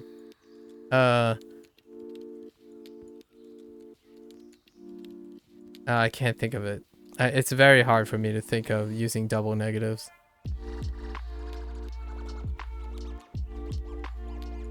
Oh, something like they're trying to say the positive, right? But they say I don't want to avoid my friends, for example. I don't want to avoid my friends. Or I don't want to ignore. Ignore is a better example. I don't want to ignore my friends. As opposed to I pay attention to my friends. I pay attention to my friends. Or my friends are important. Or anything that is positive, like affirmative. These are types of phrasings. I don't want to ignore my friends. right? It's don't and ignore. Yeah. So much of that. I actually tried to see, I don't know if this has a positive impact or not, but oftentimes when I get an opportunity to talk to a lot of people, or maybe someone who hangs out regularly, I expose them, in my opinion, expose them, and kind of like when someone tells me something, I'm like, oh, and then I rephrase it and tell them that's what I hear from them, like that's what I want to hear, or like kind of in another way to rephrase it. And I'm curious, I don't know if that's have had a positive effect or not.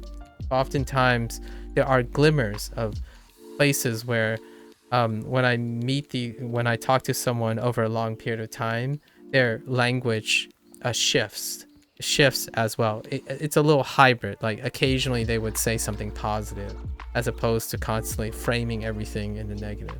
I don't know how that affects their livelihood, but it's kind of neat to see it in play.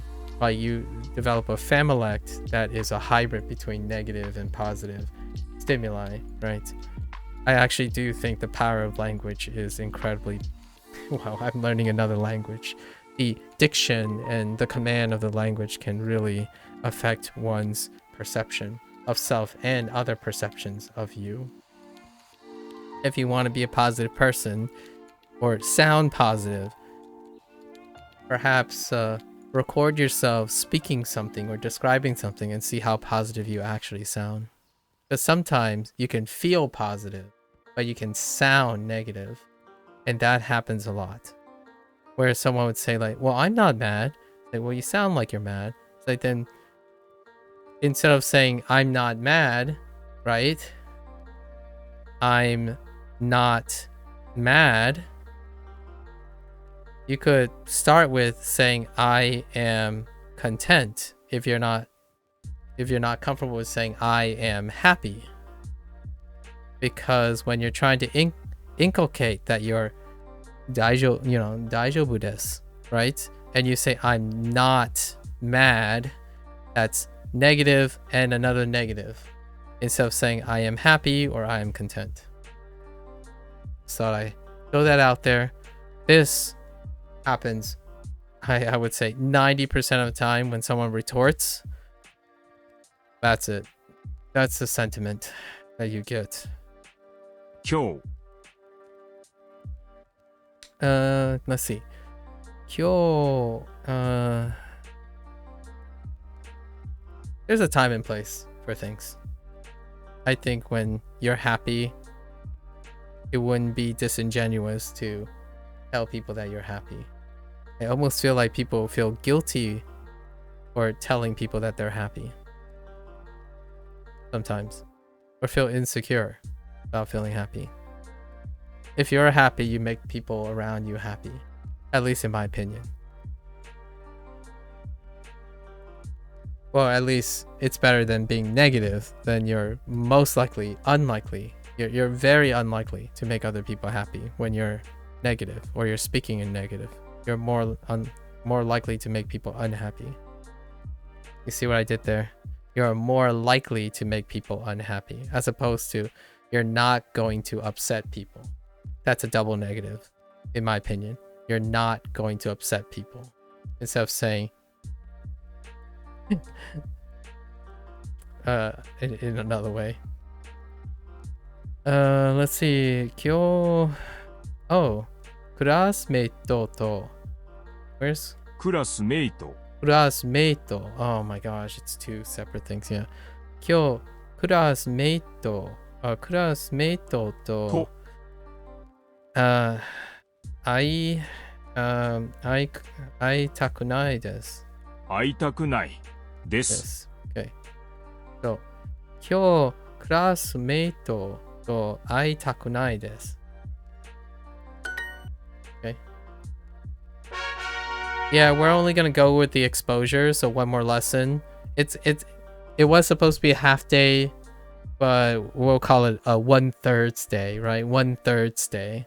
And then tomorrow will be a full day as opposed to be a half day. Although I still have to do the Neverwinter.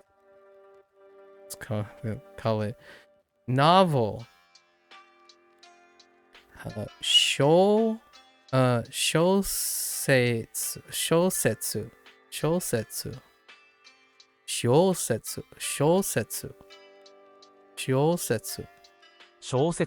Shosetsu. Okay.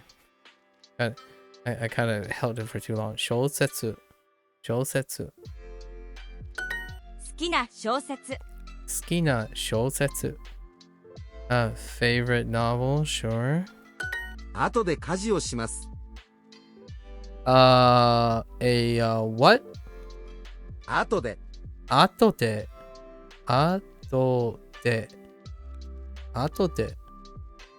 Started off straight off with a kanji. Let's see. Left radical is familiar. But the top right looks hecka weird, man. Yeah, the top right looks hecka weird.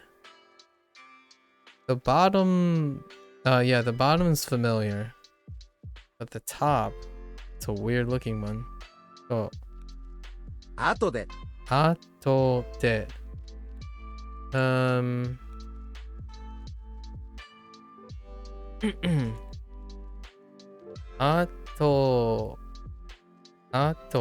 Okay,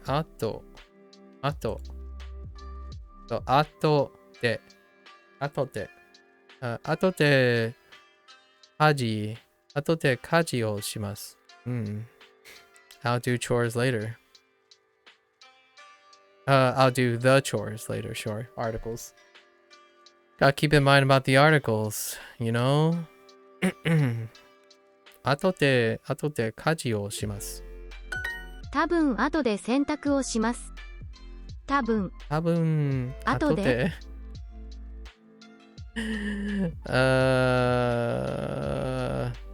多分後で洗濯をします。します。Oh no.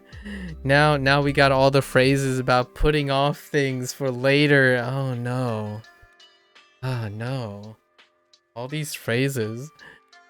So 多分後で洗濯をします。I will clean up. I'll do cleaning. I'll probably do cleaning later. Or I may do let's see what they say. I'll probably do the laundry. Oh no, sorry, that's laundry. Sorry, my bad. I'm thinking of sojiku.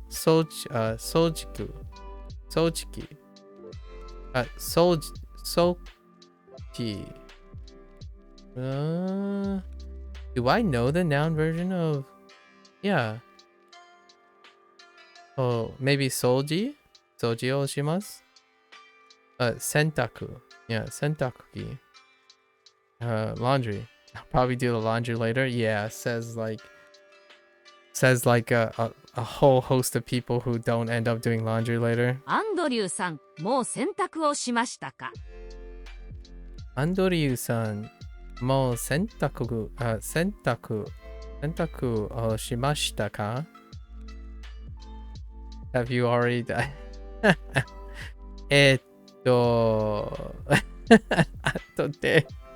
後でします。I'll do that later. I'll do it later. パズルがしたいです。パズルがしたいです。Oh, okay. したいです。Wait. したいです。Oh no. したいです。Oh no, never mind. Oh no, this is fine. This is still, yeah, this is fine still. Suru, this is still fine. It's fine. I want to do puzzle. Wait. I want to do a puzzle. Okay. It's fine. No, this is still fine.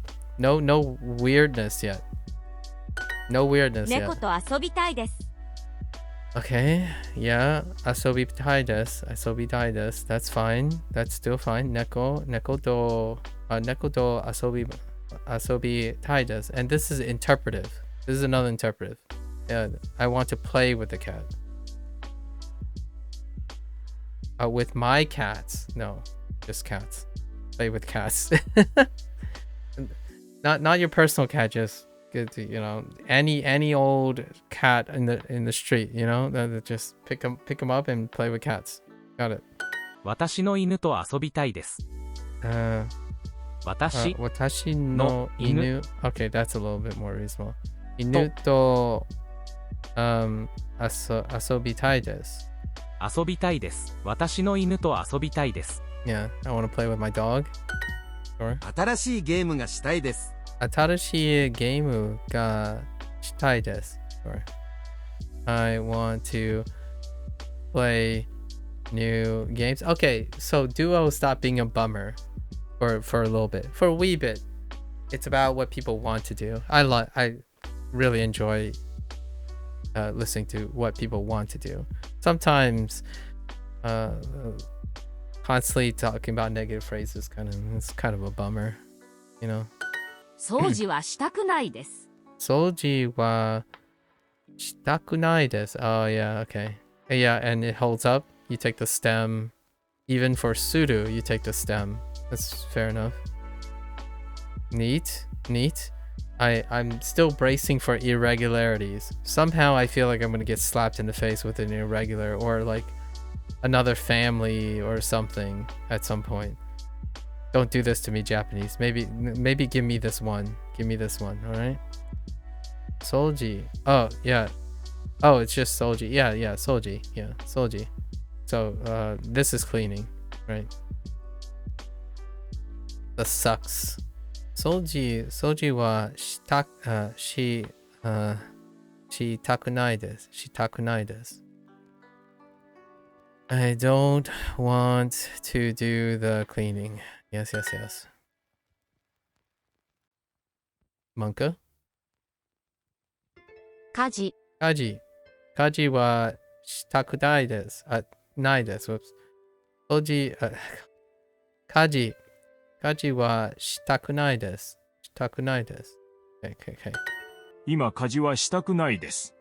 今家事はしたくないです。I don't want to do the chores now.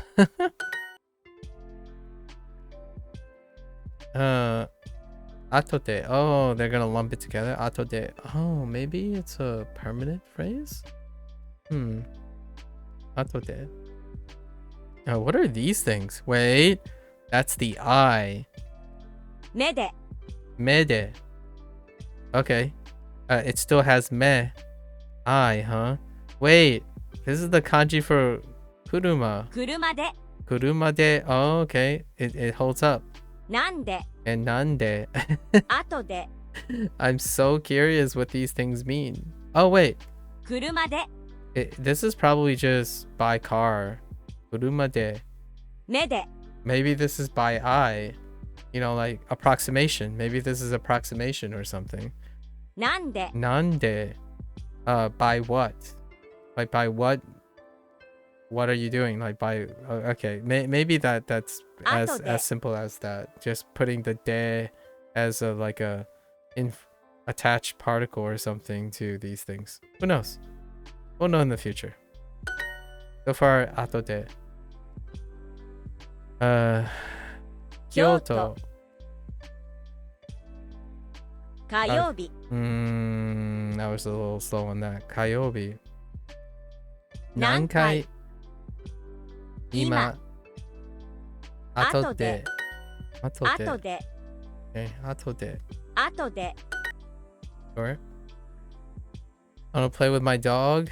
Okay.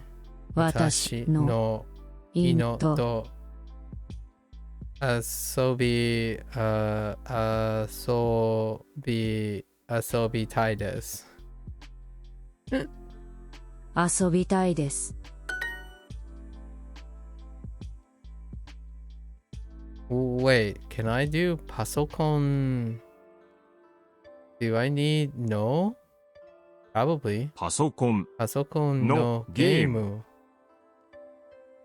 がしたいです。したいです。 Yeah, I do need a no. Like, I need a no for pasokon. Okay. Do I keep going? Yeah, I think I should keep going. I should cut it down a little bit. Tomorrow's half day is gonna be long. Okay. Oh, let's at least do the kanji exposure, right? We need to expose ourselves to kanji. 暖房のリモコン Danbo no remote. Yeah. Remote for the heater, sure. 新しいゲームがしたいです Atarashi game ga shitai desu. Alright, we're getting a little bit better. Sure. I want to play new games. Sure. Chocolate ga tabetai desu. Okay. Wow. So the vast majority of things are coming from Thai and Hakunai in this chapter, right? And then I got like 1 or 2 new predicates, which I probably have forgotten.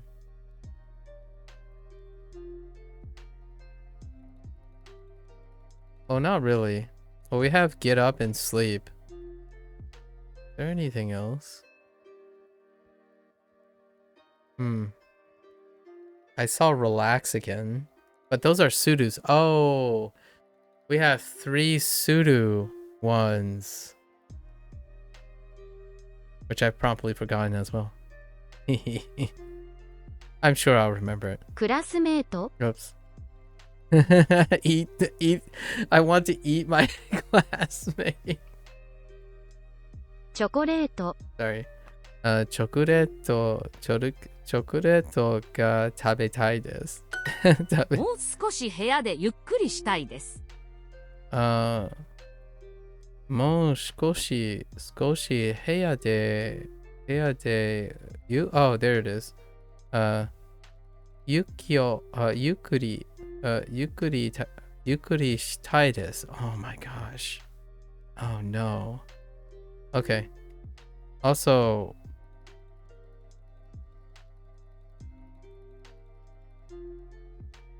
this is new too. A bit longer. I want to relax a bit longer. Where are we? Oh, hair. No, not my room. Oh, I guess they want to imply your room. Sure. I want to relax in my room a bit longer. That's fair. もう少し部屋でゆっくりしたいです。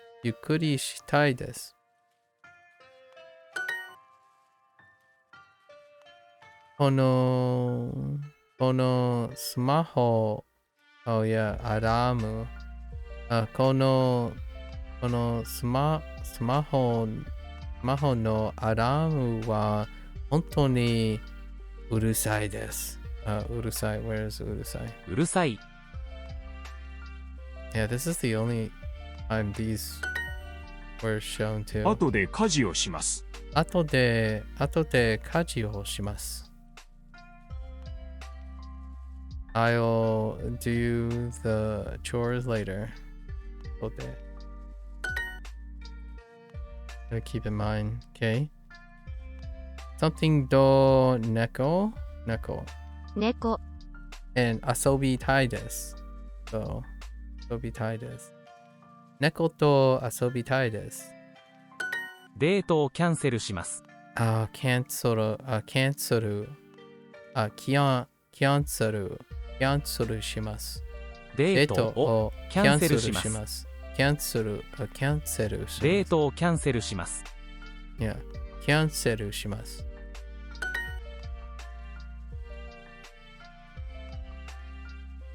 So sad that you come in and people are already canceling their plans. This has been a bummer. This we're learning to be negative now. And I don't know how I feel about learning to be negative, but just how it goes. Dozuka. Dozuka. We're canceling everything. We're also pushing off chores, studying later, pretending like we don't like to meet up with friends. We don't like meeting up with coworkers or friends or, you know, something no naka de.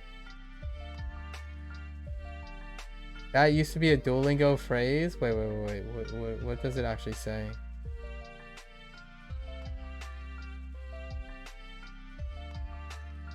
Takunai. Oh, wait. I might be able to. No, I don't know that too. Yeah, you can post a YouTube link.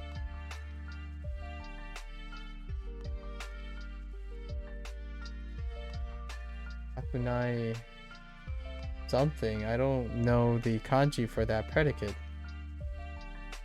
Alright, let me see that.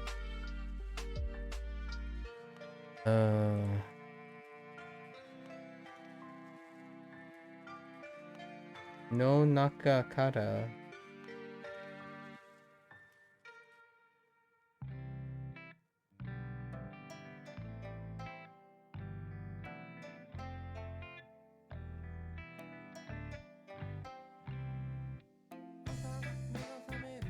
Oh, it's this song. Oh, yeah, I know this song. What does it say, though? Oh, I don't want to get out from the inside of the futon? Oh, that is futon. I remember someone doing that. Oh, yeah, it kind of looks like a futon, too. And it's this song. I recognize the song too. No.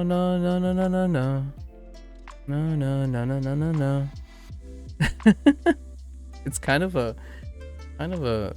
it's a bop, but it's also very depressing.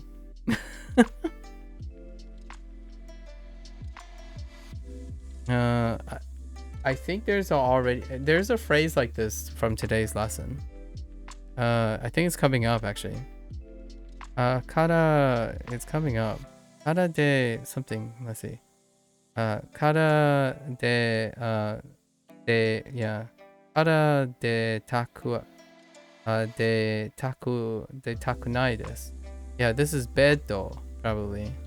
Yeah. Beddo. Beddo kara de takunai desu.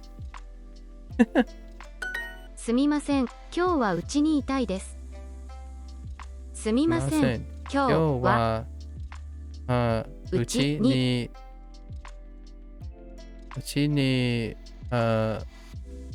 きたい。行きたくないです。行きたくないです。すみません。今日はうちにいたいです。行きたくないです。Just kidding. 痛いです。痛いです。Oh, right. Wait. Oh, yeah. Stay. Right. I want to stay at home. Today. Sorry, I want to stay at home today. Right. Itai desu. Right. Stay. Right. すみません。今日はうちにいたいです。Yeah. 花さん、 That's 早 the く new 行き one. ましょう That's the new thing today too. For iru. New thing for iru. Always a bit weird when you see a conjugation of iru since they're a bit uncommon. Yeah. And it's also a definition swap in this unit. To stay. Yeah, iru is one of the irregulars a lot of times. Or slightly weird looking. But this one was kind of alright. Itai and Takunai was so tame. It was tame. Okay, Hana-san, I was really distracted today. So I pretty much spent like, of the almost 6 hours of stream time, I think I spent like 1 hour learning today. because I had a beautiful discussion with two people today. A Brazilian and an Australian. Imagine that. One is interested in Japanese and one is interested in Chinese, respectively.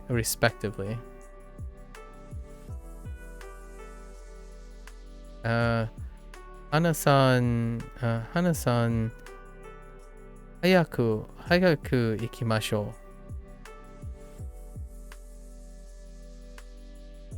う。Wait. まだ7時じゃないです。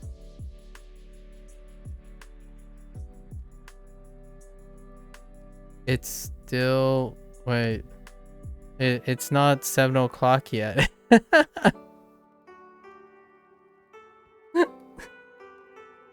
Oh man, hey Victor. we're finding every way to dodge. Yeah, hayaku.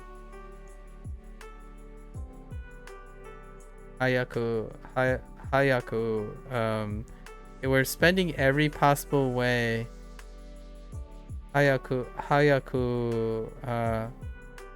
Every possible way to delay the possibility. We can't wait for time to tick by. We have to make our own fates. Yeah, we're finding every possible way to like be a procrastinator at this point. This whole unit is about procrastinating. Maybe I'll do the laundry later. Maybe I'll do the chores later.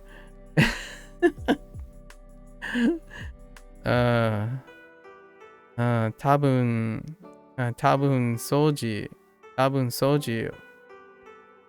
right. Maybe かもし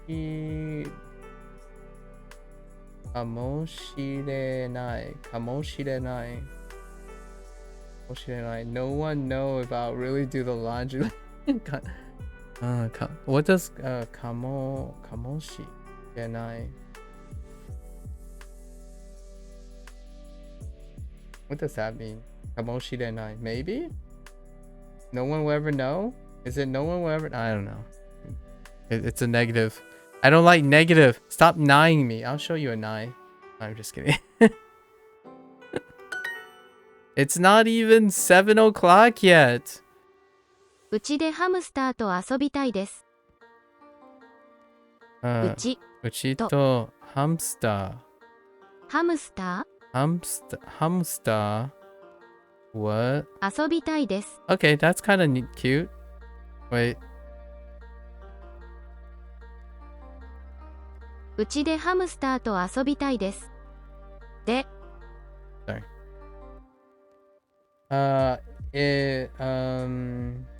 Kamoshiranai is lit. No one can know X, but it's used like maybe. It's usually shortened to kamo. Wow. That is some next level colloquialism right there. I see. Wow.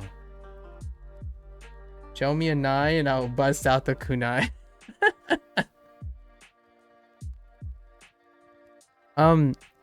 What you call it? Oh man, can I express that? No more.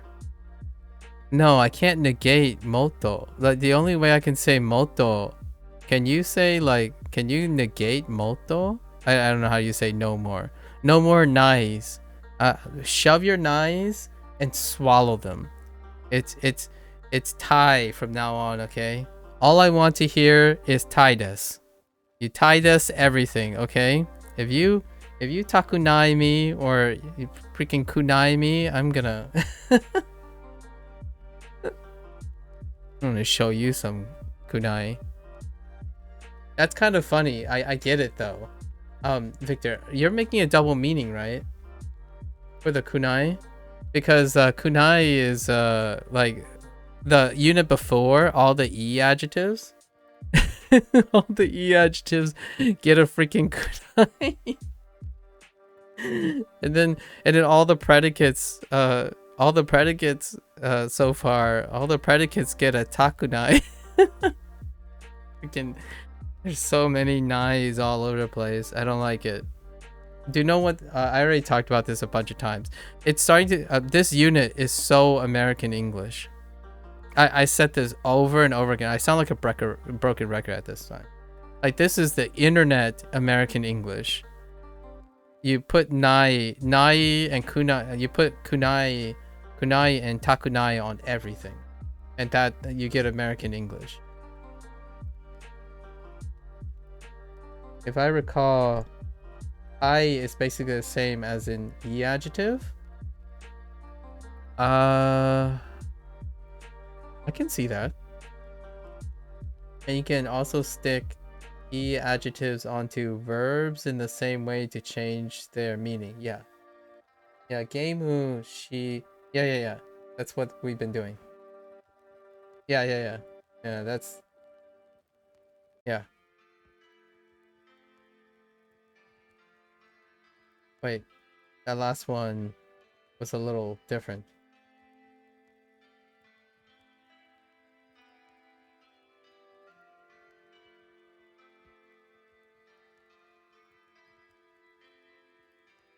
Okay. Oh, I get to do kanji. I get to do 15 minutes of kanji. Hold up. Hold my beer. Hold my figurative beer.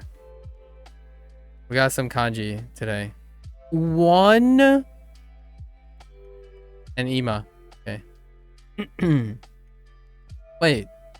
Since when did we have to review kairimasu? Oh, ima? Wait, how does 今 ima and kairimasu? 帰ります。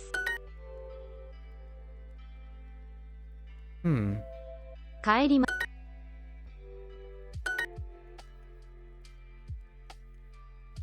飲みます。行きます。半帰ります。今帰ります。帰ります。 I don't see how they're overlapped though. 今帰ります。 Okay. 話します。帰ります。会います。ふん。Whoops. 今。 I guess they don't have anything that overlaps. No? Everyone know ima is. Oh yeah? Oh yeah? Really? I see. ふん。食べます。今。読みます。帰ります。 Western style living room, also read ima. Oh, I see. I see.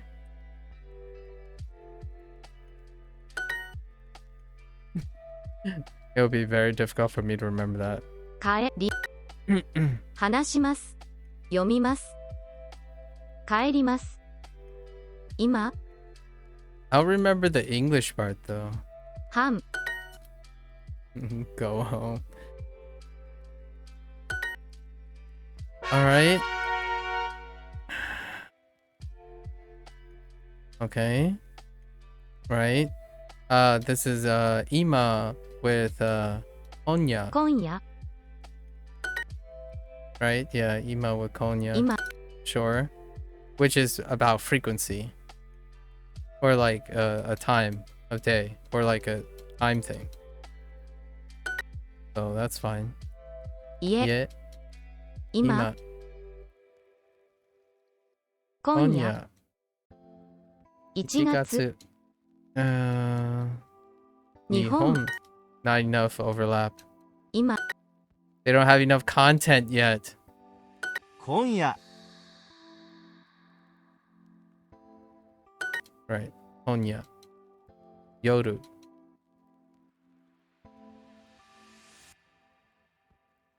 Kon ya. Oh no. Are you gonna ichinichi me instead of tuitachi? 1日。I hate you. 今今1 1月月車今夜 Okay.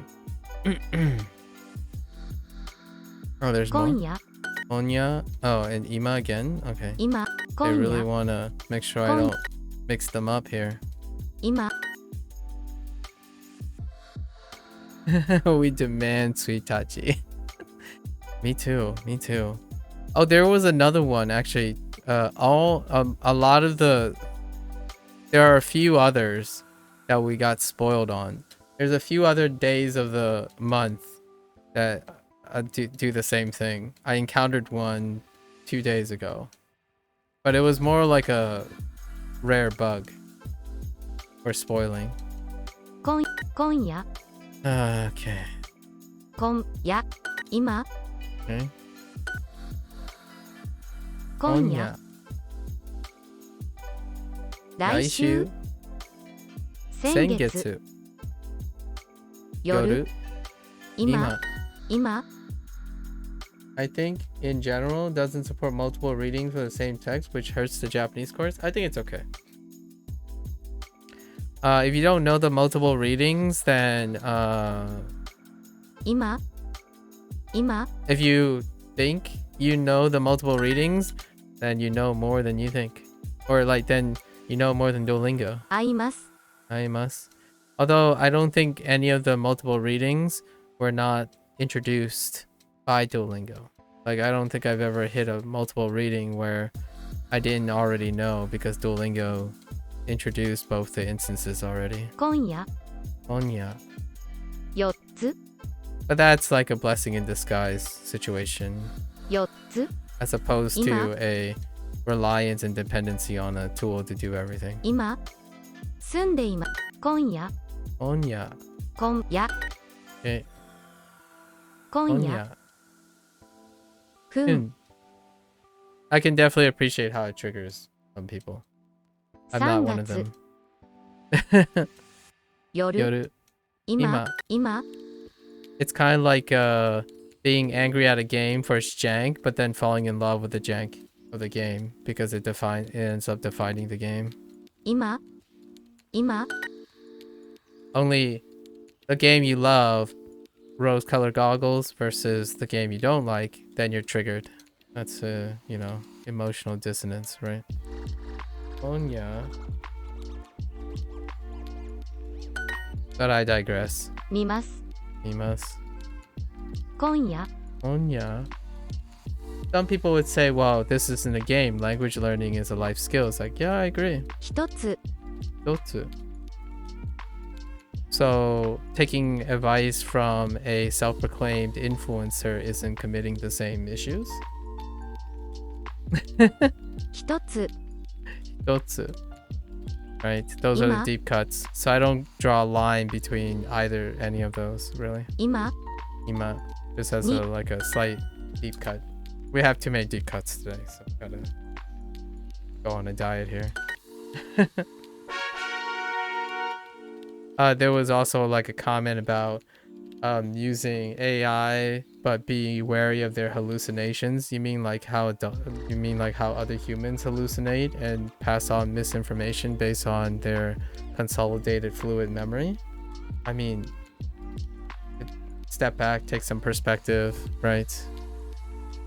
Humans hallucinate too. Although we don't call them hallucinations, we call them misinformation. Right? Atode. Yeah, later. あと後で Ooh, yeah. Ooh, yee.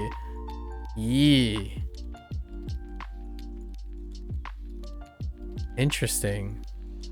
Wow. 後で Wow. That is a radical I'm not familiar with. 後で It's kind of a mix of two, 後 but で yeah, no, not in this structure. 後で Oh, this one's a little different too. It's a little different than I thought. 後で後で後で後で、後で、後で Okay. 後で Okay. 後で Okay, that was a little off the mark there. Oh, 後で、 that's a lot tighter. That's a lot sharper. Maybe like this? Okay. It's a little tighter. And that's a little closer. Okay. あと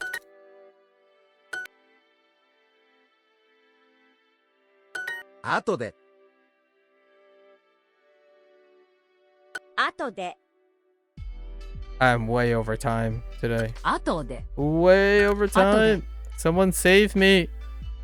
後 I'm on で、 a second win right now. My second win is so strong right now. 後で、 Oh, 後で、 my voice is giving out though. I can already feel it. 後で、 Heckin' biological constraints.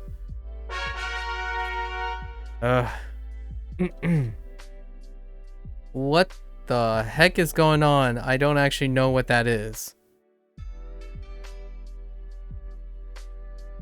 Oh no.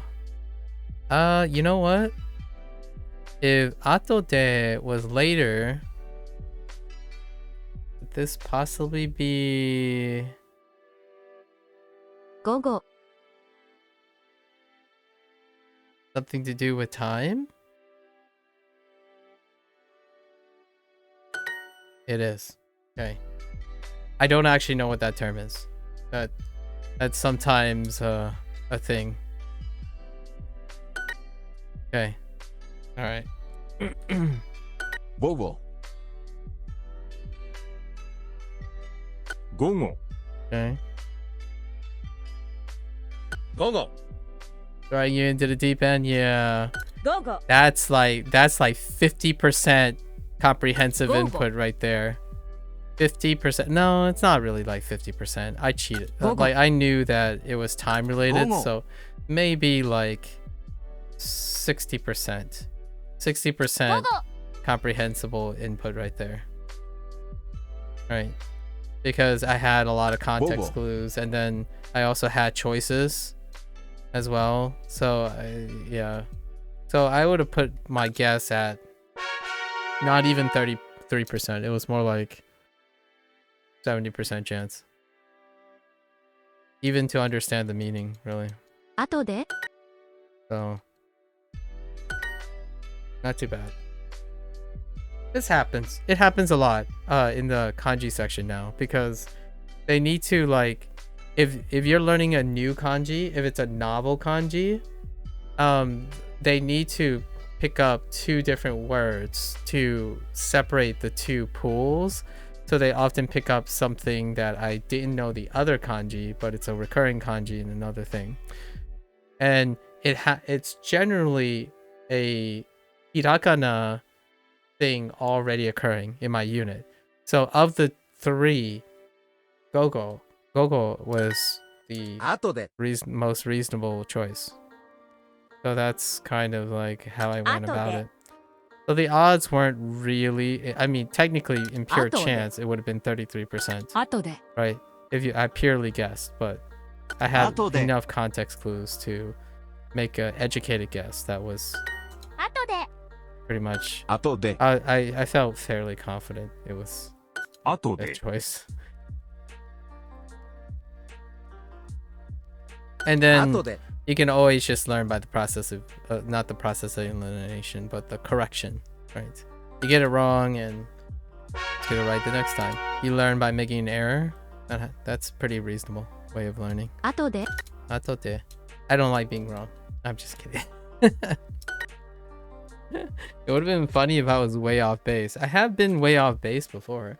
You know, Japanese doesn't translate that well all the time. 後で Like, I don't remember. I always take the guess, though. I always use a Atode. educated guess based on the kanji. But there are a few kanji that's like, whoa! I have no idea how Atode. they got there. It's 後 always で a fun conversation when it comes to kanji. I love it. I can't wait to do the 後で same again with 後 Chinese, で with Mandarin. 後で Can't really do the same with Spanish. And I know enough about Spanish to say 後で that it's not going to happen. But we will do something else with Spanish. Okay, we got it. So we still have some time. So 午後 yeah, like yoji. I don't even have a yoji. I don't even have a kuji. Oh no. Oh wait, I do have a kuji. Just kidding. I have a kuji. Oh no. Oh yeah, I have a yoji. Oh, these are times.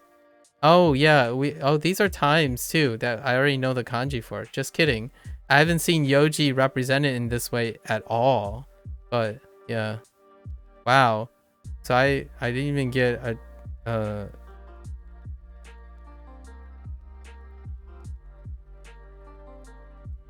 uh-oh. Oh no. Yeah. So Yoji and Kuji. Oh wait, I already know the other two. I didn't even think about it hard enough. I already know the other two. It has to be Go-Go. It's 100%. If I sat there and thought even harder, I already know the other two. If you get anything wrong when learning a new language, you get kicked out of the... What the heck is that? Oh, you get kicked out of the futon? Yeah. Wait, is that the futon? I see a futon again. Futon. Oh, wait. That looks like soto, the kanji for futon, and then some language. That's like language, go, and then dai looks like a university, and then the last kanji I have no idea. I was thinking like foreign language school club, but it's not actually school club. Oh, okay. Yeah, I was just taking apart all the kanji that I know. Yeah, one you get kicked out. Oh, okay, so out, yeah, outside, soto, and I have no idea what the box thing, but it's the same. It reminds me of food. And then the other one is speak, like a goal, and then that like crown thing with the that's part of daigaku, and then the right thing I have no idea. I haven't seen the right thing. 午後 Oh, foreign language. Oh, you know where I've seen it? You know where I've seen it? It's in why does this thing have Nomaji all of a sudden? Why does that have Nomaji all of a sudden? What the heck? 午後 I saw it in Foreigner. I saw it in Foreigner. Yeah. 午後 Which was a bug. 午後 I don't actually know the kanji for Foreigner. 午後 Yeah. That's where I saw the first two kanji. And then Hito. Yeah, and then Gaijin. Gaijin for the abbreviation. Yes. Yep. 午後 Okay. 午後 Yep. It was part of the bug in the kanji section. Sometimes the kanji section, if you do too many repeats, it'll pull up like a rant, like a lesson that's not even related, and that was one of the phrases. And the only way I could pick out foreigner is because I knew soto, and hito. So it's outside person. So the thing in the middle must relate to the fact that the person is on the outside, which is a foreigner. Right. So that's kind of where we got it. Okay. Okay. We finished our 15 minutes. Let's do like 3 lessons. Oh yeah, country, right. Outside country. That's right. That's the kanji for country. Yeah. Pronounce Oku in a compound and yeah, someone said that too.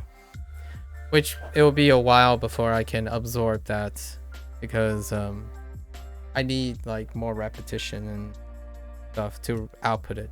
But when I see it, I can at least get the idea. right? It's input. It's mostly input at the moment. I have no output on that. But a gaijin, I'm very familiar with in terms of the output for the audio. So if I hear gaijin, I'm very familiar with the abbreviated version.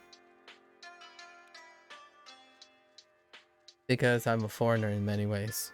It's far more ways than I feel like many people can comprehend or resonate with. Alright, so let's see. Let's do like half these lessons so I can really get it, because I digressed a little too much today. 青 Ow. Interesting. 玉 Ama, 西 Nishi. 今 Interesting. We won't worry about those. 車 Kuruma, until they come up in the future. 眠い Nemui. 3月 Sangatsu.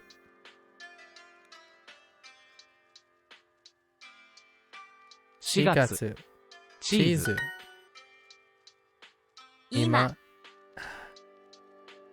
Hidari. 人 Hito. Oops. 人 What is that anime that has the opening that starts with Aoi for blue and everyone memes it into saying oh wow, oh yeah? You mean like Evangelion? Cruel Angel Thesis? I mean, that's the only thing that I can think of that starts something similar. I don't think Aoi... I don't see how they got Aoi, but I think it's Cruel Angel Thesis. Evangelion? Maybe? I'm pretty sure it's the first line. Aoi... No. No, maybe that's not it. No, maybe that's not it. It's something else.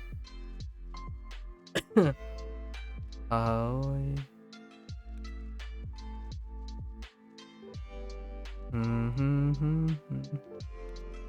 It might. What else was memed that starts with Aoi? Aoi.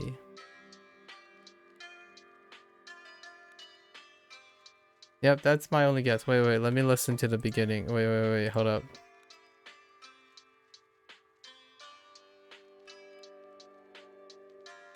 Hold up. Oh, it's not. No. It's not. It's not Evangelion. It is around 20 seconds. Oh, it is? Oh, okay. It's not the very first. Yeah, I was like, it's somewhere in it, but it's not the first. Yeah, it's not the first lyric, but it's very close. Yeah. Heckin memed. 3 San. Yo. Okay.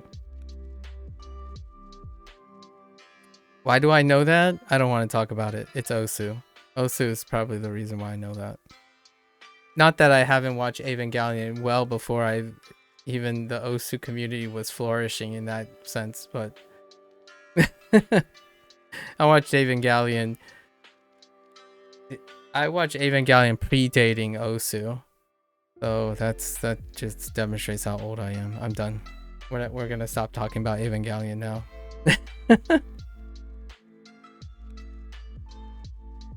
I found a song that says it twice in a row in the first 10 seconds. Oh, which one?